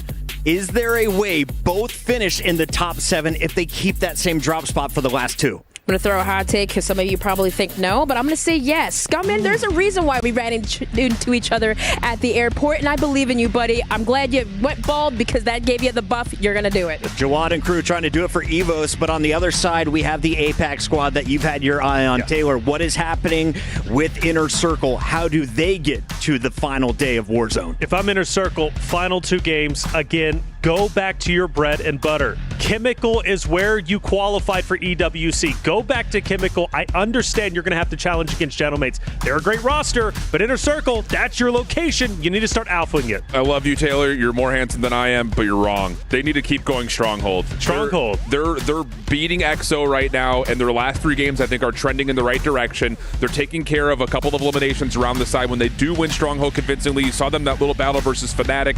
Didn't work out because they missed a zip line. line. You hit that zip, you clean up Fnatic faster. I think they're in a good spot to keep going Stronghold. Fnatic survives, and they move up now to 11th place, formerly in 14th before that drop. The question is, who is leading the way in kills, though? Enkyo is out in front. 43 kills for the Gentlemates. Dukex and Lazy have the second and third spot, and then we have Vision from Rock Esports there at number 4.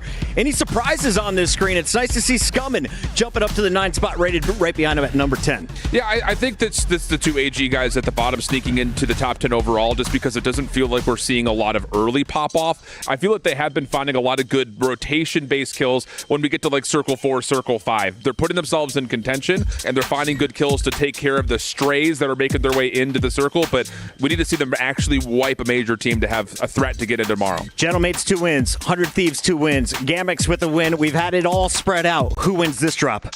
I'm just going to keep selling the dream, dude. Give me Fnatic. No. Give me Fnatic. He's getting paid. I'm sure of it. He is getting paid by someone. Dream Crazy, what do you got? Oh, man. You know what? I'm just going to throw a random. I think Hamoud's squad is going to do it. EXO's going to go back to EXO for me. Because I'm so handsome, a pair of them going inner circle. Inner circle all the way, baby, no matter how they get it done. A team of 3 Brawnies. Can they stay hot? We go to the casters to find out. Well, as usual, Dream Crazy, the only person with a brain on the desk, as well. EXO Esports is looking good. Game 7, Game 8. We are coming down to the final moments here, dear Enigma. We have a couple of teams who definitely with some very solid performances for the next 2 maps could find themselves playing tomorrow.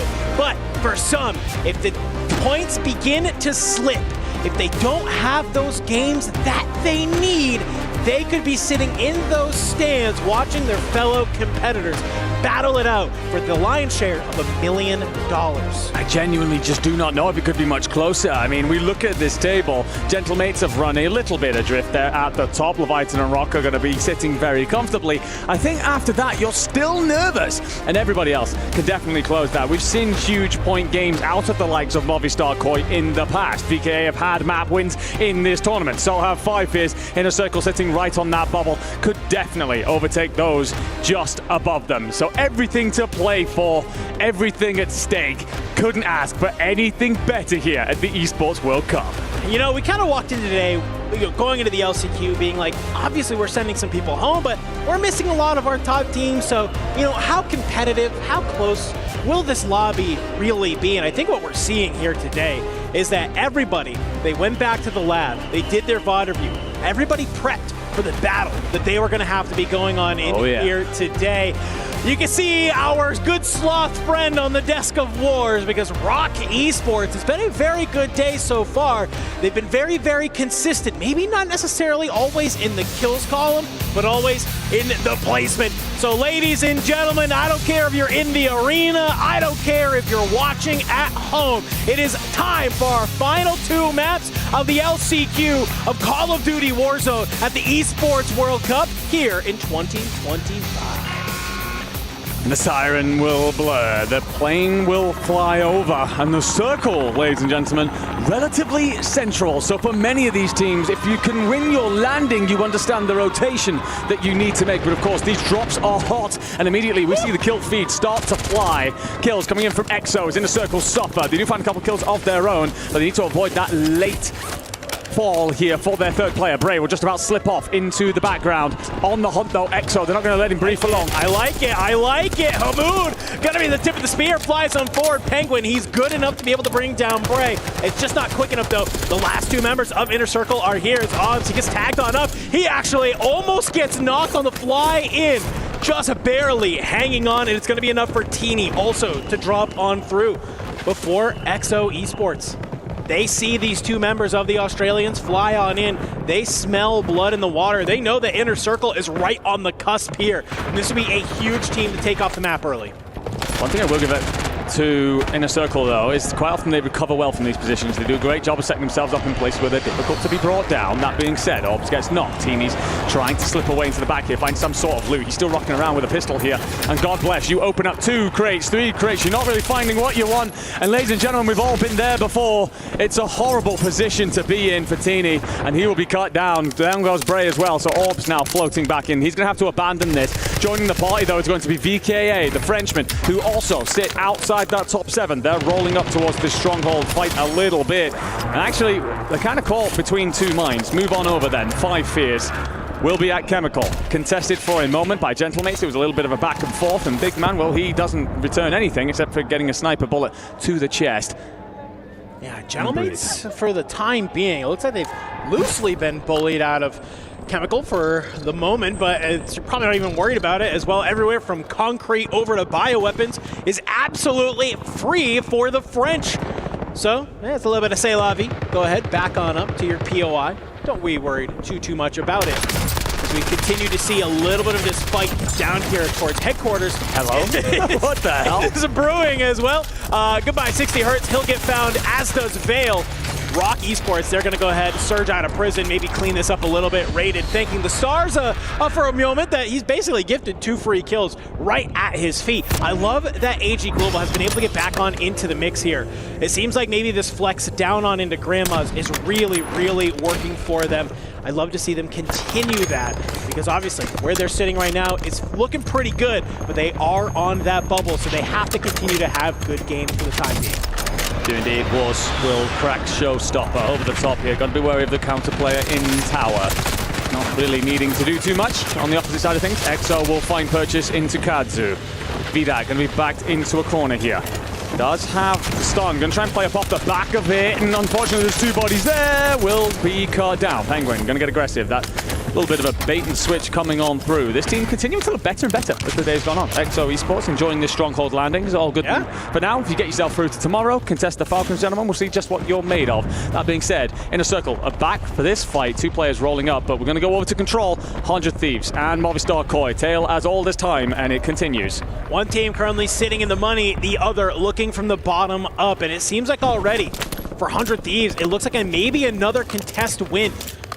Already feeling pretty solid about just holding this on down. They got the zone in the last game, which led to a very solid amount of points on the board for them. I don't know if they'll have the same luxury here in map number 7 as we pull up that mini-map and get a little bit of a look at just where some of our players are playing. And I'm looking at here, Enigma, I'm looking down towards that factory boat side and up towards factory, and there's a lot of space on this southern side of the map. And for Leviathan, a team that has really pulled away in points, they don't got to get active. They don't really have to do much. They can just continue to sit, wait, hold on through, let teams like Inner Circle try and find those points. Yeah, very important that Inner Circle can continue to chip away those points. We've got to look at the leaderboard there. They were coming into this just 4 points, not even that, behind EVOS. I will say, by the way, we lost 5 years through that. Our first team eliminated from this map on the desperately needed points, and they'll have to put everything into the final drop of the day. Gabe Blast, considering how to squeeze up here. 4 kills already on the board for Gabe. 100 Thieves have found themselves inside, but they're going to want to make this more comfortable. Lovely bit of movement there, lovely bit of parkour. They will find Ancient. Blast also finds net odds as well, so 2 in the feed. Confirmation on the Ancient kill. Gabe Kuhn going to try and get aggressive here. Zakar's going to try and hold the top, but does the pole read the flank? Hell no, he doesn't. Gabe Kuhn will absolutely batter him. Patsuko will keep Fnatic in the fight from the bow, but it's another blender for the Europeans. Listen, I mean, 100 Thieves, if you can get out one of these Control contest teams here from the LCQ, you're going to be feeling very good about tomorrow. So a huge win from them. And Hamoud, he's able to find Bray on the hop over of the wall, and is a nice little bit of a cleanup. For the young man, Bray, it feels like he is always the last one alive from that team, and he is just never in a position to get help from his squad. Because we can see on our minimap right there, Teeny, he's kind of down there with VKA as well, and I'm looking for where Bray is about to be able to come back on in, where Ob's going to try and get his feet underneath him. For Rodstar, well, it's about business as usual, as he is just looking to hold down the lighthouse and just throw shots downrange. Yeah, it's one of those tactics. We'd see a man like Robstar who can shoot up there with some of the best of them, being sat in that tower, but he's made it his home for many years. Once cast over him in a tournament in Amsterdam, weirdly enough, years and years ago, and he very much so locked that down and led his team to success. Can you get yourself through to the LCQ here? Vidati's got lots of company here. They're going to push. It's going to be one. Can you do the second? The answer is no. Leviathan do just enough and just about in order to send you packing if you are the French. He lived long enough to get his teammates back into the fight, but now Leviathan, they're squaring up against Inner Circle potentially. I almost feel like he could have just tried to actually play for the 2v1, right? He goes for the full there, and it's like if you just actually sight up with that LC-10, you very easily could have split that into a very quick amount of 1v1s, maybe get a nice little clip that you could post for the timeline, but at least you get one on the exit for Leviathan. They're going to go ahead, they're going to gain control of this building, and they're just kind of poking their head up, finding some kills, going ahead, resetting the fight as they start to move on over. Oh, hello. Of course, this Big Green. Some shots go on out to EXO Esports on the other side. Hamoud, Penguin, they're not liking this too much. They don't want to get too aggro, but they fly on forward. Lays cuts down one. He's taken on up, but the trades are there. But Decky, he's found out. Both Lays and Decky over here in Big Green, taken on out. Well, you're not really worried too much if you are Leviathan, because, well, where's your last player? Down on the boat. I got to say, by the way, huge flowers over to Bray. This is the 18-year-old who's come into this tournament. That man has not got a hair on his chinny chin chin, in the words of Chris Tunn, but he has got incredible composure, holds his time there, stays alive, and then activates to find the third-party kills. Vision going to start rolling on forward for this Rock Esports roster, looking over the shoreline. He's got Gabe-kun and Patsuka down beneath him, and a little bit overextensive, going to burn through a lot of plates on this rotation in. Will have backup in the name of one of his teammates. However, Gabe and Patsuka, he wants those kills, he wants to get involved in that fight, but backing off for now, worried about giving up his life. As this circle starts to squeeze everyone off towards this headquarters side, we've lost a couple of teams in the process here. And well, for EVOS, this is good news because they held just inside that top 7 coming into this. And it's some of their biggest rivals chasing them that have fallen. Yeah, Skyman only currently on 2 right now. We'd love to see that come up the board, just a small amount. And you can see, I like this. Get back on over with the team if you can. They all take a little bit of damage. Moving on over, Showstopper. Gonna go ahead, try and back them on down. You got one player up in the lighthouse, and well, your 2 are across at G2. So maybe we'll hold down this one for now. And for Showstopper, well, he'll let AG.AL just go ahead, hang out at that building, because he turns the sights on down towards Factory Roof. Is able to clean one up. And looking at the kill feed, and look who's starting to move their way on into Factory as well. I'm starting to see Gentlemates with some movement over on that side of the map as well. So we'll keep an eye just across a couple of these different areas, because the zone's still very, very central for the time being. And a squad like AG.AL, who needs to stay alive, who needs to have these points, oh, they might be sitting pretty. Yeah, they might indeed. Be good news for them to continue on this bit of form that they've found through these last couple of games. Enkyo trying to put Blaze from the sky. The shots with the Cypher aren't bad. Will bully Lays into a position where, well, he doesn't live for much longer. Unfortunately, stripped away by Vision. I'll be honest, I'm not 100% sure what the confirmation is there. Codcaster has been lying to us a little bit through this tournament, so I won't trust it. But either way, you stay alive if you are the Gentlemates. Decky going to be trying to keep Leviathan in the fight. Just got to live for a couple more moments.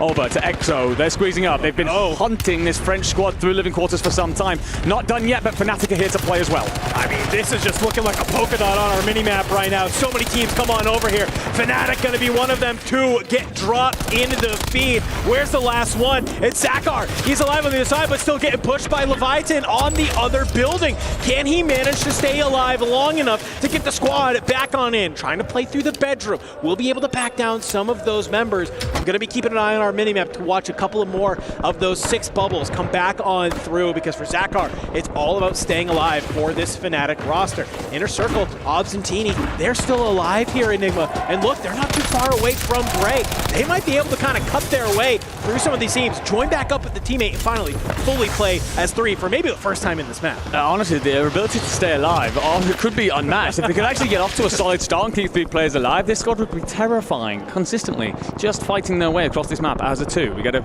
big pan-wide shot here of living quarters. 4 different teams in the vicinity. One of them is going to be Movistar Koi, and by God, do they need points. Came into this one 23 off the cut, and we know the EVOS have points, so they've got to find even more than that. It's got to be a banger. Zakar tucks himself off into a bathroom, hoping to not be found, purely playing for multiplier at this point. It's not been a good day so far for Fnatic.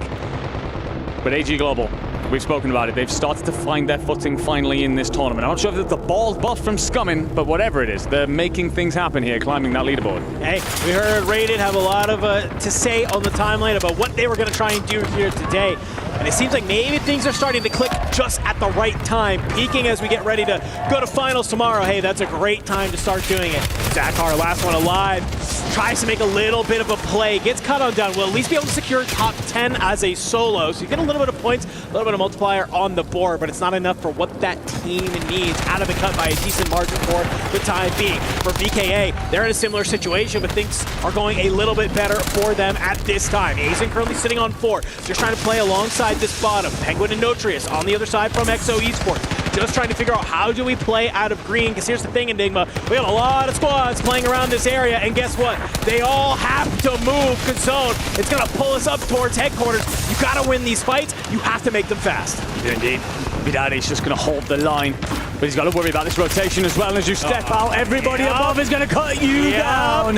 VK will fall. One of those goes the way of Mobstar Koi at least. The other potentially going the way of the English. And you've got Leviathan still in this fight. Can you find the kills? Lays, no, will be cut down. Netodds finds yet another, but then we also find Movistar Koi out of here. And in the blink of an eye, 11 becomes 5. Showstopper has over the top. Inner Circle are going to be bullied down below, and so many different players scrambling beneath. One thing to note in that, Movistar Koi, take it down early. Guess who's still here in the top 5? It's Skullface from 100 Thieves. I was worried if we came into this game and they get cut down on early, could this be an opportunity for someone to come from behind, potentially Movistar Koi, and get back into the mix? But Skull does a great job staying alive. Inner Circle, they are still here. They play down towards that buy station. They're able to get the teammate back on in. Bray hits a nice little bit of a wrap. We'll be able to find Skullface. You got to be able to try and clear up your way through this mountain. Skull gets the self-revive. Armor Crack is there. I got a little bit antsy. He was about to maybe do something special. The Australians pushing from beneath. You have AG Global still alive and a number of other squads, but this zone is starting to pull towards prison. Off gets found rotating up by Robstar. Rated will find Wars as well, tucked into the corner. Rock Esports an opportunity to go top here, by the way. They've lasted far longer than Gentlemaid's managed. Bray somehow is still alive. Inner Circle going to be a part of this fight. You're now looking over AG Global. They have a full 3 here. 2 from Rock Esports and 2 from EVOS scrambling this out. Huge fights. 3 of these teams are right on the bubble. Bray, he's trying to take this fight. Jawan shots down, and Bray will be able to find it. Puts it in the top 3. Gets found out yet again. It's Vision from below. He's going to be able to cut down 1. Scummin is there, but Nate Dogg, Rated. They have the high ground. They have the roof. This is just all about, can they manage to find Vision? Vision's going to slip down below. Nate Dogg and Rated patrol the rooftop. You can see what everyone's trying to do here. Locate something that will give them an advantage in the final fight. Vision will be challenged. Of course, it's going to be both Rated and Nate Dogg, who swing wide, and AG Global, who have started to find their form through these LCQs, will take away a map that they desperately needed. They go into that map just inside the cut. I can tell you, as we got live updates on the scoreboard through that map, they fell outside the top 7.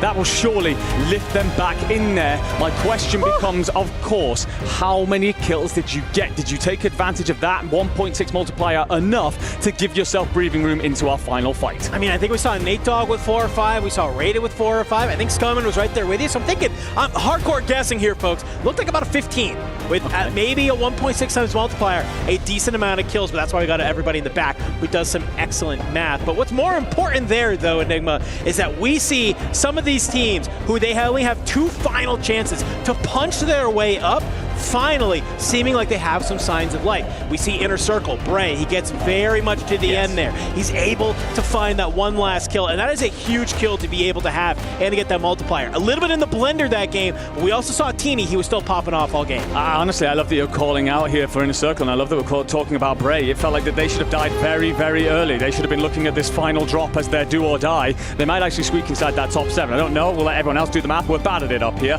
But that is a young man who is coming into this and is showing ridiculous composure in his first experience on LAN, picking up important fights, getting his team back into the map and helping them in towards those later multipliers. Very impressive stuff. If Ellen's talking about hidden heroes, I've definitely got to put him in mine. Yeah, well, I'm being told that we do have an interview with Rated from AG.AL. So let's go ahead. Let's hear what Rated had to say about that game. Welcome back to the Gadia Esports Arena, and what a time to get a win under your belt. Rated, AG Global, how you guys doing today? And let's just say after that win, you guys were in like that bubble area. You got to have now shot up. I think we're still going to be pretty close because we didn't get that many kills, but we've been a lot consistent today. Like I said, our main focus today was just making sure we get top 5 every game, focusing on placement, because the last 2 days we were getting all the kills but dying in 10th. I think our average placement was like 11th, so getting the kills is pointless if you're not in the end game. So we've been prioritizing staying alive and making the end game today. It looks like as well, like obviously, but you guys are playing more for placement, getting further into the game. The team chemistry is looking a lot better. A lot of the analysts have been saying it in the breaks as well. Do you feel the same way? Have you guys? What were you guys talking about yesterday before coming here? No, they still hate each other, but we'll get the job done. Well, that's what it's all about, getting the job done. And we've also been talking a lot, the community, a lot of the watch parties, all the guys at home as well have been talking about the bald buff over here, the commitment. I like it. Are you noticing a difference? I mean, I told him from the start he should shave it. It looks way better. Fair enough. That's what he said. You've heard it here first from Rated. Thank you so much, man. I really appreciate you joining me for this interview. Best of luck in your final game of the day, because we've got one more shot for these teams to make it into the grand finals. Don't go anywhere.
All right, so Rated, as you are Welsh, I decided to do a little bit of research on Wales before our interview.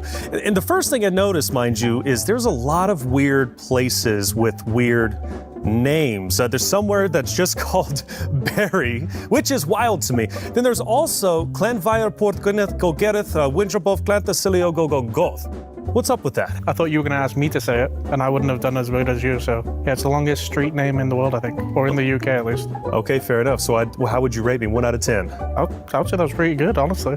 Straight off the top, one take. I'm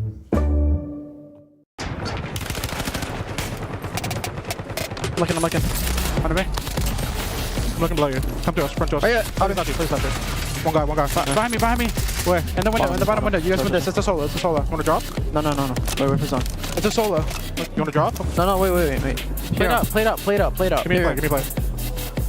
Chill. We drop when we know where's at. Or you want to drop now, right here? Yeah, come. Wait. Ready, go. I'm a flash. Let me flash. Ready, go. Chill. In the right, on the right. Weak. Man, we just had no kills, but that's a bunch of fun. There was once a time that Rated and I would shut down casinos. He was winning tournaments back then, and it's been a minute since, but the family man is purely focused. The only smile I've seen from him the entire time in Riyadh is when you said...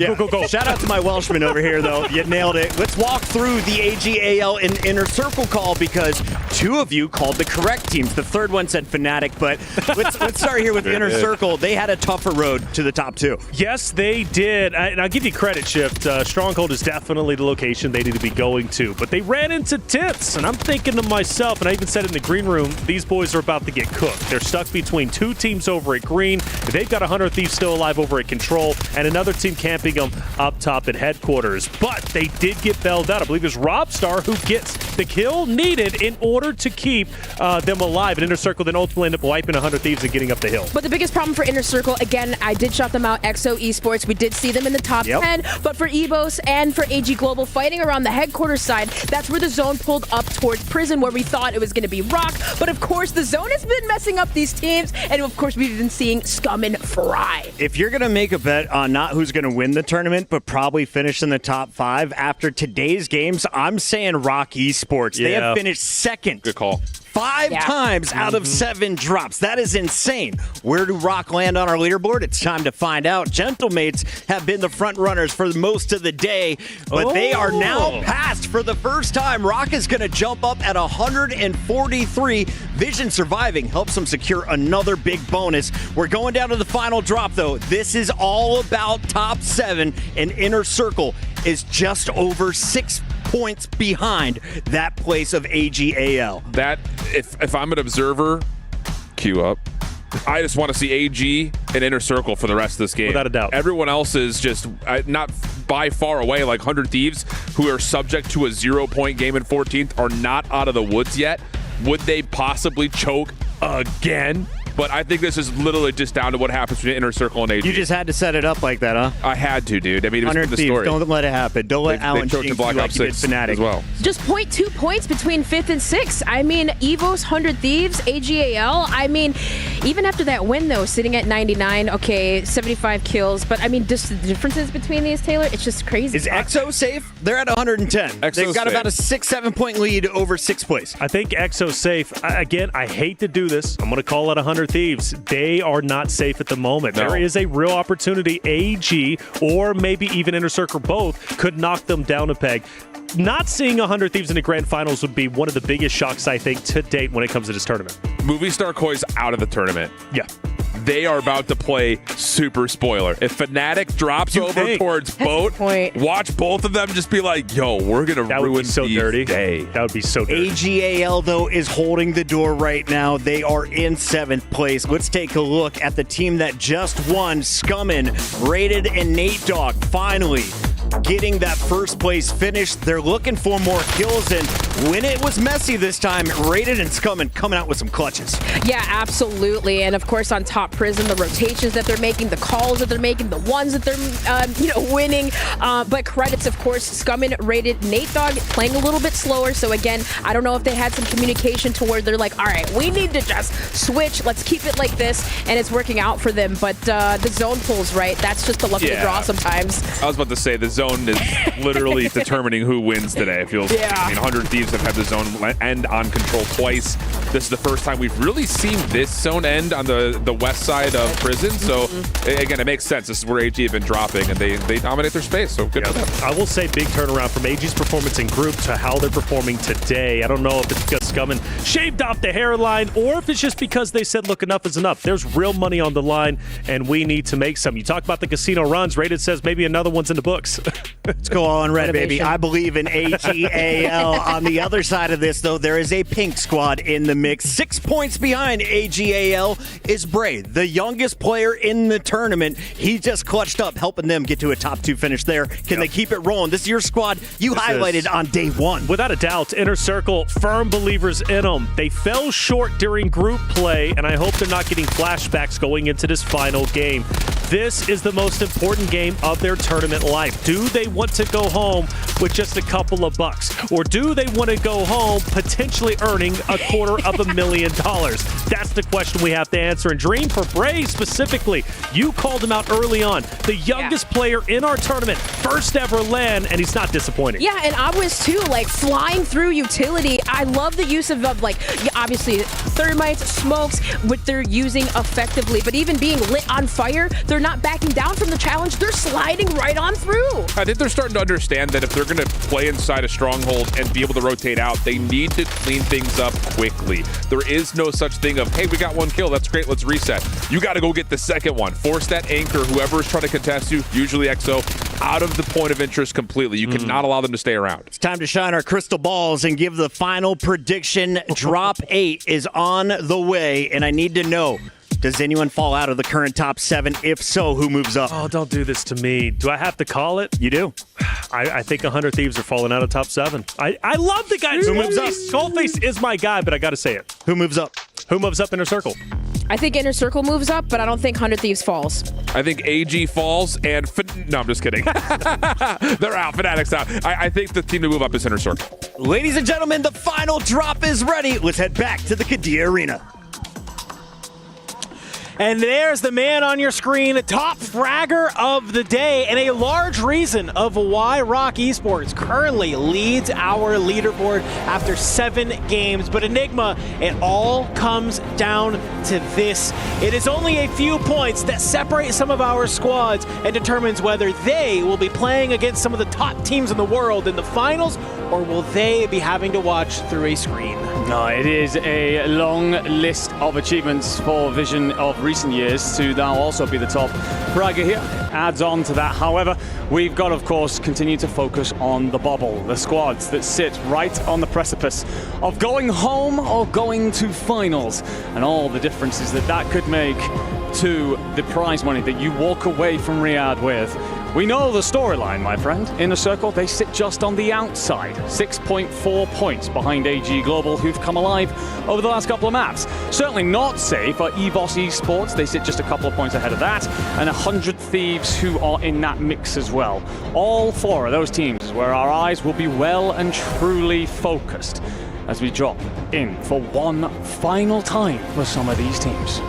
I think it has to just be reminded here, folks, $1 million prize pool. Being in our top 7 here at the end of this map will guarantee you at least $18,000 as a team. Incredible money just for being able to make it to the finals. This is now, ladies and gentlemen, here we go. You can see the stage is rising. That beautiful trophy, a reminder to our competitors that this is what they are fighting for in this map number 8. Nothing is granted, everything is earned, and map 8 is the time to earn your stripes. Enigma, let's get to it one last time today. Let's get into this, baby, as we get our players landing on down. And of course, one of our big folks is going to have to be 100 Thieves. Their motto, take what is not given, and they will well and truly have to fight for every inch of control center, as they're still being contested by Movistar Koi over there, despite them likely being out of this tournament unless they go nuclear. We look at Inner Circle. They've landed towards Stronghold. Their fight with EXO Esports has gone on and on all damn day. It's been a mixed bag of results. They've got to win it here and get themselves off to a far better start. Yeah, we're going to be definitely trying to keep our eyes on some of our bubble teams to see how they were doing across the map. One of those, of course, being AG.AL. It was a decent map, but you heard Scummin and a little bit of the comms there. In their victory moment, they didn't sound super happy. They said, hey, you know, we got the dub, but we didn't have enough kills. And that just comes from some veterans who knows what it takes when you're trying to perform. For Nate Dogg, you see him pick up that supply run to start to play a little bit of the top of G2, hoping that maybe one of your teammates could go ahead and start getting that cash early. For our squads down here at the Stronghold, it's still just a battle, albeit a slower one, it feels like this go around. No Trace is knocked. You're starting to hear that stealth come on through. Thankfully for you, if you're Teeny, your teammates got it on lock. And Hamoud off the top, can you find him? Bray is there. All you got to do is clean it up. You're able to do it. EXO Esports, our first team eliminated from the lobby, Enigma. And while, yes, they were currently sitting in fourth, they were not in fourth by a lot. No, that is certainly not going to be a comfortable watch now for the rest of this one. And you could easily watch the rest of these squads close that gap. It was, what, 14 points coming into this that made sure that they were safe. You could see that gap close. You could fall out for sure. 100 Thieves continuing in this fight with Movistar. They find an opening amount of kills that will give them complete control of control. Movistar will have Netod still alive, who's trying to slip away off towards the tents. Thieves unlikely to let him brief along. Skullface, Gabe on the hunt. Blast will be here to join the party too. What can you do? You get enough time to bring your boys back in, but, well, that will give 100 Thieves a second to breathe, set themselves up, and focus on scrambling together the points that will guarantee them tomorrow. Yeah, I mean, if you're 100 Thieves right now, guess what you're doing? You're sending a little bit of a thank you card over to VKA, who decide in this last final game of the day to land control boat and basically contest Fnatic immediately off the rip. That's going to allow basically 100 Thieves to only have to focus Movistar Koi. They don't have to worry about this third party coming on in so quickly. So they're able to win that contest, they hold control, and now they have some positioning. Big thing for me here now within a circle is how do you look when you actually get this cleanly? We haven't really seen it. Yes, you've won the fight here once or twice, but we've seen teams rotate in from that tense region to really put them under pressure. Bray with the sniper in hand will get a crack onto Goat Clamp. Sees Anxiety crossed, actually misses him off towards the left. And timing well, that's Call of Duty for you, ladies and gentlemen. Anxiety though will be knocked, and those points will be handed over to Bray as long as that is confirmed. Bidati going to head into the water. Aizen's just on the outside of the stronghold. Bray on Overwatch has been an outrageous talent through this tournament, just setting his team up for success in this one. I mean, we've seen a team have success with this exact sort of idea. You might have heard of them. They're called the Falcons. They might have won last year doing exactly this. I know them a little bit. I'm sure the folks at home do as well. And I think if you're Inner Circle, this is what you need if you're going to try and manage to punch your way up into the top 7, especially when a squad like EXO Esports goes down very early. For AG.AL, they need to continue to have success here. And it's just this battle with EVOS, who's also trying to stay on in here, that is just so crucial. You lose Rated, you lose Scummin. It's just Nate Dogg with a trophy system, a Marine SP, and a Dream. But here's the thing, if Jawad tries to drop on down this shotgun, I know it might not feel great, but it could go absolutely crazy, as all it takes is a one pump from Nate Dogg to keep AG.AL in this tournament. What a beautiful shot. Yeah, and it will give them tower control as well. Important anchor spot that will keep you in the fight, but Nate Dogg suffers the PA. The ricochet over the top does not finish him off. He will confirm that kill. Robstar re-seizes control of the tower. AZ Global in a tough situation. One player out towards the water. You're basically just trying to recover. You're holding onto your spot by less than 6 points at last glance. I am surprised to see Rated down here at control. Seemingly this was the only spot that he could think that he could maybe find some area. 5 Fears, they found themselves here as well. And Bray, he sees all of this action going on from Stronghold. If he can manage to land any of these shots, you would be feeling great. That LR762, it hits like a truck. You can get those armor cracks. You can see he might only have 4 kills, but he has 1,700 damage so far. And I have to imagine that is off the back of just throwing those sniper bullets downrange. Yeah, being a nuisance to everybody that dares come near your Stronghold setup. Beautiful play from him. Rated has stayed alive for long enough in the control center that his boys are back into the fight. You're not looking good though. Scummin atop with some weaponry to try and hold this fight. Only 4 plays in hand though. Doesn't want to anger the thieves, kick the hornet's nest of the Movistar Koi either, that this battle has raged on so much here. Rated, just going to be on Overwatch. Scumming, he's also trying to buy his time. It's a reset attempt from AG Global, but it's going to be a difficult one with the boys around you. Well, we've seen them kind of be able to flex down to control every now and then when Rated's able to hold this tower like Robstar does. They've sent Scumming and Nate Dogg at 100 Thieves before, so this isn't entirely brand new, but I'm wondering if maybe they thought that they could get a little bit active, get a little mixy against 100 Thieves, try and get them out early, because that could open up potentially some of the leaderboard for them to surge on up. Inner Circle, by the way, sent 2 players in towards living quarters, and both of them fall before they can really make much progress, being cut down by 5 fears. I think it was Anxiety who picks up the kill, so Bray's going to back on off, get his boys yet again back into the fight. That circle, you do have quite a bit of time yet to still activate around Stronghold. You don't want to be giving up your life much further on from here. The loadout will still be available, of course, but I guess this is last chance saloon before you got to start to move off towards living quarters and likely control where we're probably going to end up. Scumming just trying to manage to hold this Ascender, maybe catch somebody who's decided to try and challenge the roof of prison here. For 100 Thieves, though, I think they're very content letting all of these teams go ahead and battle it on out. They're just going to hold a couple of these different angles. You can see Blast kind of managed to go for a little bit of snake on the stair side. Skull, he's just holding for that cross, and Gabe, he's just going to kind of poke his head out that window, try and throw some shots maybe down towards that boat, where we do see still a couple of members of Fnatic alive. But now Blast and Gabe kind of just playing together, 2 by 2, just trying to clear out this POI for the time being. You can see Enxian has found himself at the bottom of the small side of control, and 100 Thieves slowly but surely going to go ahead and try and clear that out.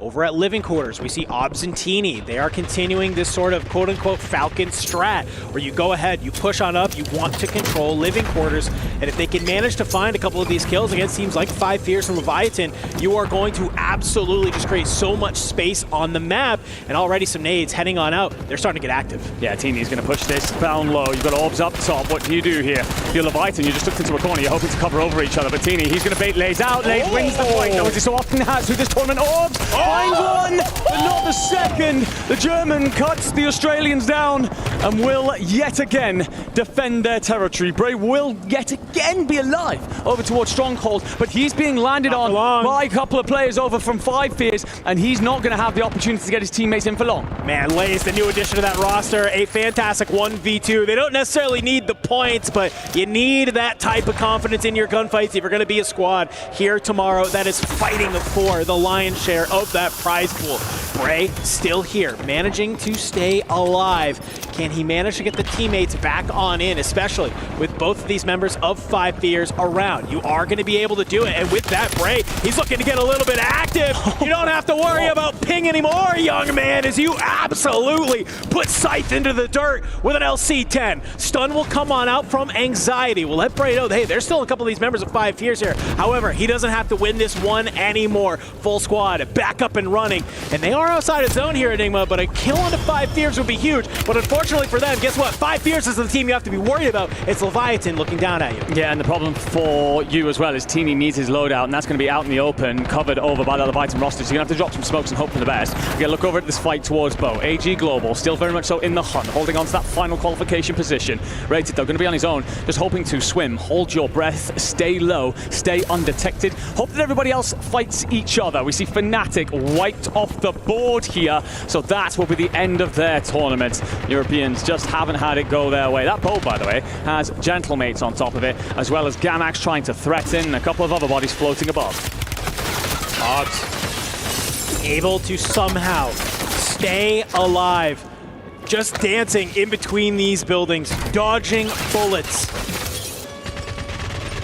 I mean, and you're just trying to stay alive here. You can see teammate Teeny down below, just trying to stay alive as well. Bray nowhere to be found.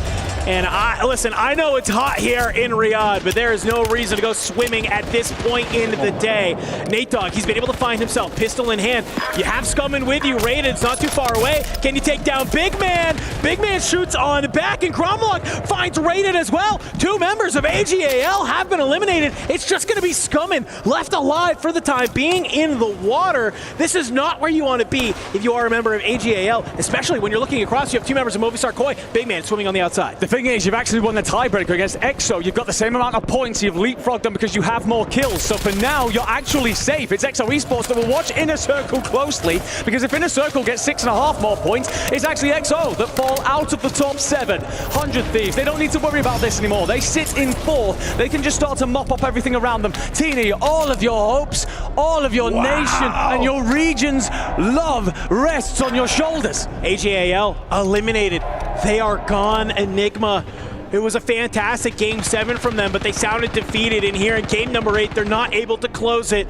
A couple of our squads still here. Teeny just trying to maybe dodge the ire of a couple squads. Starts getting shots thrown down at him here in the water. The problem is the zone is closing on in. You have 2 juggernauts above you. Leviathan and Gentlemates hold this boat, and you know they are looking in this water, trying to stay alive. But Teeny finds the 2nd kill of the day with a quick couple pistol shots onto Big Man. Needs about 2 more. 2 more kills would probably get you there. We're going to see, by the way, that squad 4, they are white. Gamax off your screens. Leviathan still a part of the conversation. Teeny's just dipping and dodging and desperately diving to try and stay alive here. Again, just 2 more would get you there. We're going to see 9Z eliminated from this, out of here. Their tournament done with. EVOS will see 1 body fall. Leviathan suffering. Teeny's got to go down again. He's still here. He's still here. He just has to stay alive to get to this top 5. He wants the 1.4 multiplier. They won Stronghold. They found the kills they need. Movistar Koi, white, only 1 more team needs to go down for potentially Inner Circle to do it. They are just on the outside, and Teeny has done such a good job staying alive. He's normally the top fragger on this team. He's normally the one coming alive, helping them score those points. But for now, it is about survival. It is about playing your life. They qualified here off of 1 big game, and they need to do it yet again. Hits the ladder, comes on up, and is at the end of the Gentlemates, but he might have been able to do it, I think. We're going to have to get the numbers on that. 100 Thieves still alive as well. They take down Gromaluk. They take down Stukex. It's just finally 2 teams remaining. And well, look how we end this one. It is 100 Thieves. It was a little bit of a question mark. Could they do it? It's a resurgence. And unfortunately for fans of the Gentlemates, it's a 3v1. And Enkyo, he will go away, throw his life into the zone. We got a lot of questions though, mate, after that game number 8. Some teams are getting knocked out that we thought were safe, and we might have some new players making their way to tomorrow. I can tell you now, ladies and gentlemen, it does not get much closer. At last look, there were 0.6 points separating who survived and who is heading home. We'll let the admins figure all that out for you and of course get it across to you, but for 100 Thieves, you will live to see another day, just about. For Gentlemates, you could have taken top spot. This could be your LCQ and your victory for sure. But for everybody else, AG Global, we saw the look on Scum's face there, wasn't sure, was worried about the fact that you've been eliminated, unaware that you had picked up that tiebreaker. For EXO, you have had a haunting of a map. Eliminated early, watching everybody else potentially climb above them, and now will desperately be trying to do their own calculations to find out if their tournament continues. Oh man, I love we can see Hollow there interacting with the fans, feeling good about that one. A squad that absolutely needed to do something here today. We were just questioning, where is this Gentlemates team that we know and love? And well, the Mates crew, they come on in. They come through for the boys, give them the energy they need to say, we can do it. We can get there. Enigma, it's been a blast, but we got to head back to the studio so they can help break this all down and give us the final breakdown. Who's making it to tomorrow and who will not?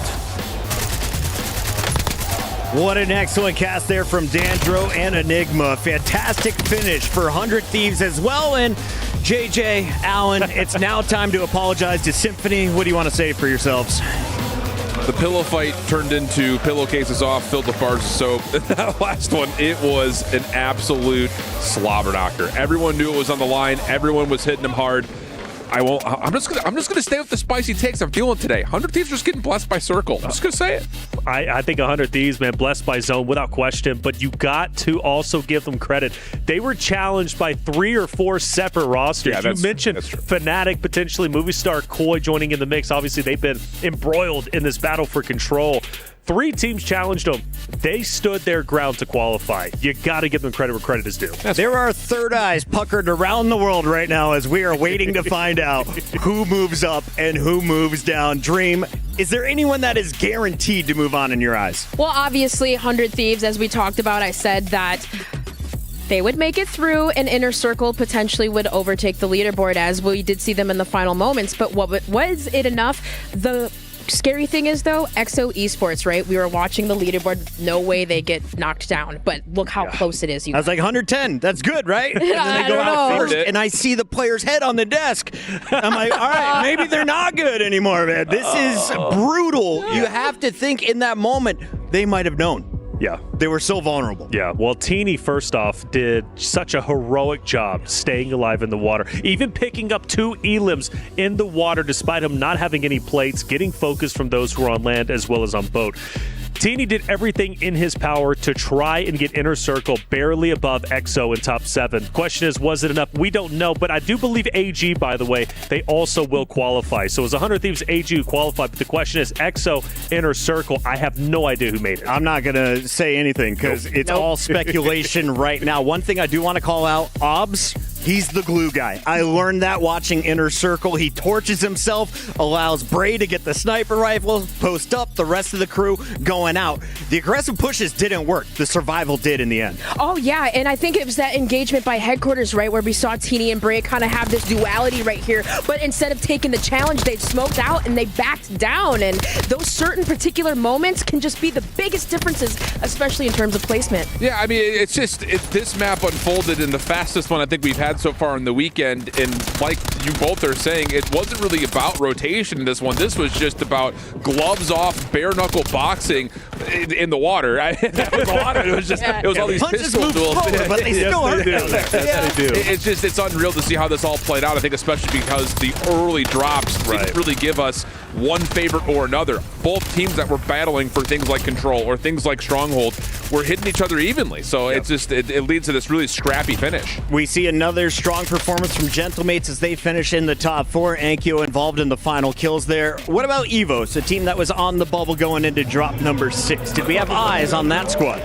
Yeah, they were looking pretty good still. I believe they were sitting 5th. They were picking up a lot of eliminations, and of course, Robstar obviously being the leading factor yesterday, leading that team, but picking up a lot of eliminations. But Jawad and Showstopper, right? They really picked things up today, and for that team, I think they're sitting pretty good. Again, it's just going back to the Inner Circle and the EXO Esports. But for AG Global, right? How key was it for Scummin to stay alive as long as they did there in the water? Yeah, once the water plays all around. I mean, that's kind of what ended up qualifying. Severos, you see rated Scummin just desperately trying to do the math. Yeah, and I hope their math is better than mine because I'm a commentator and my math is absolutely horrendous. But I do believe they skate on by. But going back, if you don't mind, to the Inner Circle discussion, Inner Circle control their destiny potentially by taking down EXO in the fashion that they do. Shift, you were mentioning that Stronghold fight. If they don't take down EXO that quickly, Inner Circle potentially do not qualify. So through and through, if they qual, it's because they control their destiny off that first initial fight. Big plays across the board as you take a look at some of Rated's best moments here. Shooting people in the back was the key to map number 7. Remember, AG was very much in the mix. They were on the bubble, technically 7th going into this last game. Rated surviving in the water. Everyone else doing the same thing in the lobby. Only time will tell who officially tops the leaderboard as teams are trying to move up into your top 7. We have to remind everybody, it is day 3. What happens on day 3? We crush keys. 7 dreams are about to be shattered in front of our eyes. And a lot of hope for a lot of chump change also starting to be tossed around just a touch. Yeah, it's one of those things that the brutality of the EWC trophy system, you forget about it until you see the actual representation of your entire tournament destroyed right in front of your eyes. And didn't you say too on the prize pool, like isn't that like an 8K difference if you do survive today? So for teams, at least for AG Global, who thought they were going home, they're looking good. I want to give a big shout out to Nate Dogg. His shotgun play kept them in it. One pump to drop his opponent at the top when 3 players were coming at him. 2 from down low, 1 above. If he doesn't get that kill up top, they're out. The team is wiped. So crucial play there from Nate Dogg. Any other players and big plays you want to call out? How'd your Fnatic boys end up? You know, some days you wake up and you choose a little bit of violence. My Fnatic guys did not wake up and choose violence today. They did. I mean, they were trying to grief people on some key spots, but that's the thing, man. It's just like, I think you're going to look back at this tournament, and I think a lot of people are going to look at this Fnatic roster and be like, what the hell happened? Like, there was a lot of buzz, a lot of hype that they could potentially be a threat. They were not, at any given moment in time throughout this weekend, able to find the landing spot. And I think that's got the biggest thing about a lot of our teams that we're going to see eliminated here today. And also the teams tomorrow. Like, getting through this stage is great, but when you add in 7 teams who have dominated in their particular landing spots, everything comes to a change again. The Saudi fans making Hamoud smile despite his teammates with their head on the desk. They seem to be with high vibes. We don't know what the final scores are. Time will tell. It's coming up here. Triple check if you're in this situation. You don't want to be the admin who then has to call up and be like, sorry, I called the wrong team. We're not doing any Steve Harveys tonight. Right. We don't want any of that. You know, for me personally, these are 2 teams that I really hope weren't on the bubble. You know, you got Hamoud, who I've been pumping up forever. And I'm going to raise my hand. I got good news. Oh. Do we have? Thoughts are in. Oh. Shall we reveal? Let's do it.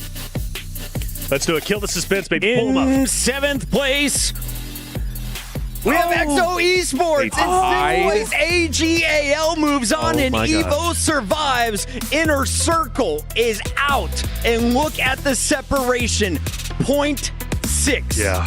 1 kill would have been all the difference. And Teeny had 1 kill in front of him at the end, but no plates. I won't say he got turned on, but he didn't have the weaponry. Fully plated. Bro, that's Rory McIlroy missing a 2-foot putt at the U.S. Open. And I'll be honest, I think everyone else that was already qualified is happy with this. Inner Circle is one of the few teams that won on day 1. They set the tone early. Teeny had one of the highest individual drops. Yeah. But the elation on that man's face. Congratulations to Hamoud. Congratulations to Notorious Penguin. You will be playing on the final day of Warzone here at EWC 2025. As we go through the rest of these numbers, Gamex Esports started with the first one of the day. They are out, and Bray, you hate to see it, young man. The pain of defeat.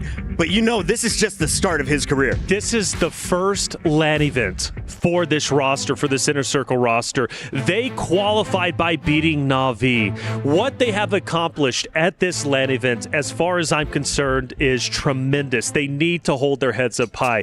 You see the emotions because you know how much it meant to them to go to the final stage. But Inner Circle, fully impressed. They came in as the underdogs. They were rated D tier. As far as I'm concerned, they are now rated A tier in my book. I would love to see them continue forward, and I want to see them here next year. Absolutely, and you know Coach Tommy's about to pick those boys up.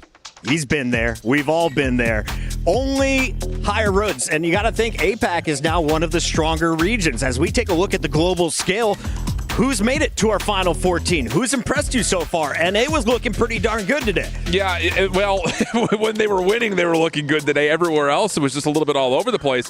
What we're starting to see, though, is that the European squads have been extremely consistent in terms of how they find placements. The question will be, how do they do that when all the top North American teams tomorrow are putting out putting the gas pedal down to the ground? Rock Esports and, of course, Gentlemates putting on a show for all the fans from Europe. But right now, Barney, it's time to crush some dreams. Thank you so much. Welcome back to the Gadia Esports Arena, everybody, where I am joined by Gentlemates, and for the first time in history for Call of Duty Warzone at the Esports World Cup, we are going to crush some dreams in our brand new, beautiful, menacing sandworm of a crusher. You'll understand what I'm saying when you see it. Gentlemates, by being the top placing team at our last chance qualifier, you have the privilege, you have the honor of crushing the bottom 7 teams' keys at the same time. So I'm going to run you through this, okay? So Hallow, you're going to turn the key. Enkyo, you are going to flick the switch. And Gromolok, you are going to send them home. So why don't you say we do it? Are you ready, Hallow? Yeah, I'm ready. Good. Okay, he sounds ready, so let's do it. Hallow, why don't you turn that key? Turn the engines on. Ooh. Okay, now you're going to feel some rumblings underneath here. The engine is now turned on. It's firing up. Enkyo, can you flick that switch, please? That is going to open up the iris in the center. You can have a look at the teeth as they spin, ready to destroy these keys. And here we go. Gromalock in 3, 2, 1. Send them home. And there's one clinging on for dear life. You know what? Get in there. See you later. Gentle mates, congratulations. You are through to the grand finals tomorrow. It is going to be an epic showdown. Did that feel good? Yeah, felt very good. Nice, and I'm hoping that you guys to do it once again tomorrow as well. 7 teams have been eviscerated from this competition, but of course we're going to be doing it all again tomorrow because our grand finals will be hot on it out here on the main stage. It's going to get heated, it's going to get spicy, and I cannot wait for it. And I imagine it's the same for you guys at home as well. So for now, we're going to head back to the studio to round out the last chance qualifier. That may be the most demonic thing I have seen. And did you see Enkyo after the smoke comes up? Yeah, right? Like, the thing. Oh my goodness, the French fans going wild in the Qiddiya arena as Gentlemates top the scoreboard. They get the honor, and that was our first time witnessing that. Dude, that was sick. Like, the key crusher is one thing, but watching this fodder down into the abyss. You know what's crazy, though, right? Tomorrow, one winner, there's going to be 13 more keys that have to go into the grinder. And a big shout out, by the way, to the inner circle key. Refused to fall. I know it. It was hanging so out for close, dear poetic life. here in Warzone, ladies and gentlemen. But there is only one more thing to do here on our show here for the LCQ. That is to highlight the best plays of the day. It's our Qiddiya top plays. Dream Crazy. Who is popping off? Well, obviously, Scythe and the 5 Fierce squad, which, well, they were doing pretty good at first, but still, nonetheless, Scythe was a really big key factor for them as he picked up a lot of elimination. There's my boys for that. There they go. Enkyo, though, he's been here multiple times. I have a feeling this was just superior positioning from Gentlemates and Blast. We put you under the microscope. When we did, he had his best game of the night. Way to go, Coach. That's right. He opened up with a 3-piece, and of course, Obs, you said it best. He's the glue, and multiple times pulling out these heroic plays that were needed to keep Inner Circle in the fight. In the end, shout out to Rated surviving in the water. Shout out to the boys from AG.AL. You got Dream Crazy smiling ear to ear. Dream, you nailed it with the final call. Can you give me a prediction into the final day, though? No. I don't think I should do that for final day, right? But I will say this, I'll give a hot take. VP takes the cake only because Noobs, he's my hidden hero. 2.5 KD on the day. Overall in groups, he had the best KD. So if I had to say someone to win, VP. Noobs was the guy in groups. But who was the player of the day in the LCQ? It's your Sony Bravia MVP. Let's take a look at who it is. It's Enkyo, the Frenchman.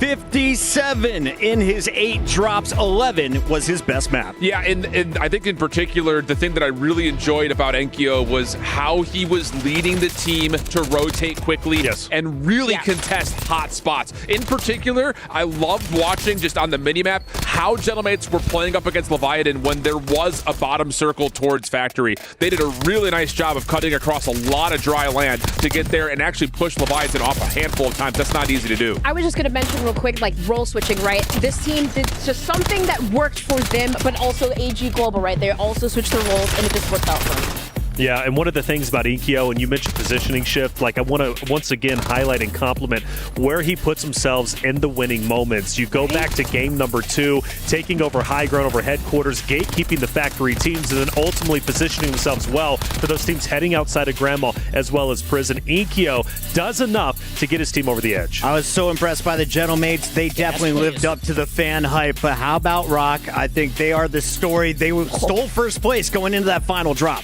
Yeah, and I think the thing about Rock is, you know, they're going to be in a spot tomorrow where they're really going to be battling up against Team Vision. That battle over towards the Prison side of the map, which, let's be honest, we barely saw any Prison fights at all today. Everything was happening on the outskirts of the map. So ROC taking advantage of the position that they're essentially given for free, but Vision's going to be coming for them tomorrow. The VOD review begins now. Day 3 is in the books. On behalf of everyone behind the scenes here at EWC, thank you so much for watching. We can't wait to bring you the final day of action, Warzone, here at the Esports World Cup. We'll see you tomorrow.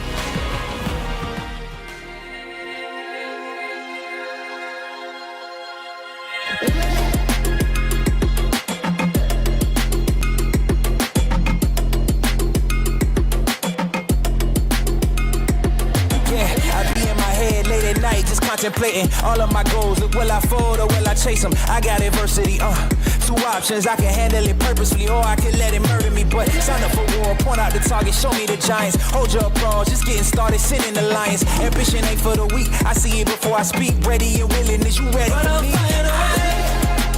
With or without your end. Oh, you try to make me say, no, there's nothing you can say, 'cause I'm finding a way. With or without my sins. Oh, you try to make me say, no, there's nothing you can say, but I'll find a way.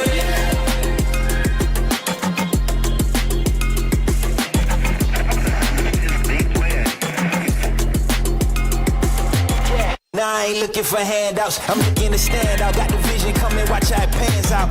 I've been writing my plans down, trying to stay focused, put out the notice. Who the GOAT is, me hands down, yeah. No time for arguments, I cut out the politics, no. It's all my competence, I could cause your apocalypse. Ambition, it ain't for the weak, get it even when I sleep. Ready and willing, what you ready to say? But I'll find a way, with or without your end. Oh, you try to make me say, no, there's nothing you can say, 'cause I'll find a way.